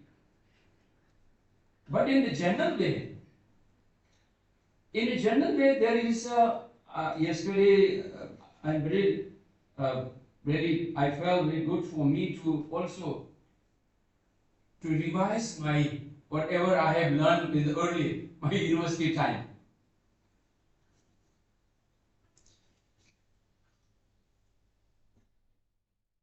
In a general way, without any touch with any religion, any dhamma, physical truth, political truth, historical truth, narration of truth, poetry truth, manufacturing truth, judicial truth. So these are the general which we always see in our life. But these are the not philosophy. This is just a way of life. This is just a way of life. This is just a care of the human life. In reality, we have to go through learn the philosophy. Darshan ko sikhiye, darshan ko janiye. Human life is not easy to get. And once we get and receive a human life, human being life, you must go through learn the philosophy. It is not necessary that you can go through other religion philosophy. But first you must try to know your own religion, which you have faith. If you never know about your own religion's faith philosophy, and then it's useless to touch here and there. जो जानते हुए भी वो भी भूल जाएगा, भटक जाएगा. And then philosophies are not easy to give a talk. आज ये एक class है, क्योंकि I am a former school teacher and principal. Many years back in 90 to 97, I was working with the orphan and the Tibetan children's village in a residential 1,200 from the age 6 to age 17. Today I am very glad to that many of you are all the students. I feel that I am giving lectures and taking classes in a university and college. But I am not a scholar. I am not a priest. I am just whatever I have learned. Vinod Bhaviji, your leader, great leader, son of Vinod Bhaviji. I have gone through many books. Even the Gandhi also believed in the non-violence. Steady life. In Vinod Bhaviji, at the end, he mentioned, I have nothing to give you a gold and silver. मेरे पास ना सोना देने के लिए है, ना चांदी देने के लिए है, परंतु मैं आपको मेरा विचार दे सकता हूं. I will just contribute you to my thought and my suggestion, my idea. So therefore, the Buddha is giving her his thought, philosophy. Even as the Buddha has before become the Samyak Sambuddha, is a Siddhartha Gautama, princess of from the royal family. But then Siddhartha Gautama has realized he himself tried to find a reality. What is the universal reality? Satya kya hai? Buddha himself went to find the reality, Sat, truth. And then he achieved both the truths, ultimate truth and absolute truth. And therefore, Siddhartha Gautama was become a Shakya Muni, Samyaka Sambuddha, Tathagat Buddha. And then the 45 years after the enlightenment, from the age of the 35 to till the end of the Mahaparinirvana, with Shakya Muni has taught us lots of things about the philosophy, what he achieved. But at the end, he mentioned this shunyata, this not existent, it's an impermanent. So therefore, being as a human being, and you feel and proud that become a good citizen, and you feel proud that you are at least become a good practitioner of your own religion. That too must be it. मैं कम से कम एक धर्म से तो जुड़ा हूँ, मैं एक संप्रदाय से जुड़ा हूँ. I keep always saying, without the traditional education, the modern education is nothing. Without the traditional education means the religion and entire the heritage, cultural. बिना संस्कृति और बिना परंपरा के शिक्षा, आध्यात्मिक शिक्षा के बिना आधुनिक शिक्षा is nothing. कुछ भी नहीं है. And sometimes I say the modern education is a suicide education. Competitive. In Adhyatmic education never makes you a competition and competition. You will get a relax your mind, peace in mind. And lastly, I would say, if you really wanted to become a compassionate person, and if you really wanted to become a good practitioner of tolerance, you must be in the city daily like that. Too many noises, too many, I think, disturbance. But even then, you can go through your meditation. If you will go in a mountain, there is no disturbance, there is no enemies, you will not get any compassion, you will not get any tolerance. In Delhi, I feel that I get a lot of tolerance and compassion. So this year, we, the Tibetans and Tibet supporters, globals, believers of the Resources Dalai Lamaji, we are celebrating 90th birth celebrations of Dalai Lamaji is a whole year of the compassion year. So such kinds of that you can make your some sankalp to promise. Every year, New Year is coming, not for dancing. Not for the dancing. Not just promise that this year I will do more good things. I will support, I will have kindness person. So that I think time maybe some actually, as I already mentioned, when you are talking about the philosophy, darshan, time, limited time will be never make some concise, more confused. It will create more confused. You need more time. The Bhagavad Buddha's teaching is 335 volumes. 335 ग्रंथ है शाक्य मुनि का teaching. 85 verses of the Tathagata Buddha's teaching, तो बोध के प्रतिनिधि करके अगर 10 मिनट में हम बोलेंगे तो मुझे भी पाप लगेगा. So therefore, just for the sharing what I have learned in my life. Lastly, I keep saying, I've never been hospitalized for the last 65 years. Okay? There's a true reason. There's three reasons. First, because you have good motivation to serve the society. Whoever needs, whoever asks you, the people will be praying for your successful. And then the blessing of the Buddha and His holiness. And then the prayers of the people. So you need not to go hospitalized. So that things is a ultimate truth, but not absolute truth. Thank you.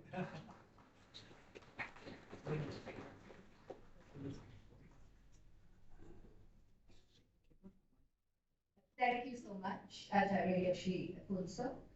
Um, there were some very important points raised by Goswami Sushilji Maharaj about brotherhood, fraternity, multiple ways of believing, and about all living beings sharing certain fundamental things like the need for food, for nourishment, for sleep, for rest, for the fears that they are overcome by, as well as ultimately the end that will come to all. And I think these were very, very important points. And Acharya Yashi Funsok raised some important issues related to the Buddha's teachings. But I would like to focus on one specific point that he made, which is about how we need to be rooted in our religions. And this is where, as a historian, I would like to sum up what we have been talking about. That while earlier I had mentioned how in all religions we do find historically that there is a search for truth, historically we also find that religions have always sought to refute the other. This is not something new. We find in ancient times, when we look at the philosophies, that the philosophers are arguing, are fighting, are repudiating, and trying to annul the other argument. They're trying to say this is rubbish. So it's not as if conflict, differences are something new.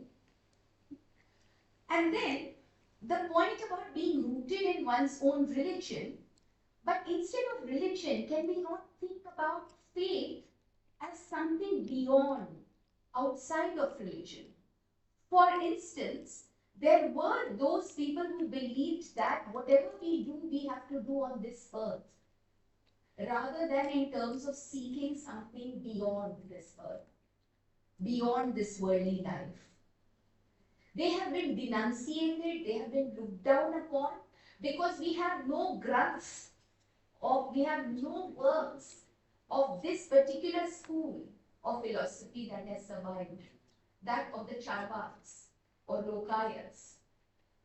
They are talked of as being hedonistic, as being only pleasure-seeking, and so on. And what we do find, however, from the little snippets that are there in Pali, in Sanskrit, and in Tamil, is that they do talk about how if you do want to live in this world, you have to find ways of living that allow you to flourish in this world. But they disappeared. How did they disappear? Why did they disappear? That's a question that we can't answer because we don't have the historical sources. There are other contestations. I worked a lot on Tamil Bhakti, and you have the Shaivites and the Jains who are fighting. And it is said that Samandar, this boy sage, he's a child, and he was supposed to be a great philosopher. He composed many hymns in praise of Lord Shiva. And it is said that he wanted to draw the Pandyan king away from the Jains because he was under the influence of the Jains. And so, Samandar issues a disputation. There's a philosophical debate and argumentation that takes place. And it is decided that the verses written by Samandar will be left in the river to go upstream. Can anything float upstream? No, obviously not. But Samandar says that he can make it happen.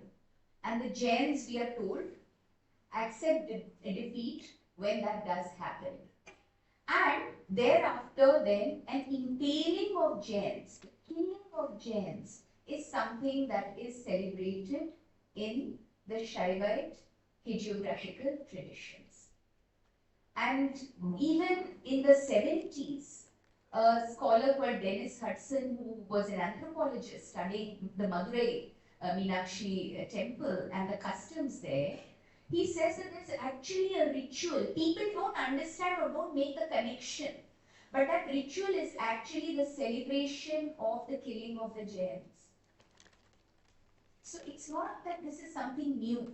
Just to say that while religions have sought truth, but it has only been for their community. Have we always sought outside of the community? Yes, there have been efforts outside of the community as well. But more often than not, historical contexts may have created those situations, those pressures, where a religion for its institutions to flourish, for its mathas, for its sanghas, for various other reasons, for the temples, for the churches, they need the political establishment. They need the social support, and the social support here is of the elites who will be able to donate to these institutions. And it is there that we find a lot of conflict and contestation that is there. So it's not that we can say that only in modern times we have these conflicts and contestations. Historically, this is something that is well documented. The last point that I would like to make is that when we talk about religion, who can interpret religion? Today we find that, and even earlier, we again have historical evidence for it. Only some people can be spokespersons for a religion. Do we all have the freedom to believe in our religion? To think of my God in a particular way, to think of my goddess in a particular way? And who will decide that these are the boundaries? When we talk of the search for truth, it is a larger search, but it has to come from the self, from the individual. And if the individual seeks in a particular way, can those who are not related to that individual, who are not connected to that individual, who are outside of that individual, be it within her social world or outside of that social world, can they come and inflict their own interpretations and restrictions? I think these are questions that have been important in history, and that is why you have an entire stream in the medieval period which is called the Nirgud tradition of believing, where you think of a formless divine, someone whom you cannot identify with specific features. Yeah?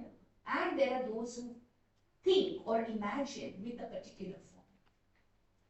And in all of these, you find that it is those who come from, in this medieval Bhakti tradition, those who come from the most backward of social classes, who are actually enunciating these ideas.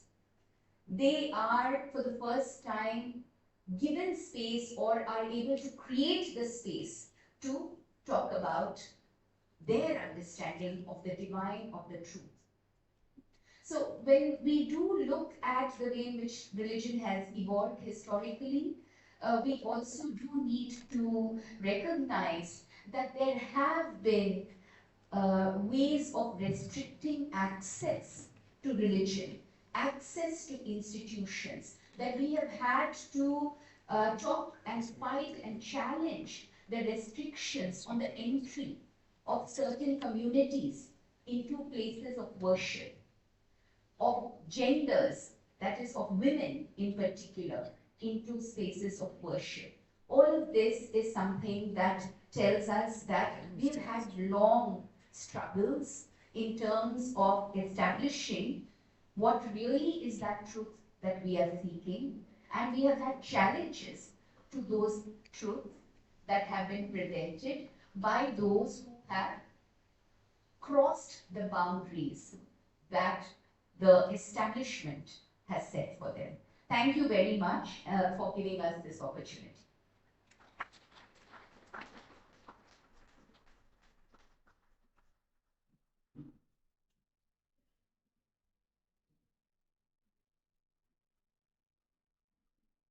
What a remarkable exploration of truth and post-truth we have done in this.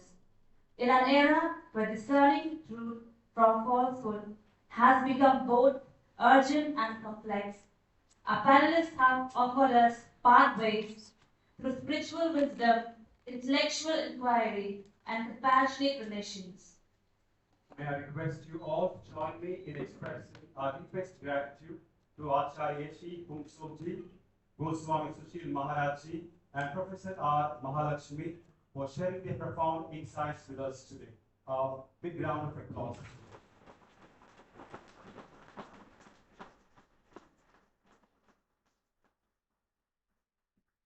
Our sincere appreciation to our moderator, Professor R. Mahalakshmi, whose skillful facilitation allowed this rich dialogue to unfold. Thank you, ma'am.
Seminar, we now turn to the most anticipated moment, our valedictory address.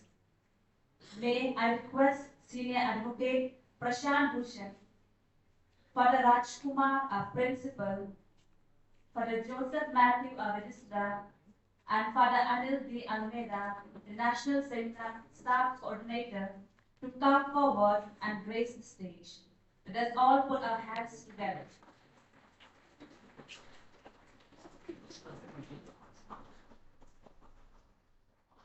I invite Father Rector Nirmal to grace the stage as well.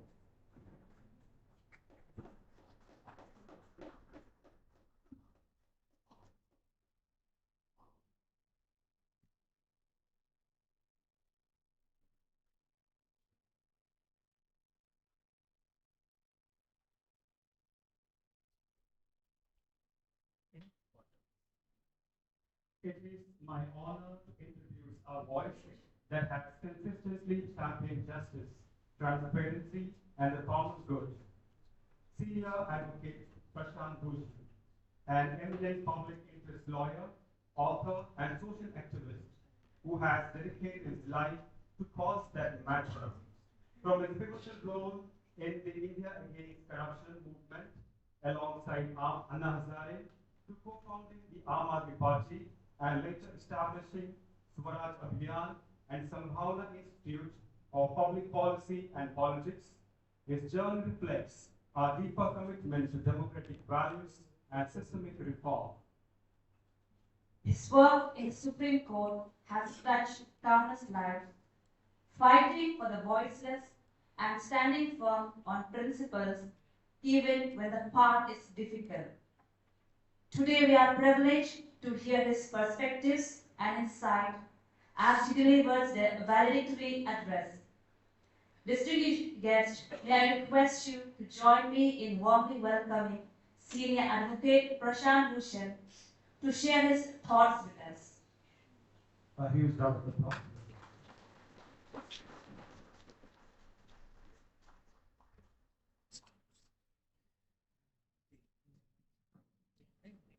Thank you very much.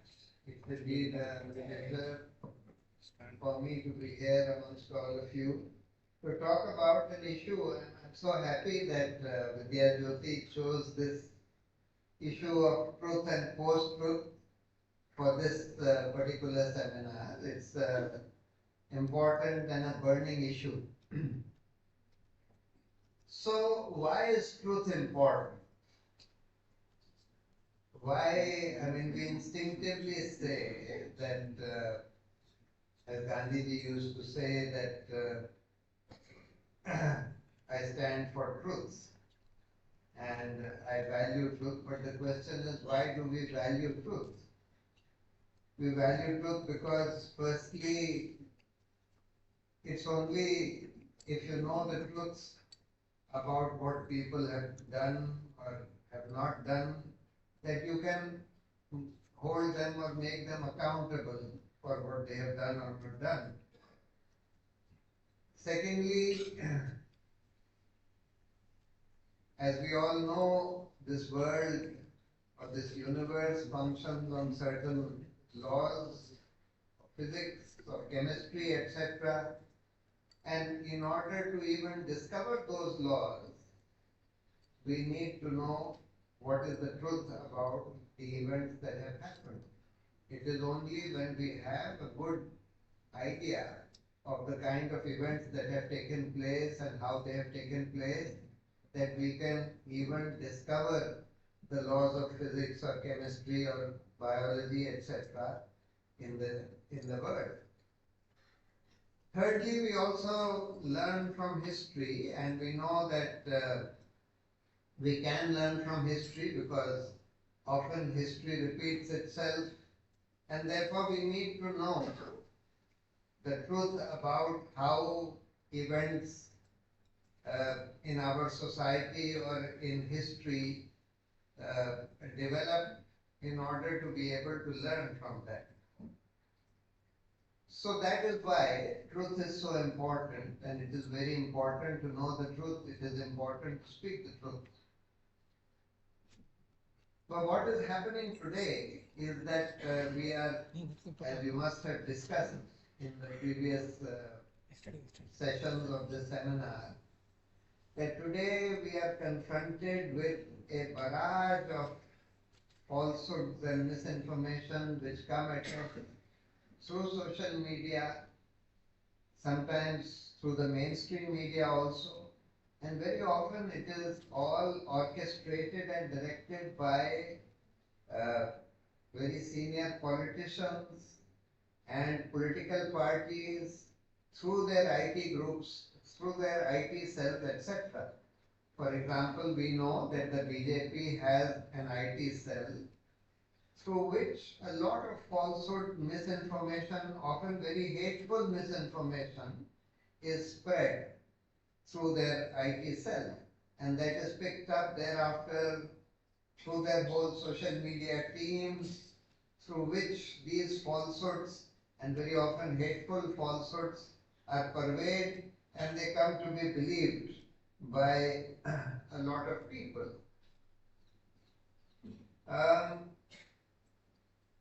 Now, another reason why falsehoods also get spread and why the truth is often masked or hidden is also often because there are very strong commercial vested interests who want to hide the truth, who do not want the truth to become known, and who want to purvey falsehood for their own commercial interests. One example of that is what happened during COVID. Now, we were all told that COVID was a very dangerous virus, that anybody who got this virus was at risk of dying or was at serious risk of dying, and that the way to stop this virus was to wear masks, that we had to have a lockdown, we had to shut down schools, that we had to have vaccines. This is all that we were told by not just by the governments, by even the regulatory institutions like WHO or the ICMR, etc. They all told us that this is the truth. But that was not the truth. As it has now emerged, after 5 years, we now know that what we were being told about COVID was not the truth.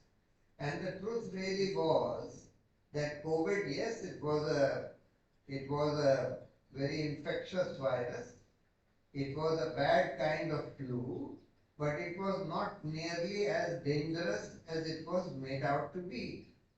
And it was made out to be so dangerous, and people were made so fearful of this virus, so that vaccines could be then put out in the market and sold, so that various other drugs and medicines like remdesivir, which was a very expensive medicine, which was given to a lot of people as supposedly a life-saving drug for COVID, whereas in fact it was a life-taking drug.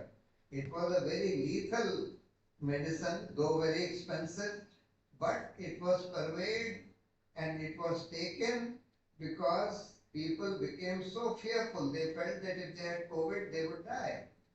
A lot of people did die, but I believe that many of them died because they were made so fearful of this virus that they felt that if they had got this virus, they used to start taking their oxygen every 5 minutes or every 15 minutes, etc. And whenever, if they found that the oxygen level had gone below 80%, etc., then they felt that they had got this virus, they would rush to the hospitals, and in the hospitals nobody was being treated, people would get hospital-acquired infections, etc., and therefore they would die.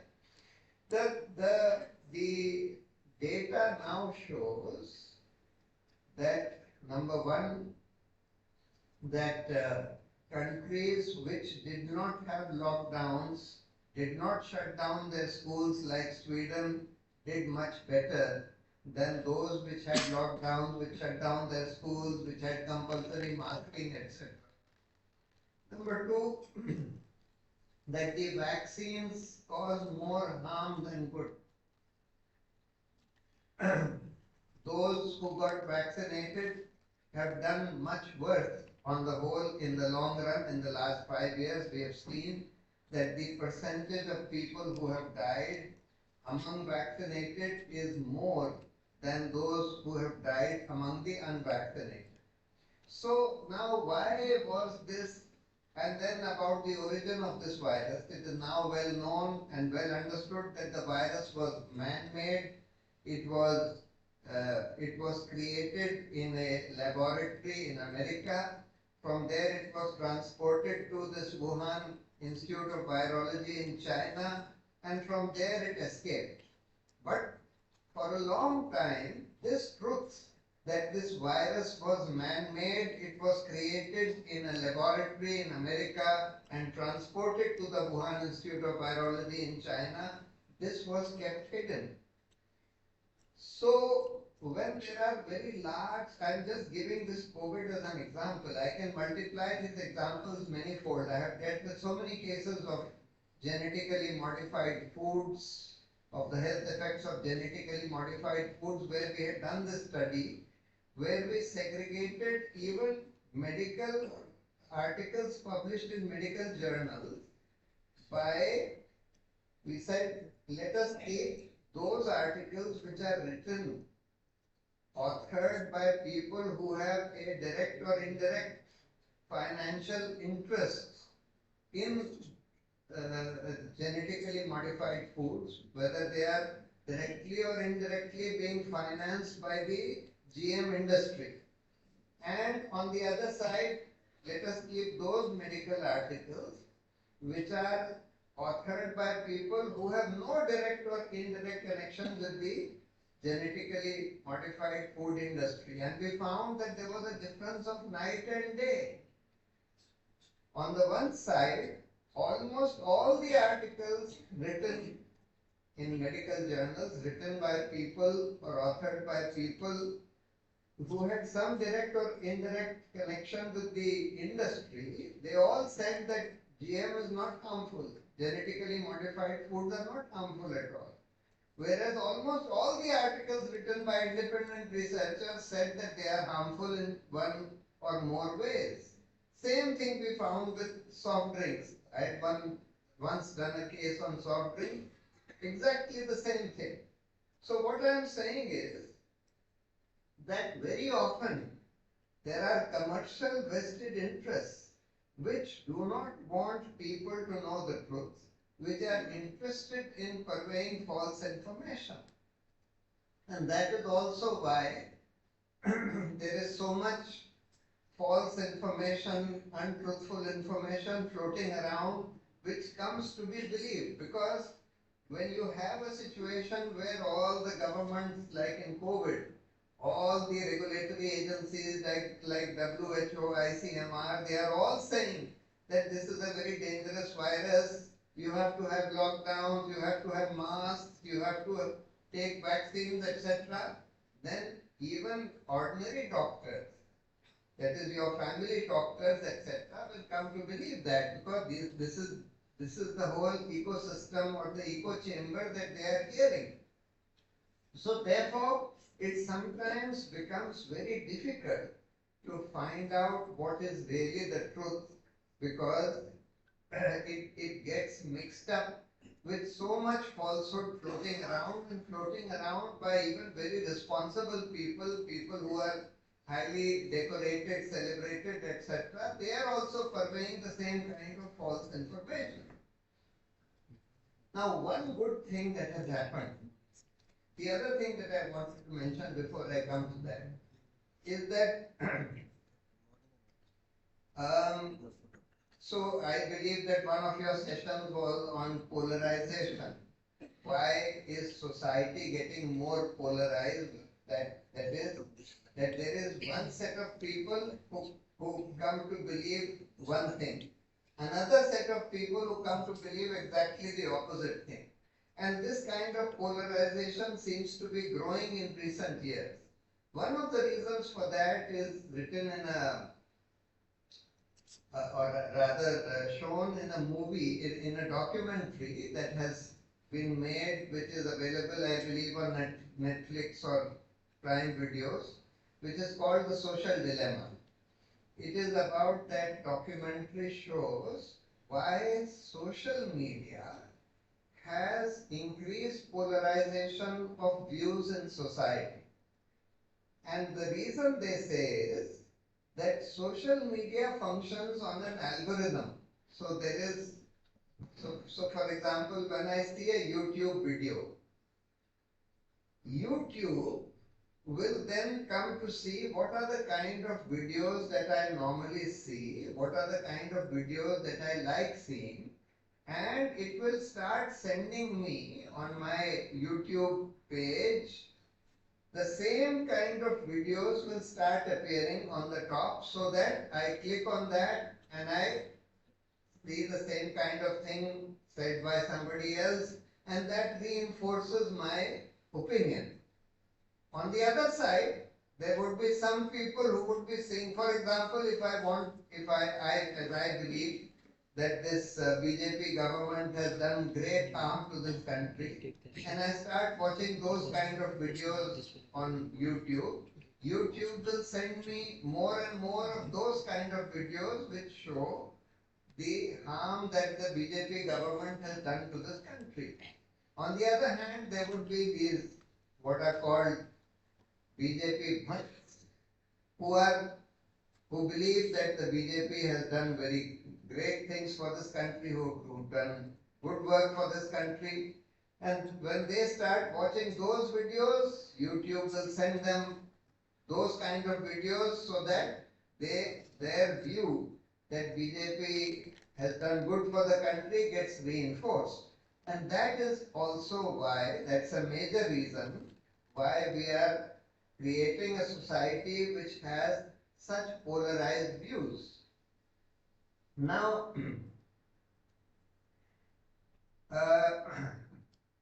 another reason why we are seeing a society where so much untruth and falsehood gets pervaded and conveyed and believed is also because we are not only in this country but in many countries, and perhaps one reason for that is the role of the social media, but probably one reason for that is also the kind of governments that we have.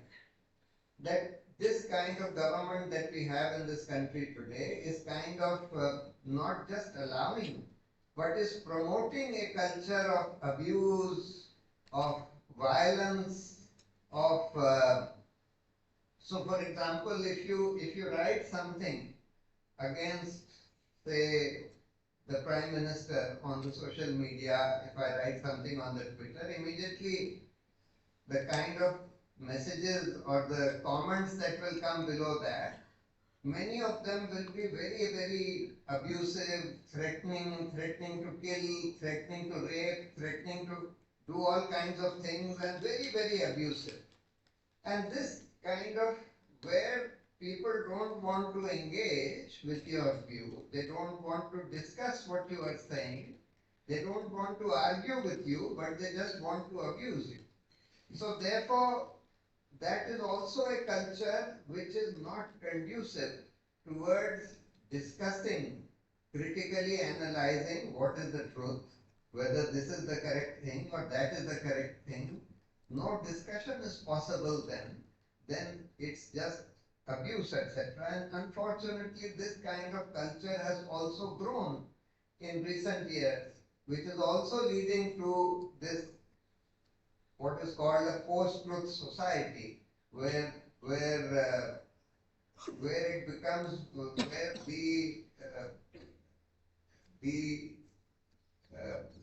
the possibility of trying to even see what is true and what is false becomes very difficult. However, there is one silver lining in my view. So the development of artificial intelligence in the world, everywhere in the world, is such that I believe that today artificial intelligence has that capability of finding out what is true to the extent that it can be found out. Of course, for certain things we don't know. For example, if you go too far back in history, you don't know whether some historical event really took place or did not take place. You can only find some records which suggest or some evidence which suggests that yes, that event did take place, whereas there would be other scholars, etc., who would have also researched that and who would say, you know, this event never took place. So there is sometimes no way of knowing with, with certainty as to whether something happened or did not happen. However, you see, one good thing about artificial intelligence, if it is properly used, is that artificial intelligence can dispassionately, without being biased or without being influenced in the same way in which we are, can tell you, okay, look, this is the evidence which supports the view that this event did take place. And this is the evidence which supports the view that this event did not take place. It can also, if you create a proper AI program, it can also tell you, okay, look, these authors, these researchers have no conflict of interest in this matter. They do not have any vested interest in this matter. Whereas these authors and these researchers have some conflict of interest in this matter. They are involved with this industry, etc. So therefore, I believe that if you now use, there is an AI program on Twitter called Grok. Now, if you use Grok and ask any factual question, it tells you within 2 or 3 or 4 seconds as to what is the evidence in support of this, and if there is any evidence against this or not. If it is absolutely clear, it will tell you that yes, this is true or this is the fact. If the fact is not totally clear, it will say, well, this is the evidence in support of this fact, but this is also the evidence against this fact, etc. Now you have to judge.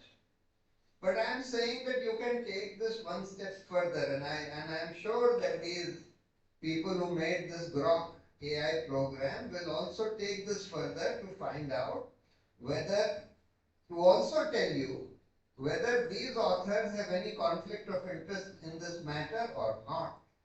Once you are armed with this kind of information, you can broadly make out, you can broadly find out what is the truth about all this.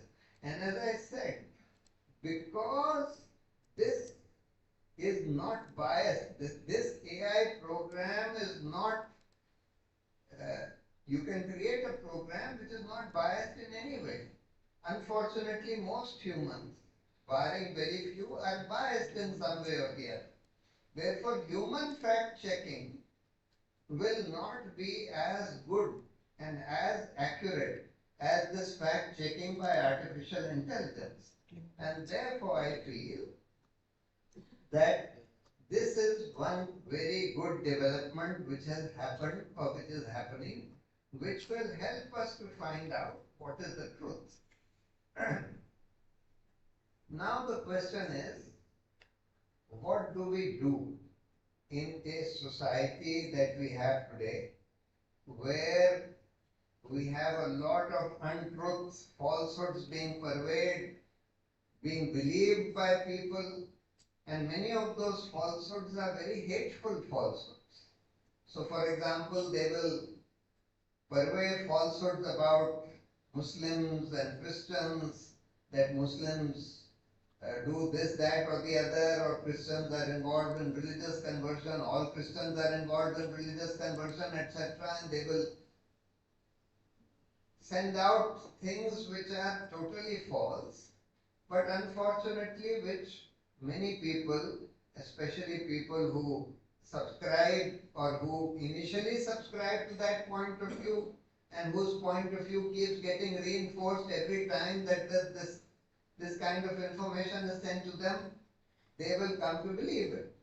So the question is, what do we do in this situation where you have a polarized society, a lot of people who are coming to believe untrue things, a lot of people who are purveying, like the BJP IT cell is purveying a lot of falsehood, etc., and hateful falsehood. So what do you do? So in my view, all of us have a duty and we can find out what is the truth. We can propagate the truth through the social media. We can even pursue those people who have been conveying the falsehood, because that's a criminal offense, especially if it is a hateful falsehood. And if it is deliberately conveyed, even on the social media through the BJP IT cell, etc., that's a serious offense under the Indian laws. And therefore we can pursue those people, we can file complaints against them, we can push the court, we can use the courts to ensure that those offenses are properly investigated and action is taken against those people. Yogendra Yadav, who all of you or many of you would be knowing of, is someone who has been saying that, look, the BJP has got what is called a troll army. It's their IT cell, their job is to convey these false things which are divisive, which are hateful, in order to communalize our society, in order to polarize our society. Their IT cell or their troll army is paid. It's a paid army of maybe 5,000 people who have paid, say, 50,000 rupees a month as salary. And their job is to, so an instruction comes from the head of the IT cell that, all right, today everybody, all of you need to spread this particular falsehood. That Nehru was such a terrible man, or that Gandhi was such a terrible man, etc., or that Christians are doing this, or Muslims are doing this, that, or the other. So therefore, they run this whole machine as a machine to purvey falsehood and hate. We can create a volunteer army of people. We have plenty of people who are concerned. All of us are concerned about what is happening to our society and this post-truth society that is being created. Therefore, we can create what is called a truth army. That is a volunteer army of people which is properly organized, just as their IT cell is organized. And we not only bust the falsehoods that they are propagating, but we also convey the good things that a multi-religious, multicultural society, that the benefits of having a multi-religious, multicultural, diverse society like we have in this country. That is, how has the engagement of Christians and Hindus and Muslims benefited society? What have Christians been doing? How many educational institutions, medical institutions they have been running in this country, where so many people in this country, even for belonging to these BJP people, have come to be educated or treated in these hospitals, etc., run by these Christian organizations. They have done enormous work. Similarly about Muslims also. What was the contribution of Muslims to the independence movement? What has been the contribution of Muslims to culture, to music, to the film industry, etc.? Their contribution to all that has been enormous. So therefore, we can create a volunteer force, an organized volunteer force whom we don't pay. There are people who spend maybe an hour a day in doing all this, and we can certainly do that. So therefore, the first thing is, it's our job and our duty to find out what is the truth. It is our job and our duty to propagate the truth.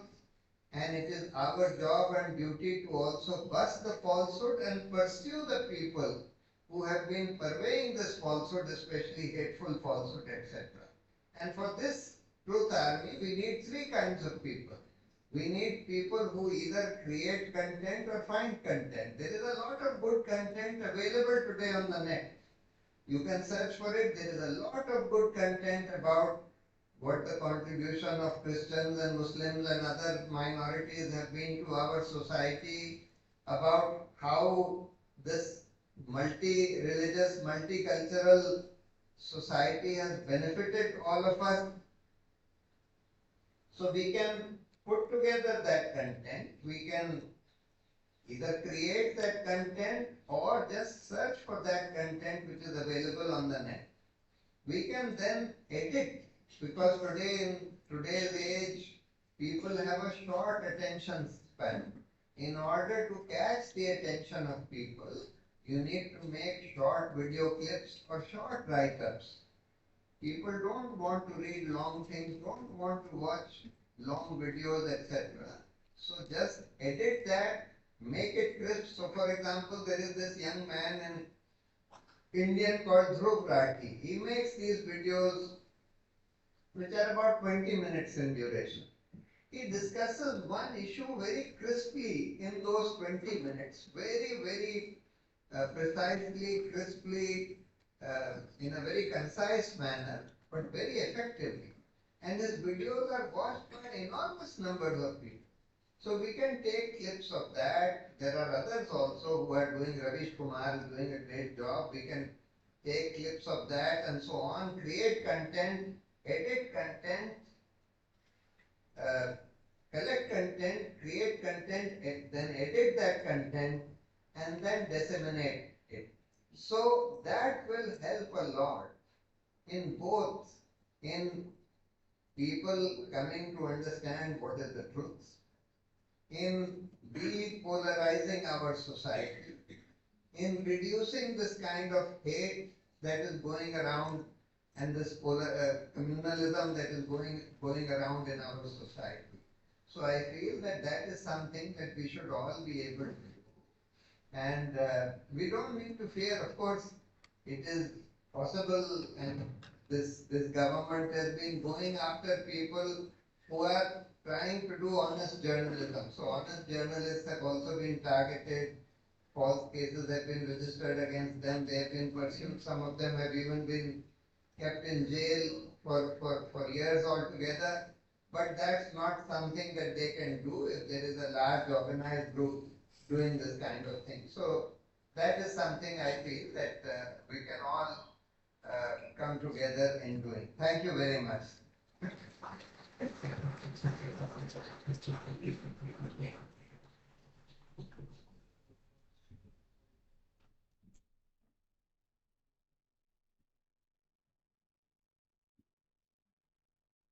listening to Advocate Sri Prashant Bhushan, words of Henry David Thoreau might have resonated with us.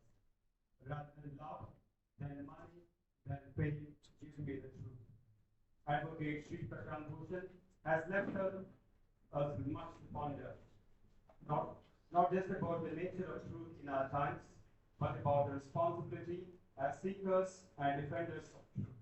I extend our deepest gratitude to Advocate Sri Prashant Bhushan for this inspiring valedictory address.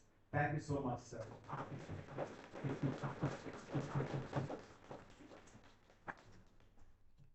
May I now invite our principal, Dr. Raj Kumar, to felicitate Advocate Sri Prashant Bhushan. A huge round of applause, please.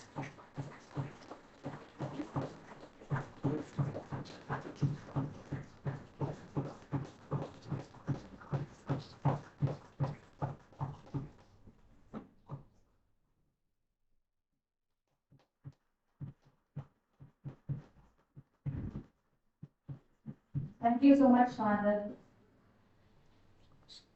As the saying goes, honoring those who illuminate the path is honoring the path itself. We now move to a moment of gratitude and recognition, our felicitation ceremony. To do the honor this evening, we have with us again Advocate Sri Prashant Bhushan. Now, may I request the following distinguished individuals to kindly come onto the stage one by one to receive the well-deserved felicitation. First, our scholar who presented to us the origin, characteristics, and challenges of post-truth, for public school, Dr. Valerie Mendonça.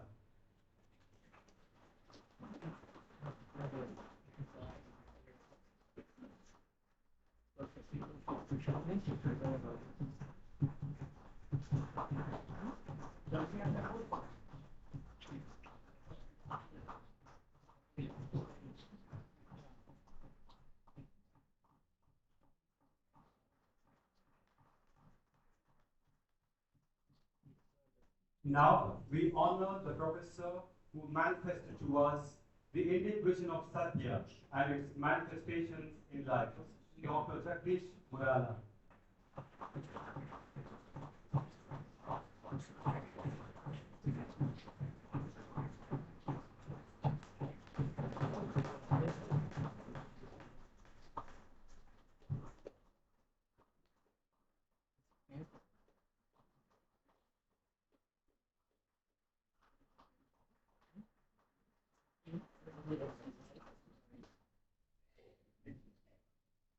May I invite a distinguished researcher and thinker who united in us root of populism and erosion of social trust, the Indian Church's challenge and a call to renewal, Dr. Balakiran Kumar. So let's all put our hands together.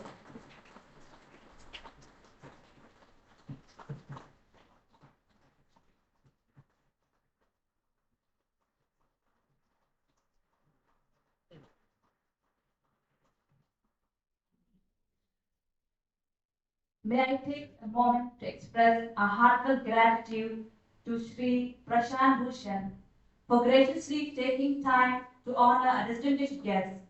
Thank you very much, sir.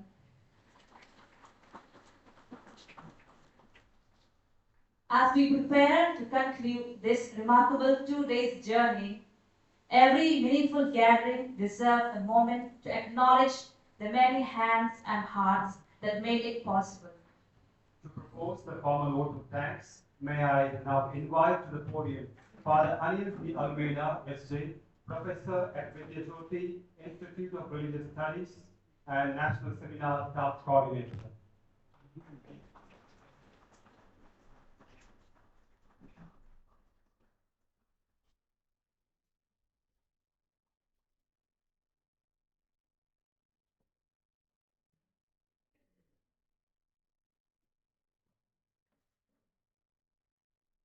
नमस्ते सत्यमेव जयते न अनृतम् सत्येन पन्था विततो देवयानः येन क्रमन्ति ऋषयो जातकामः यत्र तत् सत्यस्य परमं निदानम्. This is a quote from Mundaka Upanishad. Truth alone triumphs, not falsehood. Through truth, the path of the gods is spread, and along it the seers, their desires fulfilled, reach the supreme abode of truth. My dear friends and dignitaries, as we come to the close of the National Seminar 2025 on Truth and Post-Truth, Understanding, Analysis and Response, I stand before you with a heart full of gratitude. Truly, the Almighty God of wisdom has guided us through these days, making us seekers and witnesses of truth in an age often marked by confusion and distortion. At the outset, I extend a heartfelt thanks to our chief guests and dignitaries for the inaugural program, Dr. Udit Raj, Archbishop Vincent Ines, Archbishop Vidyajyoti Kuto, for gracing the inaugural session with their inspiring presence and words of wisdom. A special word of appreciation to Archbishop Vincent Ines for his gracious and constant presence throughout the 2 days of the seminar. The heart of any seminar lies in its research papers and discussions. We are deeply thankful to our paper presenters, Dr. Valerie Mendonça, Dr. Edwin Rodriguez, Ms. Seema Chisti, Sri T.K. Arun, Dr. Jagdish Murala, and Dr. Balakiran for their thought-provoking and insightful contributions, which enriched our understanding of truth from theological, philosophical, societal, and political perspectives. Our sincere thanks also go to all the moderators for facilitating meaningful discussion and to all the MCs for ensuring the smooth flow of each session. A very special word of appreciation to Mr. Anshu and Mr. Anthony, whose tireless efforts brought together the best speakers and guests for this seminar. Their readiness in moments of crisis, their generosity, and their willingness to help at any hour truly deserve our applause.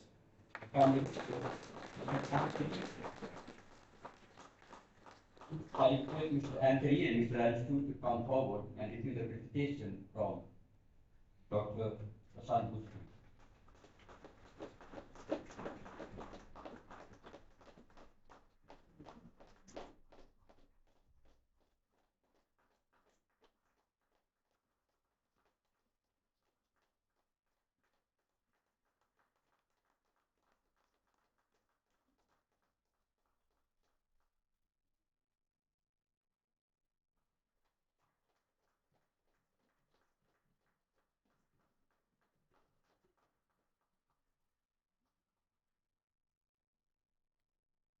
This year's seminar had a unique feature.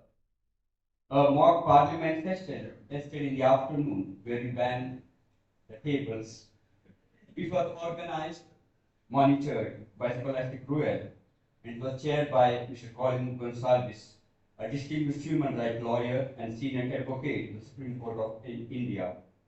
This engaging session helped us experience how truth is tested, debated, and defended in democratic life. I thank Scholastic Ruel for this wonderful initiative.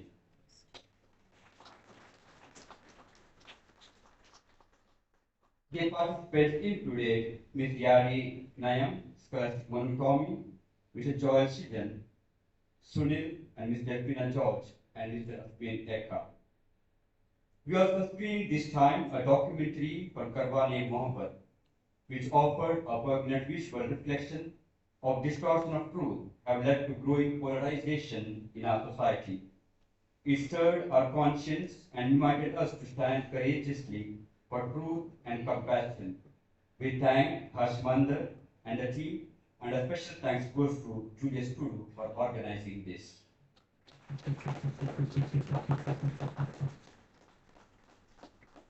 We are equally grateful for the intelligence panel discussion on recovery of truth for human flourishing. The panel brought together voices from diverse traditions, Goswami Sushil Maharaj, Acharya Yeshi Pusto, and Professor R. Mahalakshmi, whose insights reminded us that the search for truth is a shared human and spiritual journey. Our heartfelt thanks to Dr. Prashant Bhushan, who delivered the valedictory address, challenging us to uphold truth with integrity and prophetic courage in public life. Thank you so much, sir.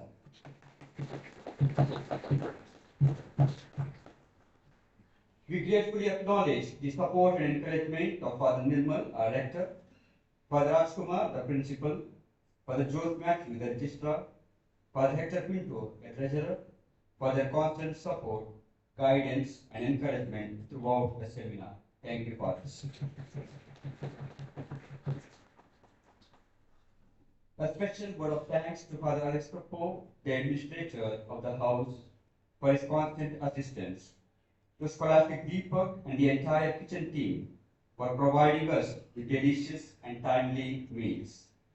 And to Scholastic Tabatiraj and team and the entire snack committee for their professional touch during every tea break.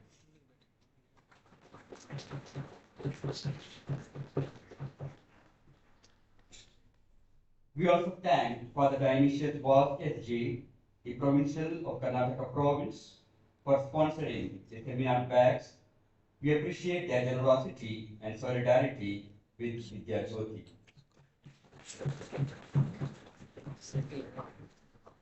A word of thanks to the Xavier School community for providing parking arrangements. To make this seminar successful, several committees worked tirelessly behind the scenes. Allow me to acknowledge them. The inaugural prayer committee was led by Ashish Digal and team, Souvenir and Marketing Committee led by Kulande, Decoration Committee led by Asha, Invitation Committee led by Swapnil, Media Committee led by Abhi, who designed, photographed, and had live streaming. Guest committee led by Yakub. Finance team, Marvin and Desplon. Sound team led by Jackson. Registration committee led by Melvin. Felicitation committee led by Ocean Gordius. Drivers, Joyson and Sandeep. The stage management led by Vikas. Ushers led by Julius Tudu. Secretaries for meticulously recording the proceedings and the procedures of our seminar. A million thanks goes to the core committee members. I am truly grateful to Scholastic Julius Tudu, Scholastic Roshan Gorgias, and Scholastic Francis Gangmai.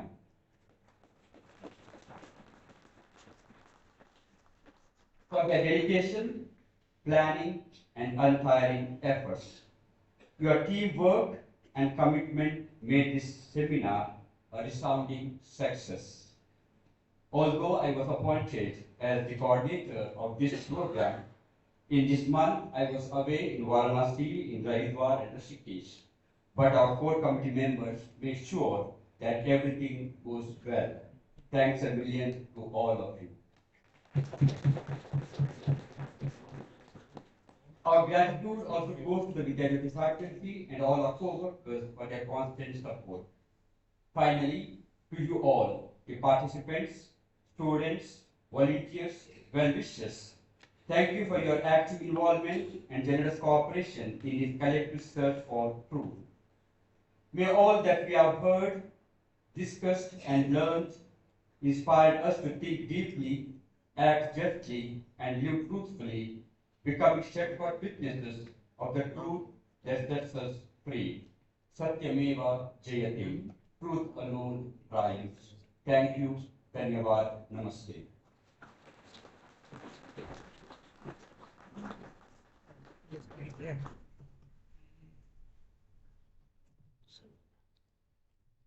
Thank you, Father, for your meticulous planning and execution. As the curtains draw on this remarkable national seminar, I find myself reflecting on the journey we have shared during these 2 enriching days. Over these 2 days, we have questioned, debated, learned, and grown together. Many insights we have gathered here guide us to the deeper truths. Before we part ways, high tea awaits us at the same venue, a final opportunity to savor not just refreshments, but the warmth of the knowledge bestowed on us. We hope to see you again soon. Have a wonderful evening ahead, and thank you everyone once again for joining us. On behalf of all the MCs, I, Jensen, Sabansha, we are signing off.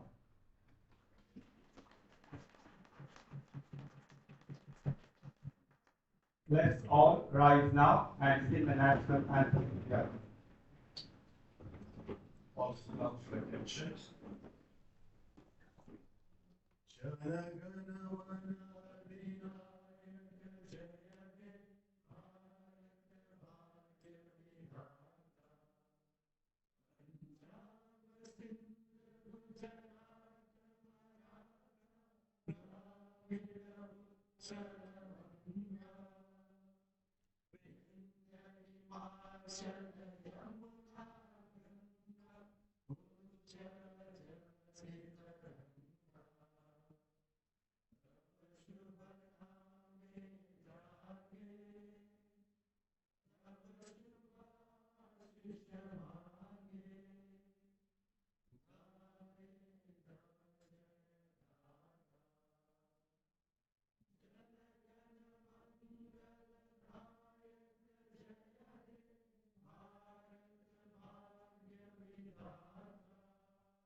Thank you.